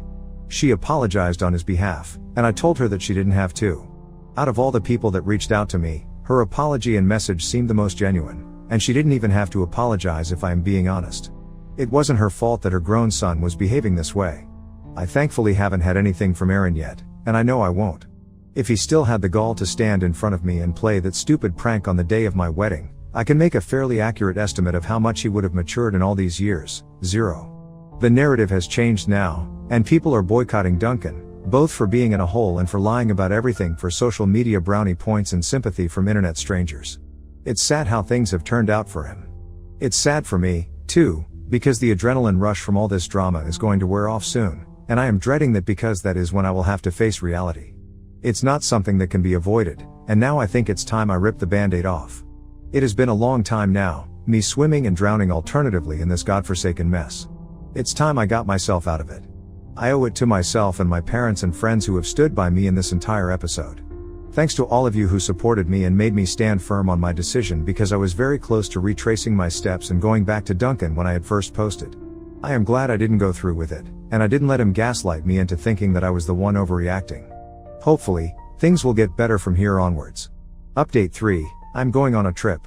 Duncan and I had originally planned that we would go for our honeymoon a couple of weeks after the wedding. Well, now this is no honeymoon, but I had spent considerable money on the bookings, so I thought, why the hell not? I am going to go for a solo trip to Southeast Asia. I know it might sound weird to a lot of you, but I need a break, and after being in a relationship for 3 years, I need to restart, and more importantly, rediscover how to do things myself. I have had no contact from him now, which makes me really relieved, and also a bit sad because no matter what happened, I do miss him. Of course, I am not going to go back to him, but it isn't easy letting go of an attachment that lasted for so long. So I need this trip in order to get back on track and get my mind off things. The situation isn't ideal, but I need to learn how to make the best of it. Welcome to Love Lies Chronicles. Emma and I had been together for 2 years. Not casual dating, serious, living together, talking about the future kind of together. We discussed marriage timelines, picked out neighborhoods where we might want to buy a house, even argued about what we'd name our hypothetical kids. I thought we were solid. Then came that Tuesday evening in March. I was making dinner when she sat down at our kitchen table with that look. You know the one, the we need to talk face that makes your stomach drop before anyone says a word. I've been thinking a lot lately, she started, which is never how good conversations begin. I turned off the stove and sat down across from her. Okay, I love you, Alex. I really do. But I'm not in love with you anymore. She paused, searching my face for a reaction. I think we should transition to being friends. I sat there for a moment, processing. 2 years. Living together for 18 months. Joint Netflix account. Her toothbrush next to mine. All of it, just friends now.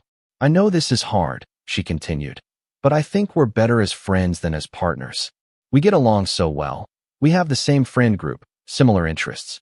We could have an amazing friendship. Okay, I said. She blinked, clearly expecting more of a fight. Okay, you want to be friends. I understand. Good to know. You're not upset?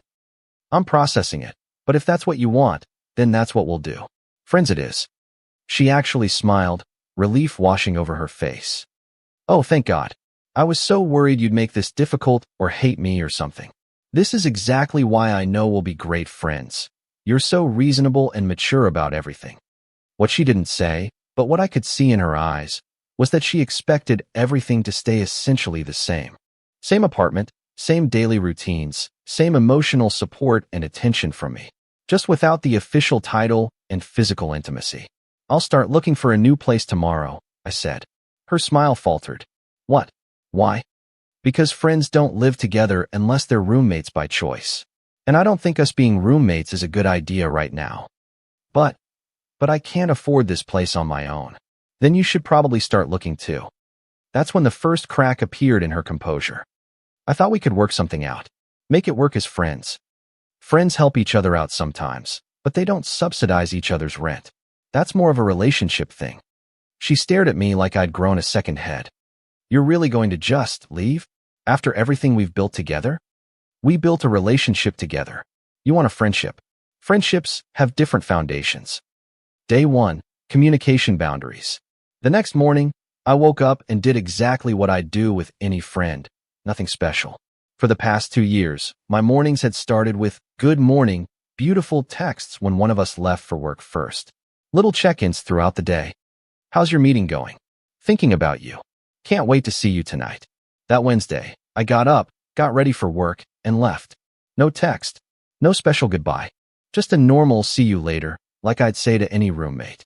My phone buzzed around 10 a.m. Emma, morning. How's your day going? I was in the middle of a code review, so I didn't respond immediately. With Emma as my girlfriend, I would have stopped what I was doing to text back right away. With Emma as my friend, she got the same priority as any other friend. I'd respond when I had a natural break. I texted back around noon. Good, busy morning. You?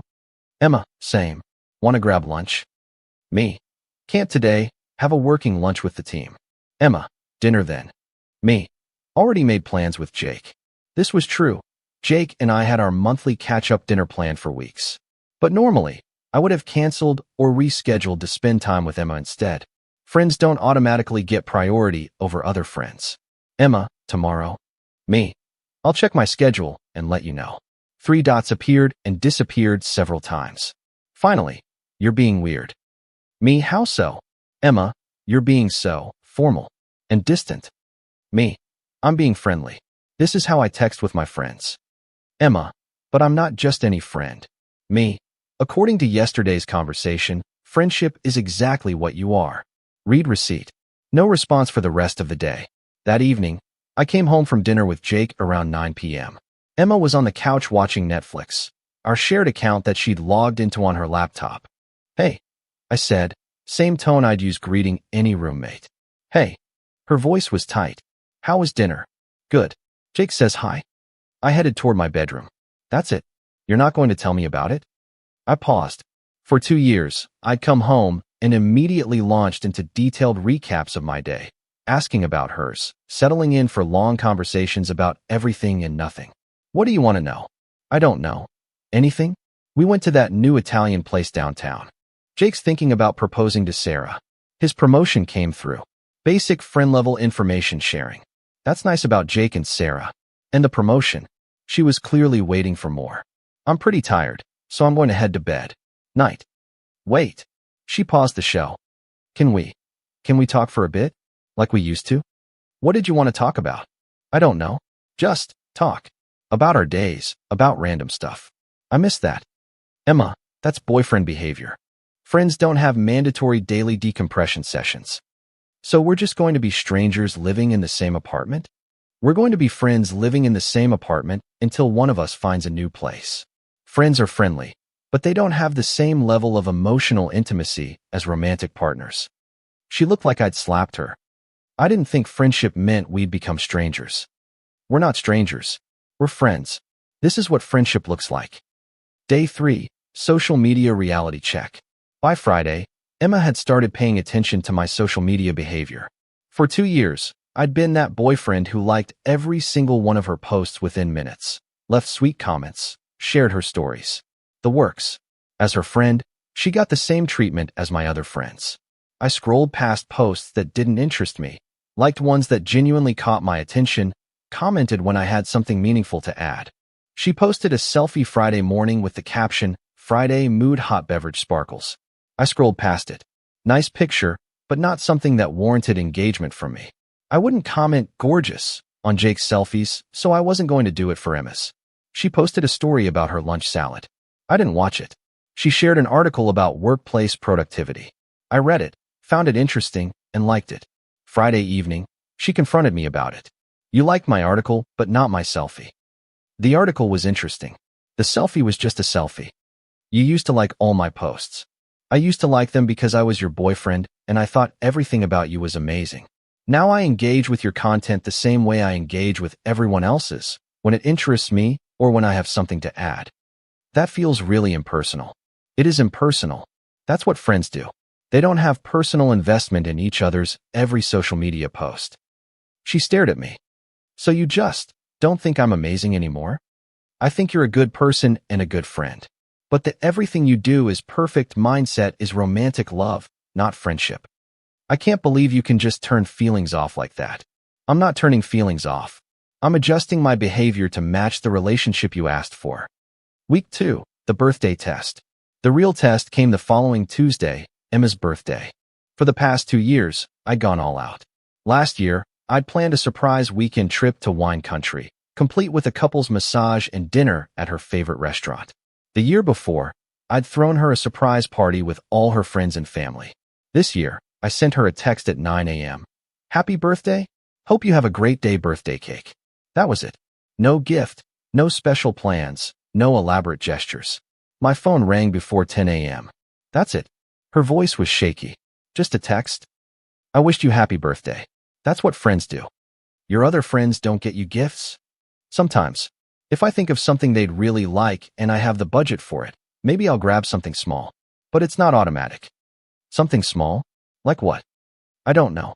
A book I think they'd enjoy, or a coffee mug, or a card. Friend gifts. A card. The volume made me hold the phone away from my ear. Would you like me to get you a card? I don't want a card. I want. She trailed off. What do you want, Emma? Silence. Because what she wanted was boyfriend-level effort. The surprise trips, the elaborate gifts, the making her day special attention. But she'd specifically asked for friendship. My friends are taking me to dinner tonight, she finally said. That sounds nice. Have fun. Don't you want to come? Am I invited? You shouldn't need an invitation. It's my birthday. If you'd like me to join your birthday dinner, you can invite me. That's how it works with friends. This is insane. You're acting like we barely know each other. I'm acting like we're friends. If that feels like strangers to you, maybe you should think about what that means. She hung up on me. Later that evening, Jake called. Dude, Emma's at dinner crying into her pasta, telling everyone you forgot her birthday. I didn't forget. I texted her this morning. That's what I figured. She's making quite a scene, though.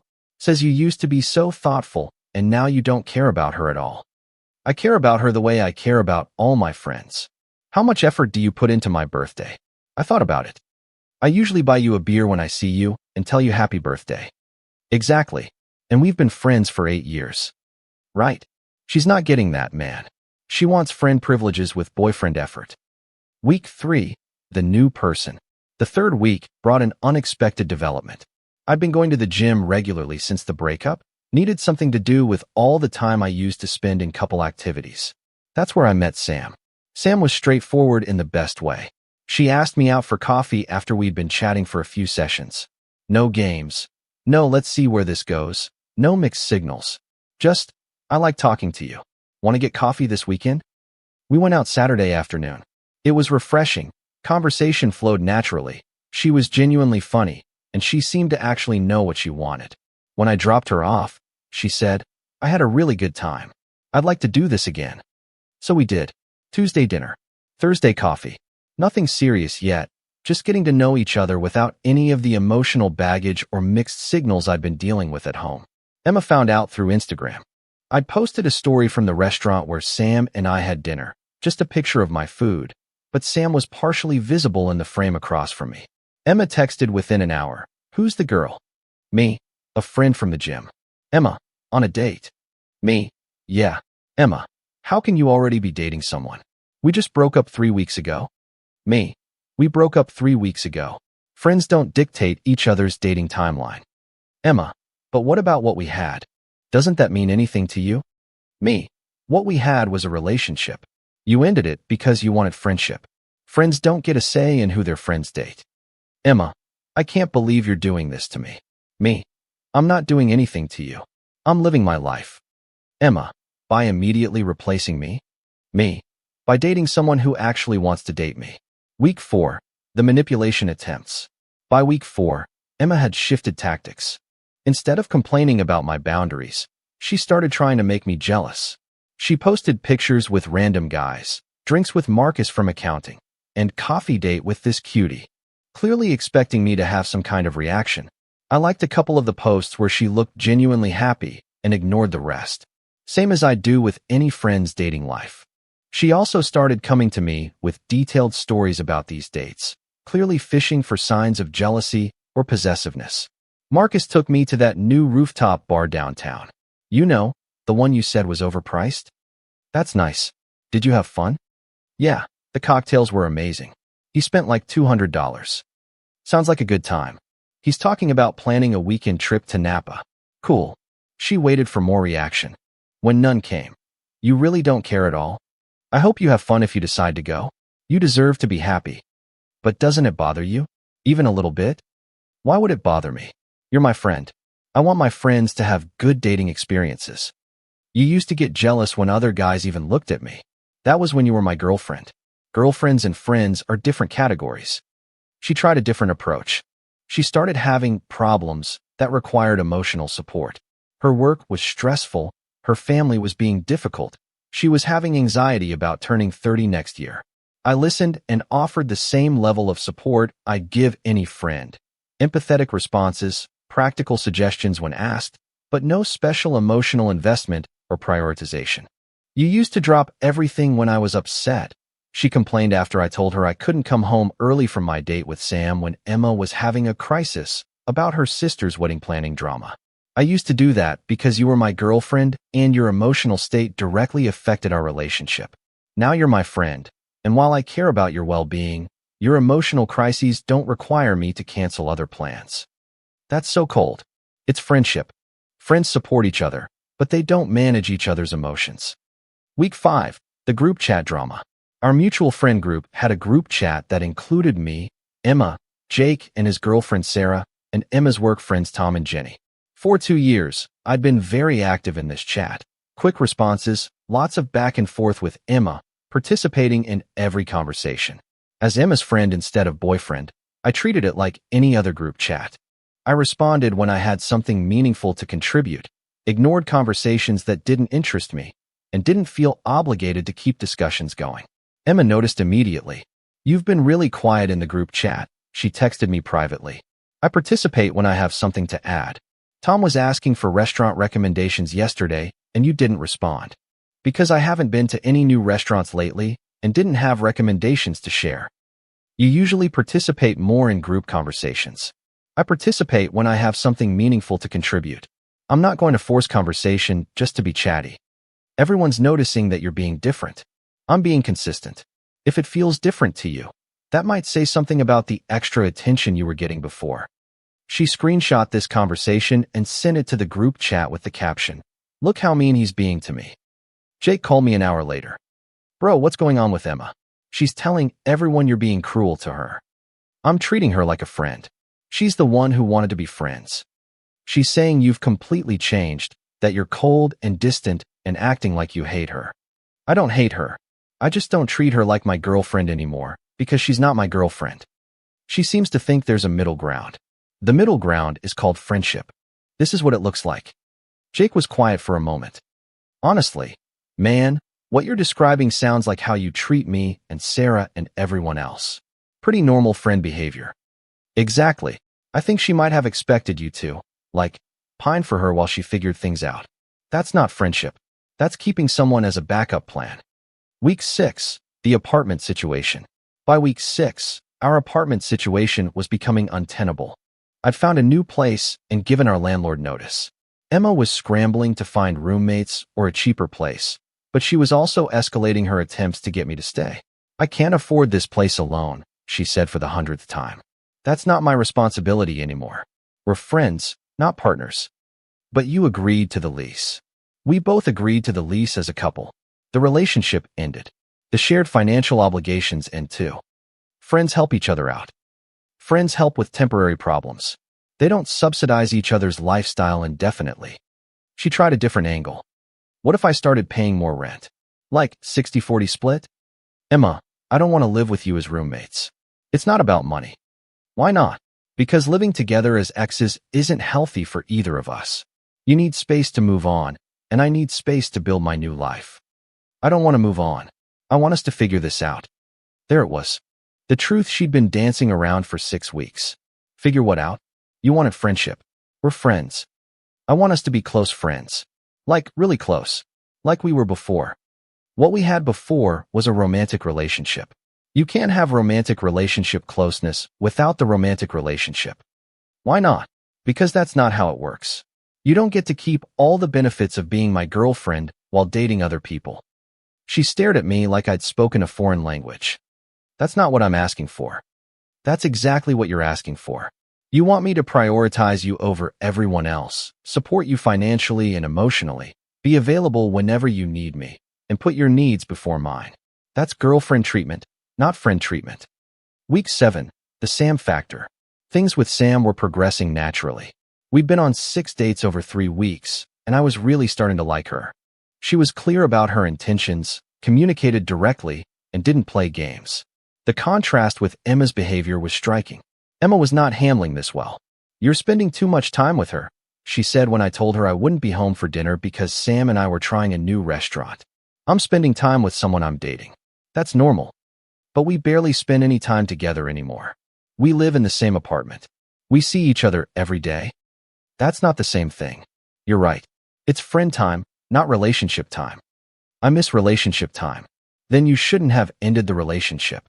She tried to invite herself along to my date with Sam. "I'd love to meet her. Why don't you invite me along?" "Because it's a date. Friends don't invite themselves on dates." "I could make it a group thing. I'll bring Marcus." "No, Emma. You don't get to insert yourself into my dating life." "I'm not inserting myself. I just want to meet the person who's taking up so much of your time. You want to scope out your replacement and make sure I'm not too happy without you." She didn't deny it. When Sam came to pick me up for a movie date, Emma made sure to be in the living room, looking particularly attractive and being overly friendly. "You must be Sam. I'm Emma, Alex's ex-girlfriend. Well, we're friends now, but we used to date. For 2 years. We lived together." Sam handled it perfectly. "Nice to meet you, Emma." Then to me, "Ready to go?" "In the car," Sam said. "So that was interesting. I'm sorry about that. She's been having a hard time with boundaries since we broke up."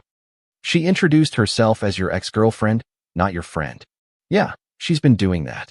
I think she's trying to mark her territory or something." "How do you feel about that?" I appreciated that Sam asked directly instead of playing games or making assumptions. "Honestly, it's exhausting. She says she wants friendship but acts like she wants to keep all the girlfriend privileges. That's not really fair to you. Or to anyone you might want to date." "No, it's not. But I'm not responsible for managing her expectations. I've been clear about boundaries." "Good. I don't do drama, Alex. I like you, but I'm not interested in being part of some complicated ex-girlfriend situation." "I understand completely. I'm trying to keep things as simple as possible." Week 8, the breaking point. Week 8 brought Emma's biggest manipulation attempt yet. I came home from work to find her crying on the couch, surrounded by tissues. "Emma, what's wrong?" "I've been thinking about everything," she said between sobs. "About us, about what I said, about how things have been." "Okay. I made a mistake, Alex. A huge mistake." I sat down in the chair across from her, maintaining distance. "What kind of mistake?" "Asking for friendship. Breaking up with you. All of it. I miss what we had.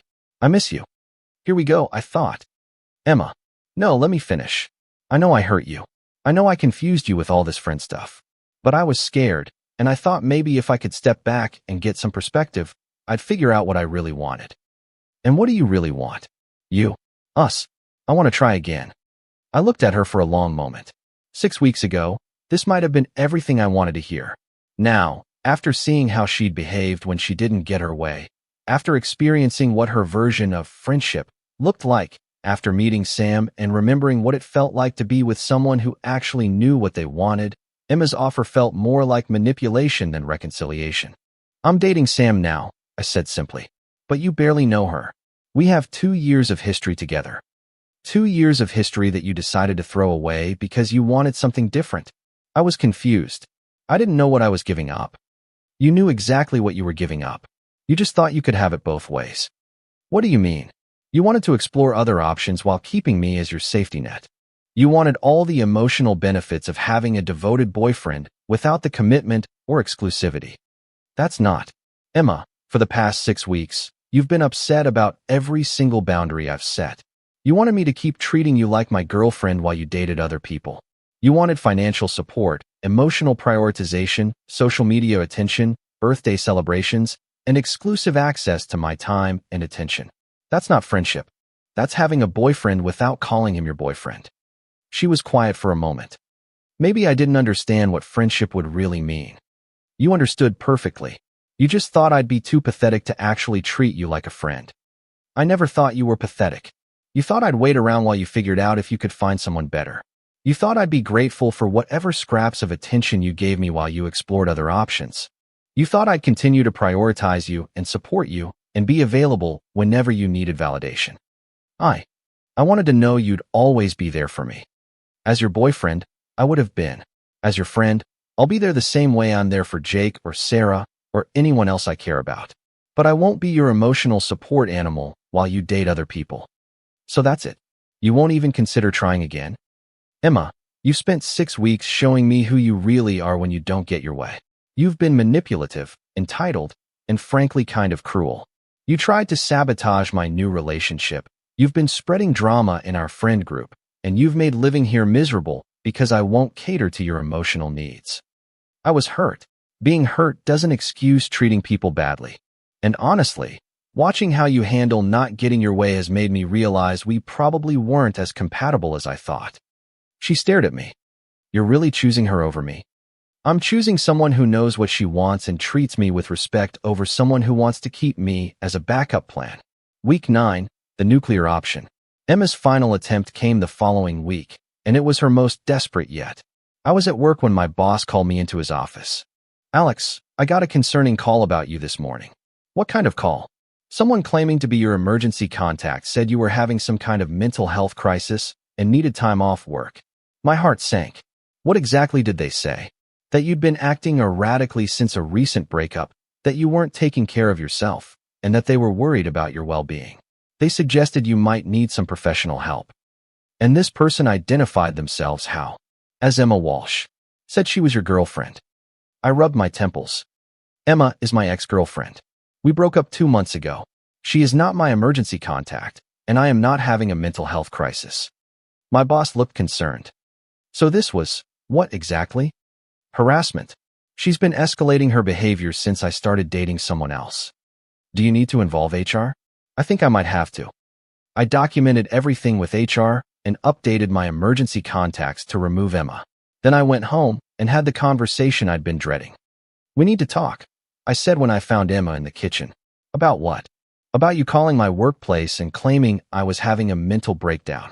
Her face went pale. I was worried about you. You were trying to sabotage my job because you're angry that I won't get back together with you. That's not true. Emma, you told my boss I was having a mental health crisis and needed professional help. You identified yourself as my girlfriend even though we broke up 2 months ago. You are not my emergency contact and have no right to make decisions about my well-being. I just thought. You thought what? That if you convinced my boss I was unstable, I'd lose my job and come running back to you? Or that Sam would get scared and leave?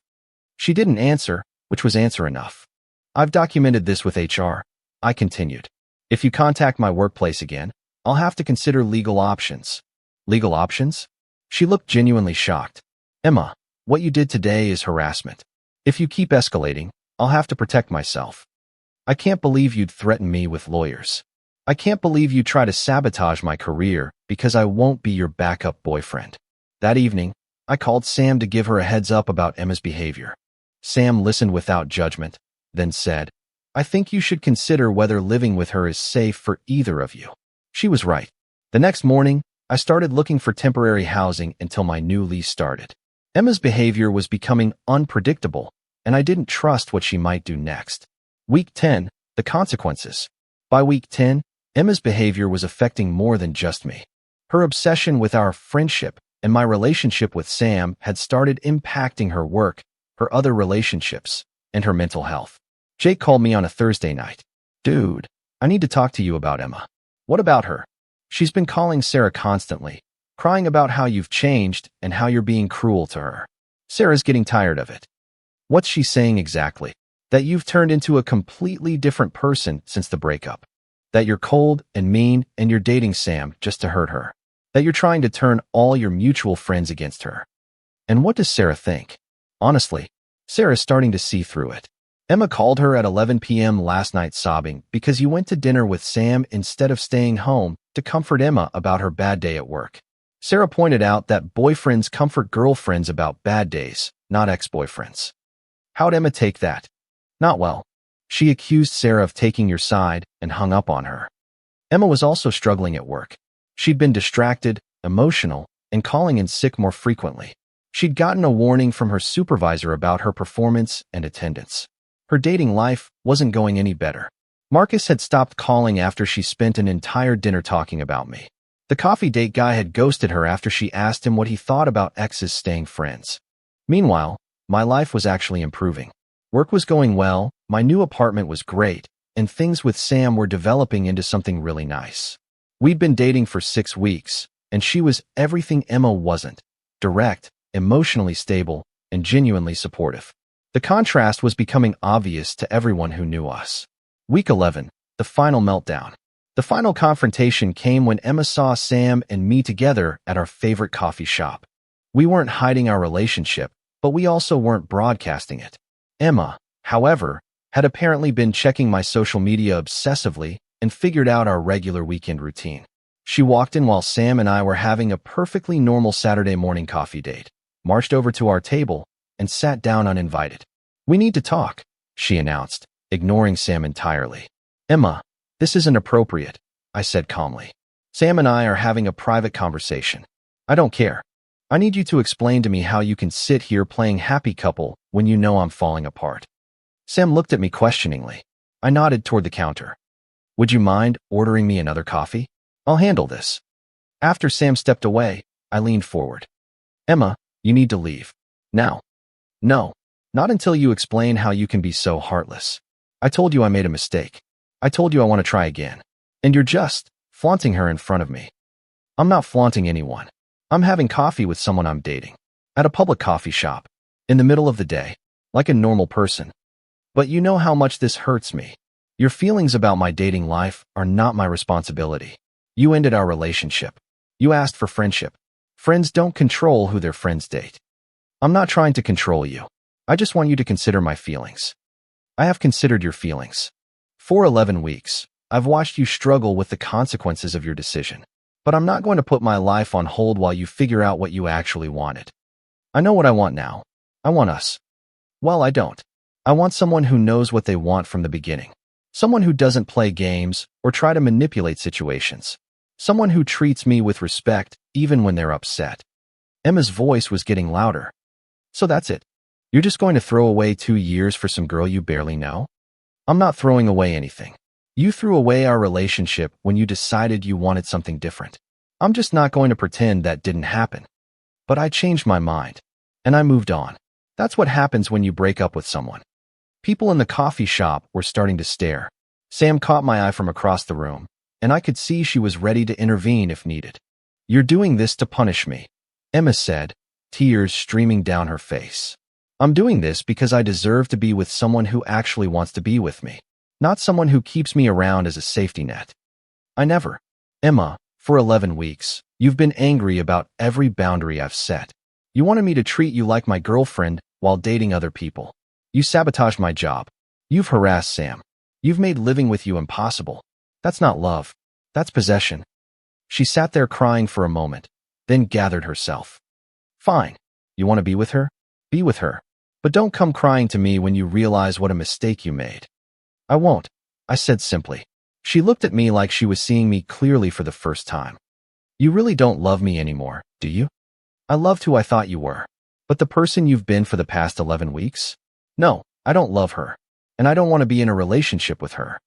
Emma stood up, looked over at Sam, and said loudly enough for the whole coffee shop to hear, "I hope you know what kind of person you're dating. He'll do this to you too someday." Then she left. Sam came back to the table with my coffee. "You okay?" "Yeah, actually, I think I am." Week 12, resolution. Emma moved out the following week. She'd found a studio apartment across town and enlisted Tom and Jenny to help her move. I made sure to be out of the apartment during the move to avoid any final dramatic confrontations. She left a letter on the kitchen counter. I almost threw it away without reading it, but curiosity got the better of me. Alex, I know you probably hate me right now, and maybe I deserve that. I've been thinking a lot about everything that happened, and I realize I handled things badly. When I said I wanted to be friends, I guess I didn't really understand what that meant. I thought it meant we could keep all the good parts of our relationship without the pressure and commitment. Asterisk.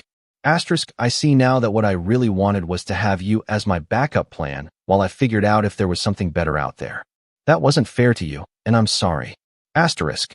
I'm also sorry about calling your work. I was desperate and scared, and I wasn't thinking clearly. I know that was wrong. Asterisk. I hope someday you can forgive me. And I hope Sam makes you happy. You deserve someone who knows what they want. Asterisk. Emma. P.S. I left your Netflix password reset. You should probably change all our shared accounts. Asterisk. It was the closest thing to accountability I was going to get from her. Not perfect, but at least she seemed to finally understand what had actually happened. 3 months later, Sam and I made it official after dating for 2 months. She met my friends, I met hers, and everything felt natural and healthy. No games, no manipulation, no mixed signals. Just two adults who liked each other and wanted to build something together. Jake and Sarah invited us to their engagement party. Emma was there. Apparently she and Sarah had worked things out, and Sarah felt obligated to invite her since they'd been friends for years. Emma looked different. Thinner, tired, but also somehow more settled. She was there with a date, a guy I didn't recognize who seemed genuinely into her. We exchanged polite hellos. No drama, no tearful confrontations, no attempts to rehash the past. Just, hey, how are you? Good, you. That's great. Like acquaintances. Later, Sam asked if it was weird seeing Emma. Not really, I realized. It felt like seeing someone I used to know, like a former coworker or something. No lingering feelings? Honestly, I mostly feel relieved. Relieved that I'm not dealing with that level of drama anymore. Relieved that I'm with someone who actually wants to be with me. Sam smiled. Good answer. 6 months later, the full picture. 6 months after Emma moved out, I ran into Tom at a bar. He'd had a few drinks and was more talkative than usual. You know, I owe you an apology, he said. For what? For thinking you were being a dick to Emma after the breakup. She had us all convinced you'd turned into this cold, heartless person overnight. And now I see what actually happened. She's been pulling the same shit with her new boyfriend. Poor guy doesn't know what hit him. What do you mean? She's doing the whole, I need space to find myself thing again, but she still expects him to be available whenever she needs emotional support. He's confused as hell because she says she wants independence, but gets mad when he makes plans without running them by her first. Tom shook his head. She called Jenny crying last week because he didn't text her back for 2 hours. 2 hours. Said it proved he didn't really care about her. Some people never learn. The crazy thing is, she talks about you sometimes. Says you were the only guy who ever really understood boundaries. She almost seems nostalgic about it. People want what they can't have, or they want what they had after they've thrown it away. Tom raised his beer. Anyway, you dodged a bullet, man. Sam seems great. She is. As I walked home, I thought about that conversation. Emma had gotten exactly what she asked for, friendship, and couldn't handle it. Not because I was cruel or unreasonable, but because what she'd really wanted was to keep me as an option while she explored other possibilities. The irony was that if she'd been honest from the beginning, if she'd said, I want to date other people, but I'm scared of losing you completely, I might have been hurt, but I would have respected her honesty. Instead, she tried to manipulate the situation to get the best of both worlds, and ended up with neither. 1 year later, reflection. A year after Emma told me she just wanted friendship, Sam and I moved in together. Not because we felt pressured or because it was convenient, but because we genuinely wanted to share our lives more fully. The contrast was striking. With Emma, even the good times had felt complicated. There was always an undercurrent of uncertainty, of wondering if I was doing enough or being enough, or if she was truly happy. With Sam, things just worked. We communicated directly, we respected each other's boundaries, and we both actively chose to be together every day. I learned a lot from those 11 weeks of friendship with Emma. I learned that boundaries aren't cruel, they're necessary. I learned that taking people at their word is sometimes the kindest thing you can do, even when they don't like the results. I learned that being someone's backup plan isn't friendship, it's being used. Most importantly, I learned the difference between someone who wants to be with you and someone who wants you to be available while they figure out what they want. Emma had said she wanted friendship, and I gave her exactly that. Nothing more, nothing less. The fact that friendship felt like punishment to her said everything about what she'd actually been asking for. Real friends want you to be happy. They don't expect you to put your life on hold while they explore other options. They don't feel entitled to relationship-level attention and support while offering only friendship-level commitment in return. When someone tells you what they want, believe them. Then give them exactly that. If they can't handle it, that's not your problem. It's theirs. Dear listeners, please share your thoughts in the comments, and do not forget to like, share, and subscribe to the channel. At a family dinner, my girlfriend smiled sweetly at me and said, "Either pay for my brother's college, or we're done. That's the bare minimum a real man does." Her parents nodded in agreement. I didn't argue. I just smiled and left without a word. 2 weeks later, she finally learned where that money really went, and it wasn't toward her brother. You can learn a lot about a person by the way they look at you when they think you owe them something. It is a look of pure, unearned confidence. A look that says, "This is mine, you just happen to be holding it for me." I saw that look last night. I saw it on the face of the woman I loved and on the faces of her parents. And in that one silent moment, I understood everything. My name is Liam. I own a custom woodworking business. I take old reclaimed wood and turn it into furniture. It is a quiet living, but a good one. I build things that last, things with character and strength. I thought my relationship with my girlfriend Chloe was the same. We had been together for 4 years. We were partners. We kept our finances separate, but worked toward shared goals. I respected her drive, her ambition. I was not a meal ticket. I was her teammate. At least that was the story I was living. Her family was always part of the package. Her father, Robert, a man who measured his worth by the value of his stock portfolio. Her mother, Carol, who believed her daughter was destined for a life of luxury. And her younger brother, Leo, a 19-year-old kid who had never worked a day in his life and saw the world as his personal playground. They were polite to me, but there was always an undercurrent of evaluation, as if they were constantly running a credit check on my character. There is something else you need to know. My life is not just about me. I have a younger sister, Sarah. A year ago, her husband, my best friend since childhood, passed away after a long, brutal fight with cancer. He left her with 2 beautiful kids and a mountain of medical debt that would make your head spin. Sarah is the strongest person I know. She works 2 jobs, she never complains, and she is fiercely proud. I help where I can, slipping her cash for groceries, covering a utility bill here and there, but she resists any major help. She is determined to make it on her own. Her struggle is a quiet, constant ache in my heart. Last night, we were all at her parents' house for their weekly family dinner. The conversation was the usual mix of Robert's stock tips and Carol's gossip. Then, after the main course, the ambush began. Robert cleared his throat, a signal that a formal announcement was coming. "Liam," he began, "as you know, Leo has been accepted to a very prestigious private university. We are all incredibly proud."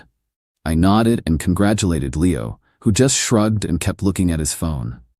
Then Chloe turned to me. She placed her hand on my arm, her smile perfectly sweet, her eyes perfectly cold. "We have been talking," she said, gesturing to her parents, "and we have realized that this is a perfect opportunity for you to show your commitment to this family." I knew where this was going. I could feel the floor falling out from under me. She continued, her voice light and casual, as if she were asking me to pass the salt. "We want you to pay for Leo's tuition, the first year at least." I just stared at her. The cost of a single year at that university was more than the down payment on my first house. She saw the look on my face and her smile tightened. The sweetness vanished, replaced by a hard, unyielding edge. "Either pay for my brother's college or we are done," she said, her voice low and firm. "That is the bare minimum a real man does for the family he's going to marry into." I looked at her parents. Robert and Carol were both nodding in agreement, their faces set with the same look of righteous expectation. They had discussed this. They had planned this. This was not a request, it was an ultimatum. A shakedown. In that moment, everything became crystal clear. My worth to them was not in my love for their daughter, my character, or my hard work. It was in my bank account. I was not a future son-in-law.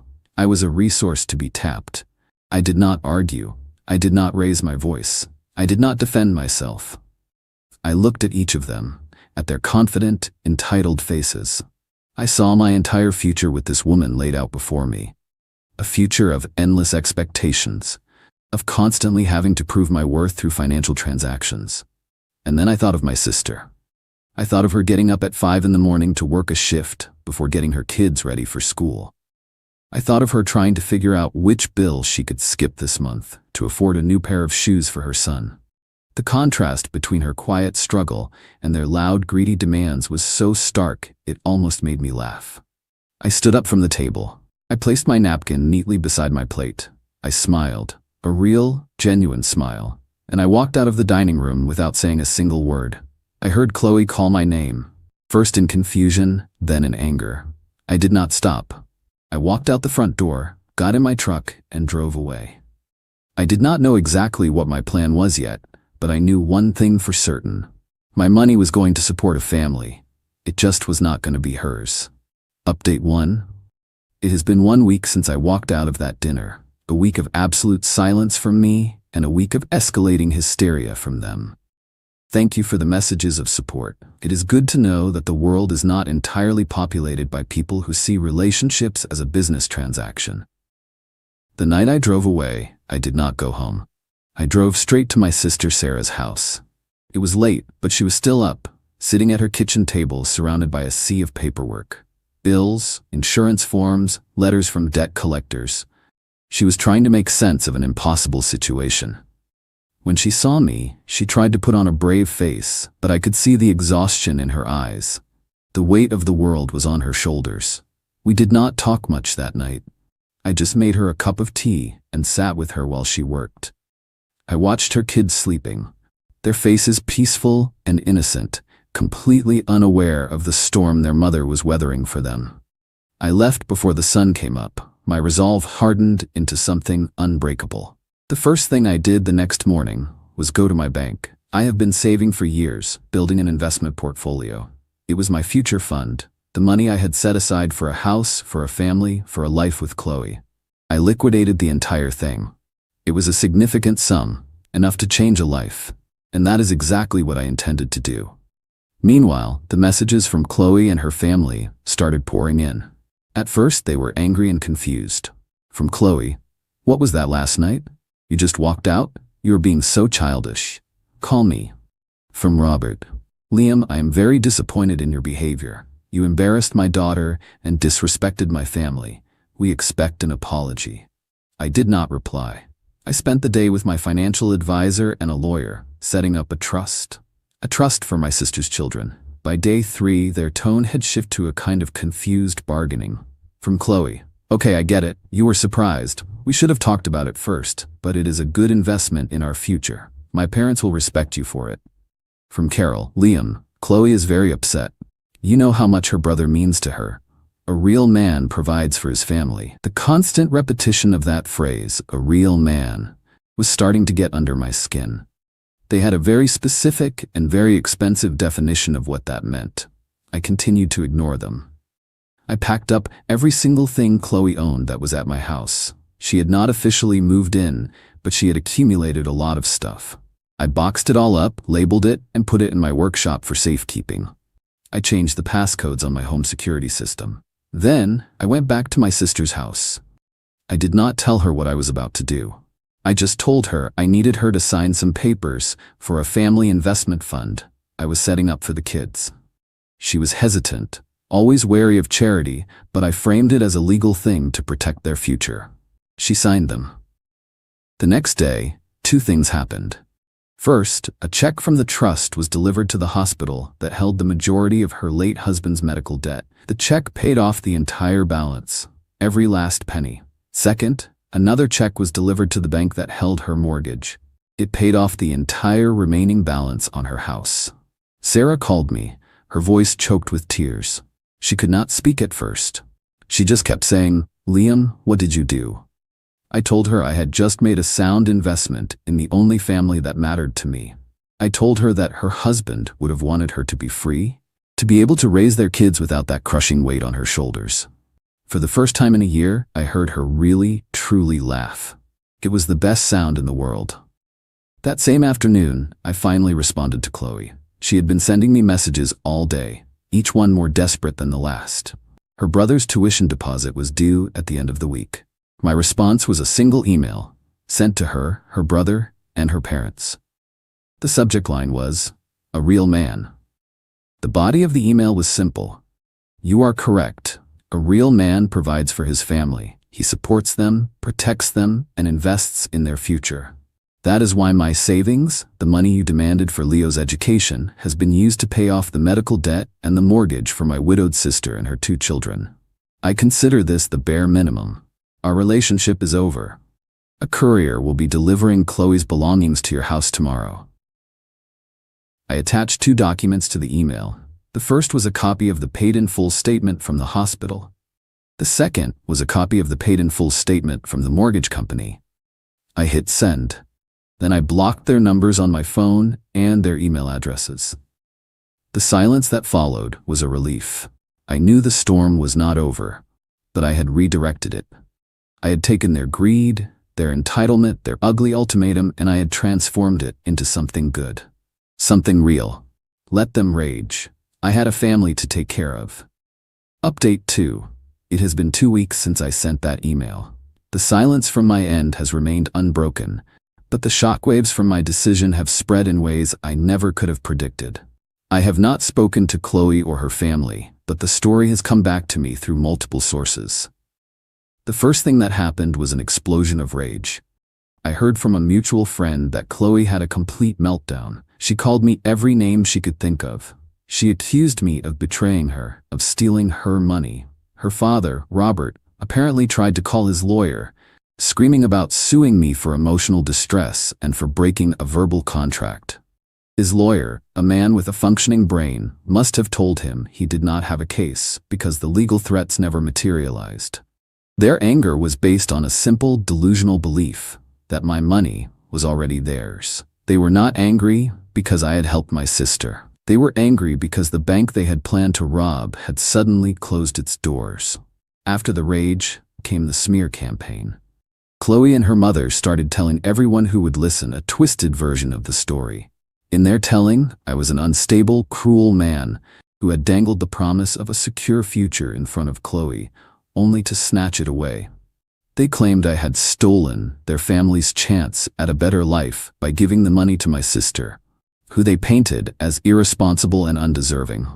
It did not work. And this is where the story gets interesting. My sister Sarah lives in the same town as Chloe's parents. It is not a huge place. People talk. The story of her husband's passing and her subsequent struggles was well known in their community. She is a beloved figure, a woman who has faced tragedy with grace and strength. When the news of my investment in her future became public, and it did, because you cannot pay off that much debt in a small town without people finding out, the reaction was overwhelming. People were touched. Our story, the story of a brother helping his sister in her darkest hour, became the talk of the town. A local newspaper even did a small piece on it, a good news story about family and community. They did not use my name at my request, but they described me as a local businessman. Now imagine you are Robert and Carol. You have spent years building a reputation as pillars of the community. You sit on charity boards, you donate to local causes, you pride yourselves on your image. And then this story comes out. A story about a local man's incredible act of generosity. And at the same time, your daughter is going around town telling everyone that this same man is a monster for not giving that exact money to her lazy, entitled brother instead. The two narratives did not align. People started connecting the dots. The story of the family dinner, of the ultimatum, started to leak out. Chloe's attempts to paint me as the villain backfired spectacularly. She was not just seen as greedy, she was seen as ghoulish. She was the woman who tried to divert a lifeline from a widow and her children to pay for her brother's frat parties. Robert and Carol have been humiliated. Their friends have been avoiding them. Their social standing, the thing they value above all else, has been shattered. They have been exposed as the greedy, entitled people they truly are. Chloe's life has been a train wreck. She is still living with her parents. Her friends, who were all part of the same materialistic world, have distanced themselves from her. The scandal is too ugly. She is a social pariah, and Leo, the brother at the center of all this, he did not get to go to his prestigious private university. He is attending the local community college. I have heard that his parents are making him get a part-time job to pay for his own books. It seems they have finally decided to teach him the value of $1, now that their access to mine has been permanently cut off. I saw Chloe once about a week ago. I was at the grocery store. She was in the checkout line a few lanes over. She looked smaller, diminished. The confidence was gone. She saw me, and for a second our eyes met. I did not feel anger. I did not feel pity. I felt nothing at all. She was just a stranger, a ghost from a life I no longer lived. She looked away first. The best part of this whole thing is my sister. The change in her is like night and day. With the financial weight gone, she is lighter, happier. She has been able to quit one of her jobs and spend more time with her kids. The dark circles under her eyes are gone. She smiles more. My investment did not just pay off her debt. It gave her back her life. It gave my niece and nephew back their mother. That is what a real man does. He does not pay for entitlement. He does not fund arrogance. He builds things that last. He protects the people he loves. He invests in a future that is built on something real. My future is with my family, the one that is bound by love and loyalty, not by invoices and expectations, and that is a foundation that can never be broken. Final update. It has been 6 months since I walked out on that family and their outrageous demands. The dust has settled, and the new world I have built for myself is quiet, strong, and completely my own. I wanted to share this final update because the story has reached a conclusion that is more complete and satisfying than I ever could have engineered. My life is good. My business is thriving. I spend my weekends helping my sister with projects around her house, the house that is now truly hers, and playing with my niece and nephew. Seeing them happy and secure, without the shadow of debt hanging over their future, is the greatest return on investment I could ever ask for. Sarah is doing incredibly well. She has even started dating again, a good man who adores her and her kids. The transformation in her life has been the true victory in all of this.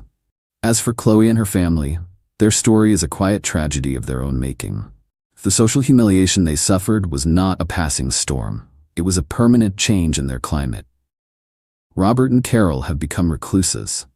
Their reputation in the community was so important to them, and its loss has been a blow from which they have not recovered. They no longer host parties. They are no longer on the boards of charities. They have been exposed, and their world has shrunk as a result. Leo, the would-be Ivy Leaguer, is still at community college. I have heard through the grapevine that he is struggling. He has never had to work for anything in his life, and the reality of responsibility has been a shock to his system. He is learning a hard lesson, one that his parents should have taught him years ago. And Chloe, her story is the one that has come full circle. After months of unemployment and social isolation, she finally sent me an email. It was not a demand or an apology. It was a plea. She wrote that she had been doing a lot of thinking, that she had been in therapy. She said she finally understood how wrong she had been, how her family's values had twisted her own. She wrote that she was not asking for a second chance, but for a conversation. She wanted to understand how she had become the person who could do what she did. I thought about it for a long time. The old me, the man who always wanted to fix things, would have agreed to meet. But I am not that man anymore. I have learned that some things are too broken to be repaired. And more importantly, I have learned that I am not responsible for fixing her. I did not reply to her email. I just deleted it. Her journey of self-discovery is her own. I am no longer a part of her story. The final, perfect end to this chapter came last week. I received a letter in the mail. It was from a local scholarship fund that helps children who have lost a parent. The letter was a thank you. It said that an anonymous donation had been made in my sister's late husband's name. A donation large enough to fund a full scholarship for one student each year for the next decade. The letter stated that the donation had been made by a local family who wished to honor the spirit of true family support in the community. I called my sister, and she had no idea what I was talking about. It was not her. Then it hit me. It was Robert and Carol. It was their desperate, public attempt to buy back their reputation. A pathetic, transparent effort to rehab their image by throwing money at the very cause my actions had championed. I did not feel anger. I just felt a quiet sense of victory. My one simple act of walking away from that dinner had not just saved myself. It had not just saved my sister. It had forced a family of takers to finally give something back. They had tried to extort me, to use my money to fund their entitled dreams. And in the end, they were the ones writing the check, funding the future of a deserving child, all in a desperate attempt to look like the very thing they are not, a real family. My revenge was never about destroying them. It was about building something better. And in the end, the ripples of my one decision have done more good than I ever could have imagined. They wanted me to pay for a bare minimum. Instead, I raised the standard. And they are the ones who are now finally trying to meet it. My girlfriend announced, "I'm moving in with my ex to co-parent better. You'll understand someday." I said, "Absolutely." Then I helped her pack and drove her there myself. What I left in their mailbox made her ex kick her out within 48 hours. I, 36 male, was with Jessica, 33, for 2 years. She had a 6-year-old daughter, Emma, from her previous relationship with Nate, 35. I loved that kid like she was my own. Tea parties, bedtime stories, the whole deal. 3 weeks ago, Jessica sat me down for a talk. "I've been thinking about Emma's well-being," she started. "Nate and I have decided it would be better for her if we lived together, for co-parenting." I stared at her. "You're joking." "I knew you'd react like this. It's not about us, it's about Emma. She needs both parents under one roof." "Jessica, we live together. Emma has her own room here. I've been helping raise her for 2 years. She rolled her eyes. "You're not her real father, Greg. This is what's best for her. You'll understand when you have kids of your own someday." The condescension. The dismissal of 2 years of 6 a.m. Saturday cartoons, homework help, and "Greg, can you check for monsters?" The absolute audacity. "So you're moving in with your ex. For Emma, it's temporary, just until she's more stable." "And our relationship?" "We can still date. You can visit on weekends. Nate's fine with it." "Nate's fine with it. How generous of him." I took a deep breath. "You know what? You're absolutely right. This is what's best. When do you want to move?" Her face lit up. "Really? You understand?" "Completely. I'll even help you pack." She hugged me, tears in her eyes. "I knew you'd come around. You're so mature about this." "Yeah, real mature." Update 1. I spent the week being the perfect supportive boyfriend. Helped her pack, organized boxes, even labeled everything. Jessica was over the moon about how understanding I was being. "See, this is why I love you," she said while wrapping dishes. "You get that modern families are complicated." "Absolutely." "Hey, what's Nate's girlfriend think about this?" Jessica's face darkened. "He doesn't have one. We agreed no partners at the house. It would confuse Emma." "So you're both single, living together." "Co-parenting. It's different." "Right, and I can't visit? Not overnight. And maybe not for the first month. Emma needs to adjust." The delusion was incredible, but I kept smiling, kept packing. Moving day arrived. I rented a U-Haul with my own money because I'm just that supportive. Loaded everything up while Nate supervised from his doorway, smirking like he'd won something. "Thanks for understanding, bro," he said. "Takes a real man to put a child's needs first." "Oh, I agree. Children should always come first." He didn't catch the emphasis. Jessica didn't either. After unloading everything, Jessica walked me to my truck. "I'll call you tomorrow, okay? We can plan our first date night. Looking forward to it." She kissed me goodbye. Nate watched from the window. I drove away, but not home. I had one more stop, their mailbox. See, while helping Jessica pack, I'd found something interesting in her closet. A folder labeled legal documents. Being the helpful boyfriend I was, I'd made sure to pack it safely. But first, I'd made copies. Lots of copies. The custody agreement from their divorce was fascinating reading. Specifically the part about cohabitation with romantic partners affecting child support payments, and the financial disclosure forms showing Nate owed $18,000 in back support. But the real treasure? Text messages between them from a month ago that Jessica had printed. Why do people print texts? Messages where they explicitly discussed getting back together, but keeping me around for financial stability, since I'd been paying half her rent and buying Emma's school supplies. Nate, just move back in. We'll figure out the Greg situation later. He's too useful right now. Paid for Emma's dance classes for the whole year. Now, what a sucker. Be nice. He loves Emma. Makes this easier. I left copies in the mailbox with a sticky note. Nate, thought you should see what Jessica's been saying about your performance issues to her friends. Also, your ex-wife Carla might want to know about that back child support. Already sent her copies. Good luck with the new roommate, Greg. The performance issues thing? Made that up. But cheaters are always paranoid about what else their partner might be sharing. Update 2. The calls started at 6 a.m. Jessica, what did you do? Good morning to you too. How's the co-parenting going? Nate's losing his mind. He says you sent him something. He won't tell me what, but he wants me out today. That's weird. I just dropped off some paperwork I found while packing. Thought it might be important. What paperwork? Oh, various things. Legal documents, text messages. You really should be more careful with sensitive information. Silence. Then, you went through my things? I was packing them. You asked me to pack everything, remember? I was being thorough. Those were private. Were they? Because Nate seems pretty interested in them now. She hung up, called back 10 minutes later, crying. He's threatening to take me to court, says I violated the custody agreement. By moving in with him?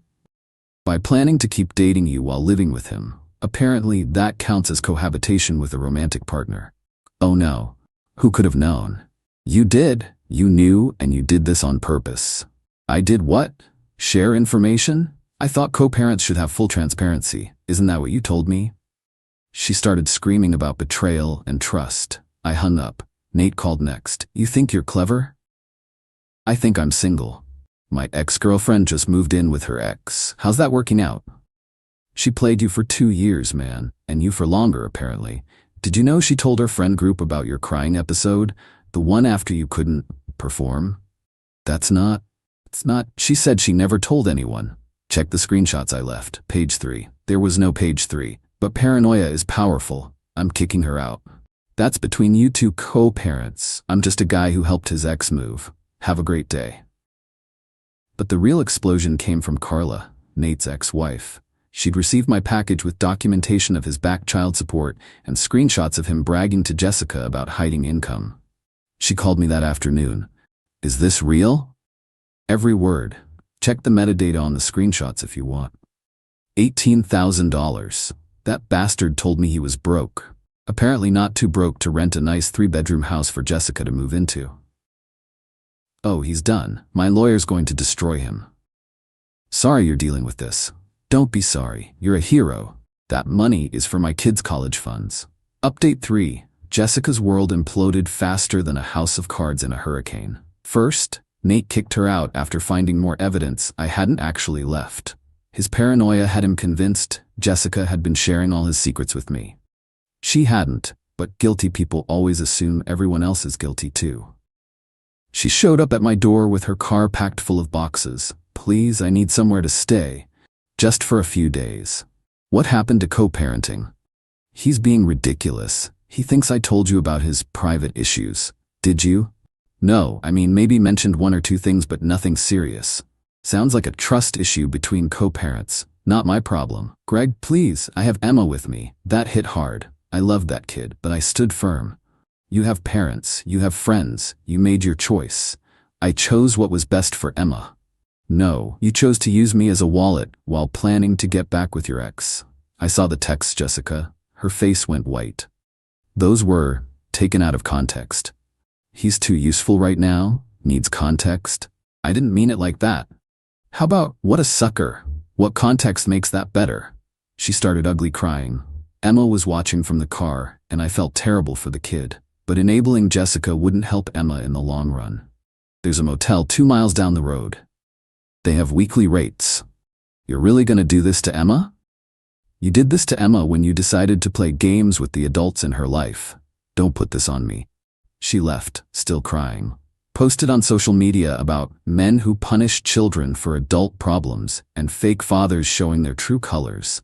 My response was simple. I posted the screenshot of her and Nate calling me a sucker with the caption, "When you find out you were just a wallet with legs." PSA: trust your gut, fellas. Her post disappeared within an hour. Update 4. The legal fallout was beautiful to watch from a distance. Carla's lawyer filed an emergency motion for contempt regarding the back child support. The judge was not amused by Nate's hidden income. He got 30 days to pay the full $18,000 or face jail time. Nate, in desperation, tried to claim Jessica owed half since she'd been benefiting from the arrangement. The judge actually laughed. "Sir, you can't retroactively make your girlfriend responsible for your child support." Meanwhile, Jessica's custody situation deteriorated. Since she'd moved Emma out of her stable home with me into Nate's house, then into a motel, the court considered her living situation unstable. She called me crying. "They're giving Nate primary custody. This is your fault." "How is your poor planning my fault? If you hadn't left those papers, if you hadn't tried to play everyone, none of this would have happened." "I was trying to do what was best for Emma." "No, you were trying to have your cake and eat it too. Now you're choking on it." But the most satisfying moment came from an unexpected source. Emma's school counselor reached out to me. "Mr. Gregg, Emma's been asking for you. She's allowed to write letters if you're comfortable receiving them." My heart broke. Of course, I'd love to hear from her. The first letter arrived yesterday. "Dear Gregg, Mom says you don't love us anymore, but I don't believe her. Do you still remember our secret handshake? I miss our pancake Saturdays. Love, Emma." I wrote back immediately, careful to keep it appropriate and copy her counselor. "Dear Emma, I'll always care about you. I remember our handshake perfectly. Life changes sometimes, but the fun memories stay forever. Keep being awesome. Your friend, Gregg." Jessica found out about the letters and went ballistic. Called me screaming about undermining her parenting. "You moved in with your ex to undermine our relationship. I'm writing appropriate letters to a kid I helped raise for 2 years. See the difference?" Update 5. The grand finale came courtesy of Jessica's own entitlement. Unable to afford a decent place, since she'd been relying on my income, she moved back with her parents. They were less than thrilled to have their 33-year-old daughter and granddaughter crammed into their retirement condo. Her dad, Frank, actually called me. "Gregg, what the hell happened? Jessica says you sabotaged her co-parenting arrangement." "Frank, did she tell you she was planning to date me while living with her ex?" "What? Did she mention the texts where they called me a sucker for paying her bills?" "She said those were jokes." "Did she mention that she told me I'd never be Emma's real father after I'd been raising her for 2 years? Long pause. No, she didn't mention that." "I've got screenshots if you want them. Send them." I did. Frank called back an hour later. "I'm sorry, Gregg. We didn't raise her to be like this." "Not your fault, Frank. You were good to Emma. Hell, you were good to Jessica. She just got greedy." "Yeah." The last I heard through mutual friends, Nate had to sell his house to pay the back child support and legal fees. He got supervised visitation only after the court found out about the hidden income. Jessica got Emma back, but has to live with her parents indefinitely. She's working 2 jobs to afford a lawyer to fight for full custody. She tells everyone I'm a narcissistic abuser who manipulated the situation. Nobody believes her after the screenshots went public. Last week, I got one final text from an unknown number. "You destroyed my life over pride. I hope you're happy." I responded, "I'm not happy or unhappy about your situation. I'm indifferent. You made choices. Those choices had consequences. I just made sure the right people knew about them. Emma misses you. That's manipulation, and you know it." "It's true, though." "Then maybe you should have thought about that before treating me like a walking ATM while planning your reunion with Nate." "I never loved him. I love you. You love what I provided. There's a difference. Please, can we talk?" "We just did. Lose this number." I blocked it and went back to my life. Started dating a woman named Claire who has no kids, no ex-drama, and pays her own bills. It's refreshing. Final update. It's been 2 months since the mailbox incident. Here's where everyone landed. Jessica is still at her parents' place, working as a receptionist during the day and stocking shelves at night. Her social media is full of inspirational quotes about rising from the ashes and strong single mothers. The comments are mostly empty platitudes from other bitter people. Nate is living in a studio apartment, wages garnished for child support. His ex-wife Carla sent me a thank you card with a Starbucks gift card and a photo of her kids at Disney World with the note, "The back support paid for this. Thank you for having more integrity than their father." Emma? That still hurts. The counselor says she's doing okay but misses the stability. I've kept all her letters and wrote back when allowed, always appropriate, always copied to the counselor. Jessica tried to stop it, but the court said maintaining positive relationships was in Emma's best interest. Some of my friends said I went too far. You didn't have to nuclear option it, they said. But here's the thing. I didn't create the nuclear option. Jessica did when she decided to move in with her ex while keeping me as a backup plan. Nate did when he hid income from his kids. I just made sure the truth came out. Was I petty? Absolutely. Was I wrong? I don't think so. Jessica wanted to have it all. The ex, the boyfriend, the financial support, the emotional backup plan. She gambled on me being too nice to do anything about it. She lost. The funniest part? About a month ago, Nate tried to reach out to Bro Bond over being played by the same woman. She used us both, man. We should get a beer and compare notes. Nate, you called me a sucker. You were actively planning to use me with her. We're not bras. We're not anything. You both got exactly what you deserved. Come on, water under the bridge you both set on fire? Pass. He called me various names and hung up. Looking back, the red flags were there. The way Jessica always compared me to Nate, the way she'd text him constantly about Emma stuff that didn't require immediate responses, the way she'd light up when he picked Emma up, then complain about him the second he left. I was useful, that's all. But hey, at least I helped Emma with her multiplication tables. Taught her to ride a bike without training wheels. Made her laugh with my terrible dad jokes. Those memories are real, even if Jessica's feelings weren't. To everyone asking if I regret it? No. They conspired to use me. I exposed them. Actions have consequences. And to Jessica, since I know you still cyberstalk me, yes, I kept the receipts for everything I bought Emma. No, I'm not seeking reimbursement. They were gifts to an innocent kid, not investments in your con game.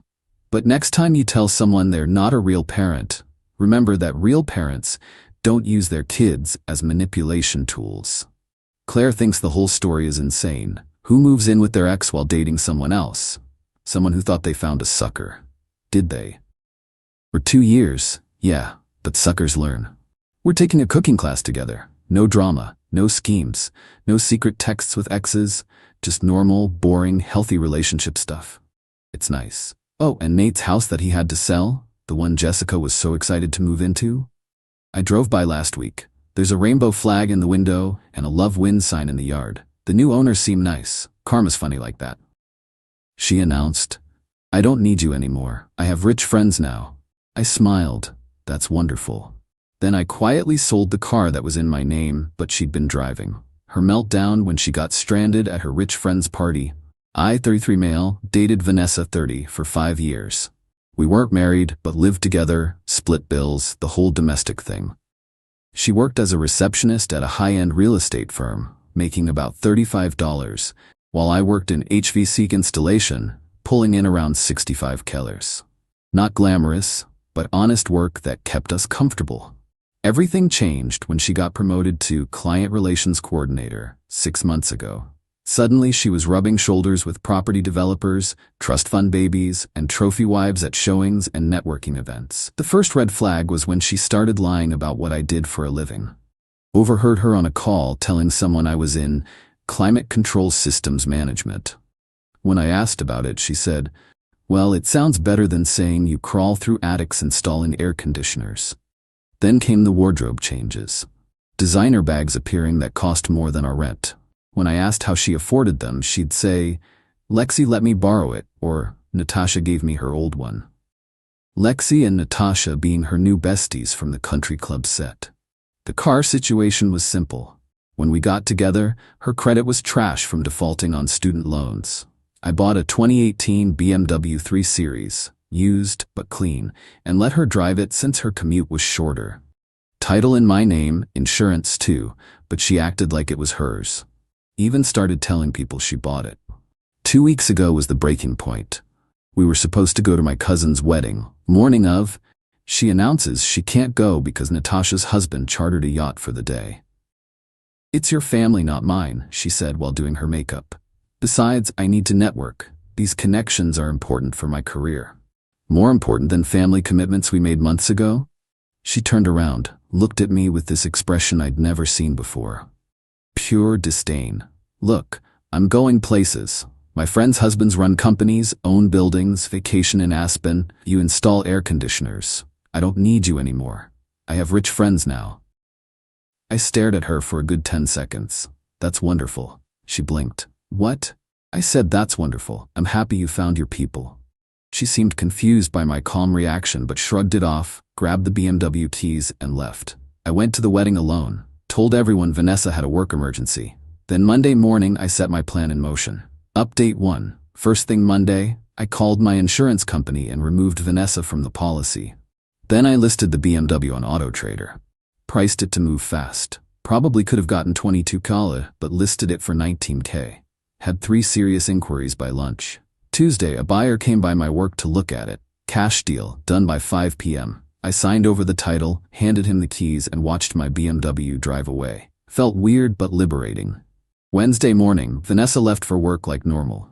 I'd taken the day off. She had no idea the BMW was already gone, because I'd been parking my work truck in our apartment's garage and the BMW in visitor spots. She just assumed it was there. Got a text at 10 a.m. "Did you move my car? Can't find it." Me, "The BMW? I sold it." My phone immediately exploded. Called me 31 times in 10 minutes. Texts were barely coherent. "What do you mean you sold it? That's my car? You can't do this. I'm calling the police." Finally answered on call 32.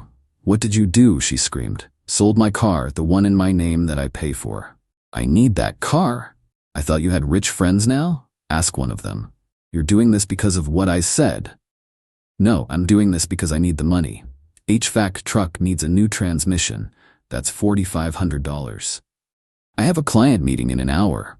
Uber exists. You can't just... Actually, I can. It was my car. Check the registration if you're confused." She hung up. 20 minutes later, her mom called. "Beverly was always a piece of work. How dare you leave my daughter stranded?" "She's not stranded. She has legs, Uber, public transit, and apparently rich friends with yachts. She'll figure it out." "You stole her car." "Can't steal what's mine, Beverly. She needs that car for work." Then she should have been nicer to the person providing it. "You're a pathetic little man who can't handle a successful woman. Your daughter makes $42K a year and owes $800 on a Chanel bag she can't afford. If that's success, I'll stay pathetic." I hung up. Update 2. The next few days were comedy gold. Vanessa tried everything. First, she actually called the police. 2 officers showed up at my work. I showed them the title. I'd kept a photo, registration, insurance docs, bill of sale, all in my name. "Ma'am lied to us," one officer said. "Wasting police time is a crime." They left. She didn't get charged, but the embarrassment was worth it. Then she tried the emotional manipulation. Showed up at my work during lunch, crying. My coworkers watched through the break room window like it was Netflix. "Please, I'm sorry about what I said. I didn't mean it." Which part? That you don't need me or that I'm beneath you? I was stressed. Natasha and Lexi, they make me feel like I have to be someone else. So be someone else, just not with my car. I got fired. I paused. What? I couldn't get to the client meeting. Lost the account. They fired me. That's unfortunate. Unfortunate? I have no job and no car. You have rich friends. I'm sure they'll help. You don't understand. I understand perfectly. You thought you were too good for me. Now you get to prove it. She left sobbing. Felt a tiny bit bad, but then remembered her "you install air conditioners" comment. Nah. That evening, I got a call from Natasha herself. This woman I'd never met had the audacity to call me. "Hello, is this Vanessa's boyfriend?" "Ex-boyfriend. Who's this?" "Natasha Wellington. I understand you sold Vanessa's car?" The entitlement in her voice was astounding. I sold my car, yes. That was rather vindictive, don't you think?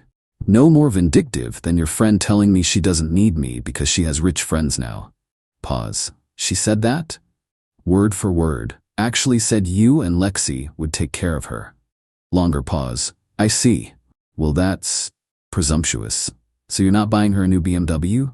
Certainly not. I barely know the girl. She serves champagne at our events. She told me you were best friends. Natasha actually laughed. Best friends? She's the help, darling. And that's when I realized Vanessa had built this entire fantasy where she was actually part of their group. They saw her as the receptionist who handed out champagne and took coats. Update 3 Saturday was the yacht party. The one Vanessa chose over my cousin's wedding. She'd been posting all week about it on Instagram, acting like missing it would be social suicide. 8 a.m. that morning, she knocked on my door. Full designer outfit, probably $3K if she didn't have, hair professionally done, wearing those ridiculous Louboutins she bought with rent money. I need a ride to the marina. I almost choked on my coffee. Excuse me. The yacht leaves at 9. I need a ride. Call your rich friends. Natasha's already there. Lexi's not answering. Uber? It's $70 to the marina. Sounds like a you problem. I'll pay you back. With what money? You got fired. She shifted tactics, tried being flirty, touched my arm. Come on, for old time's sake. Maybe we could even talk after. No. You're really going to make me miss this? I'm not making you do anything. You're facing the consequences of your choices. This is abuse. No, this is Tuesday. Well, Saturday. Point is, not my problem. She stood there for another minute, then screamed, I hate you, and stormed off in those ridiculous heels.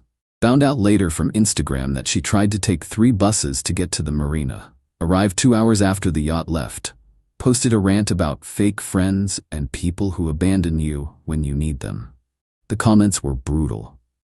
Turns out, burning bridges with your actual friends to chase rich people who don't care about you isn't a great strategy. Update 4 Monday morning, the apartment drama started. See, we were both on the lease.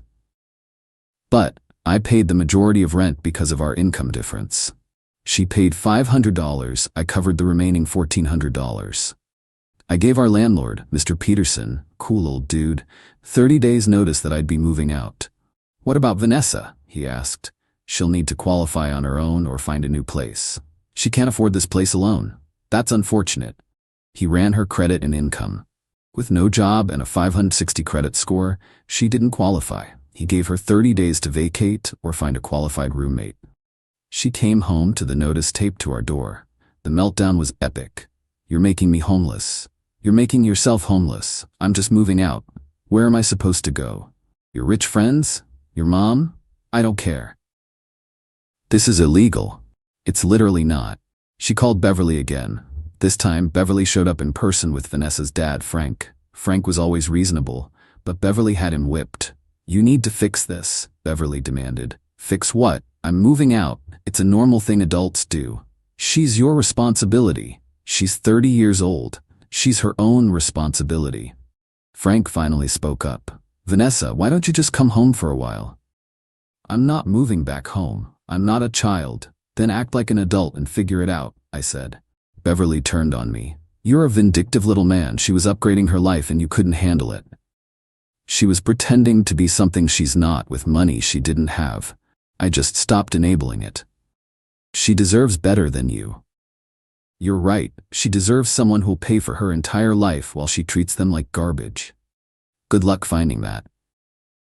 As they were leaving, Frank pulled me aside. She really say she didn't need you? He asked quietly. Among other things, he nodded. She gets that from her mother, always wanting more, never appreciating what she has. I'm sorry, son. Thanks, Frank. For what it's worth, I'd have sold the car too. Update 5. The grand finale came that Friday. Vanessa had been posting increasingly desperate messages on social media. Anyone need a roommate? Looking for job opportunities. Life teaches you who your real friends are. Then she made a crucial mistake. She posted in a local Facebook group, warning, my ex-boyfriend, she tagged me, vindictively sold my car and is making me homeless. This is what narcissistic abuse looks like, ladies. I normally ignore social media drama, but this was defamation. So I responded with receipts. Screenshot of the BMW title in my name. Insurance documents in my name.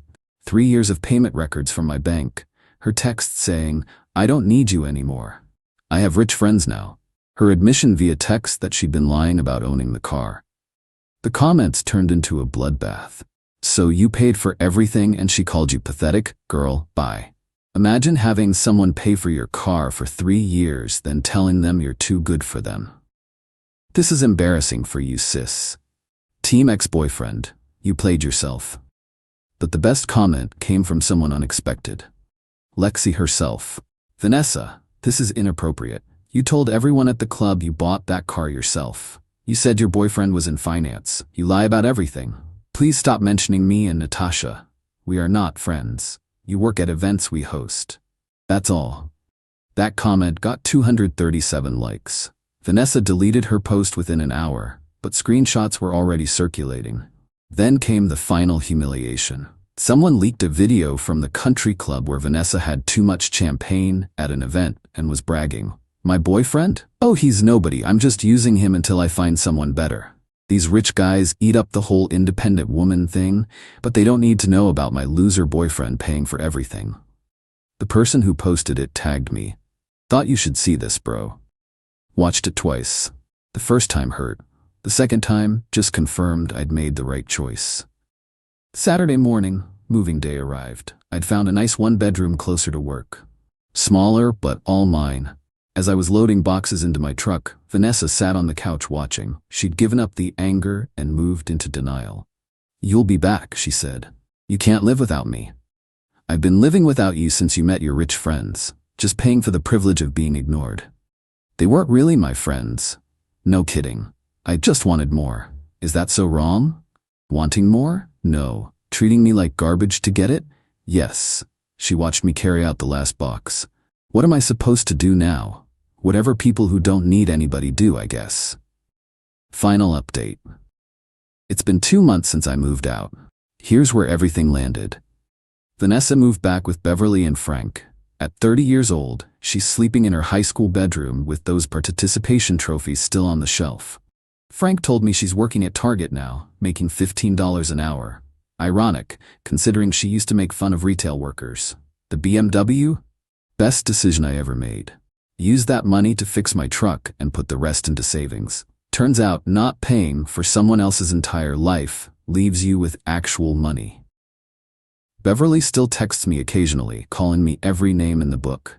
I've blocked her on everything except email, in case there's any legal issues with the lease.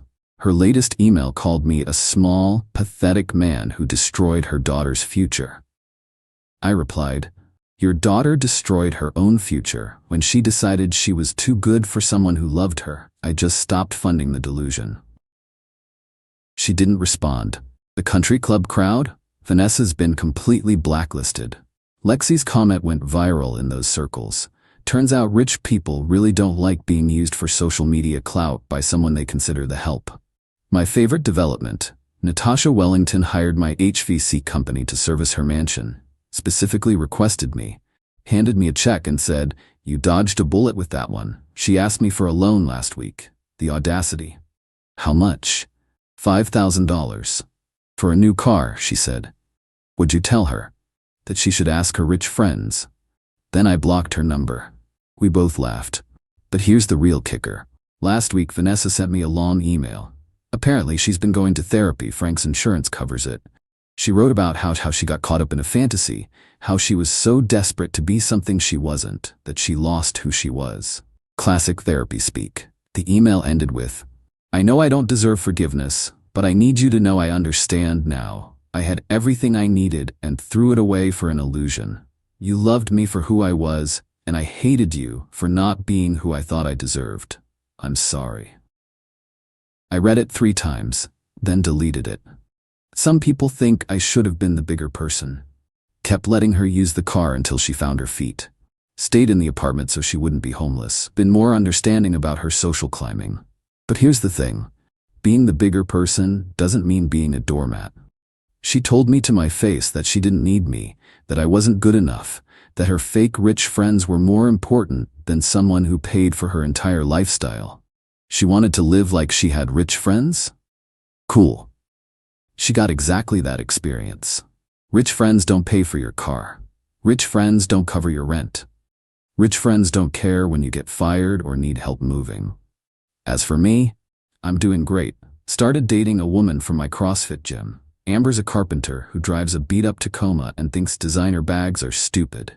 We went Dutch on our first date, and she actually thanked me for not trying to pay for everything. I make my own money, she said. I don't need a provider, I need a partner. Music to my ears. We're taking things slow. She knows the whole Vanessa story, hard to avoid, it's still circulating in local social media. Her take? Anyone who measures someone's worth by their job title isn't worth your time. Last thing, ran into Frank at Home Depot last week. He was buying paint. Redecorating? I asked.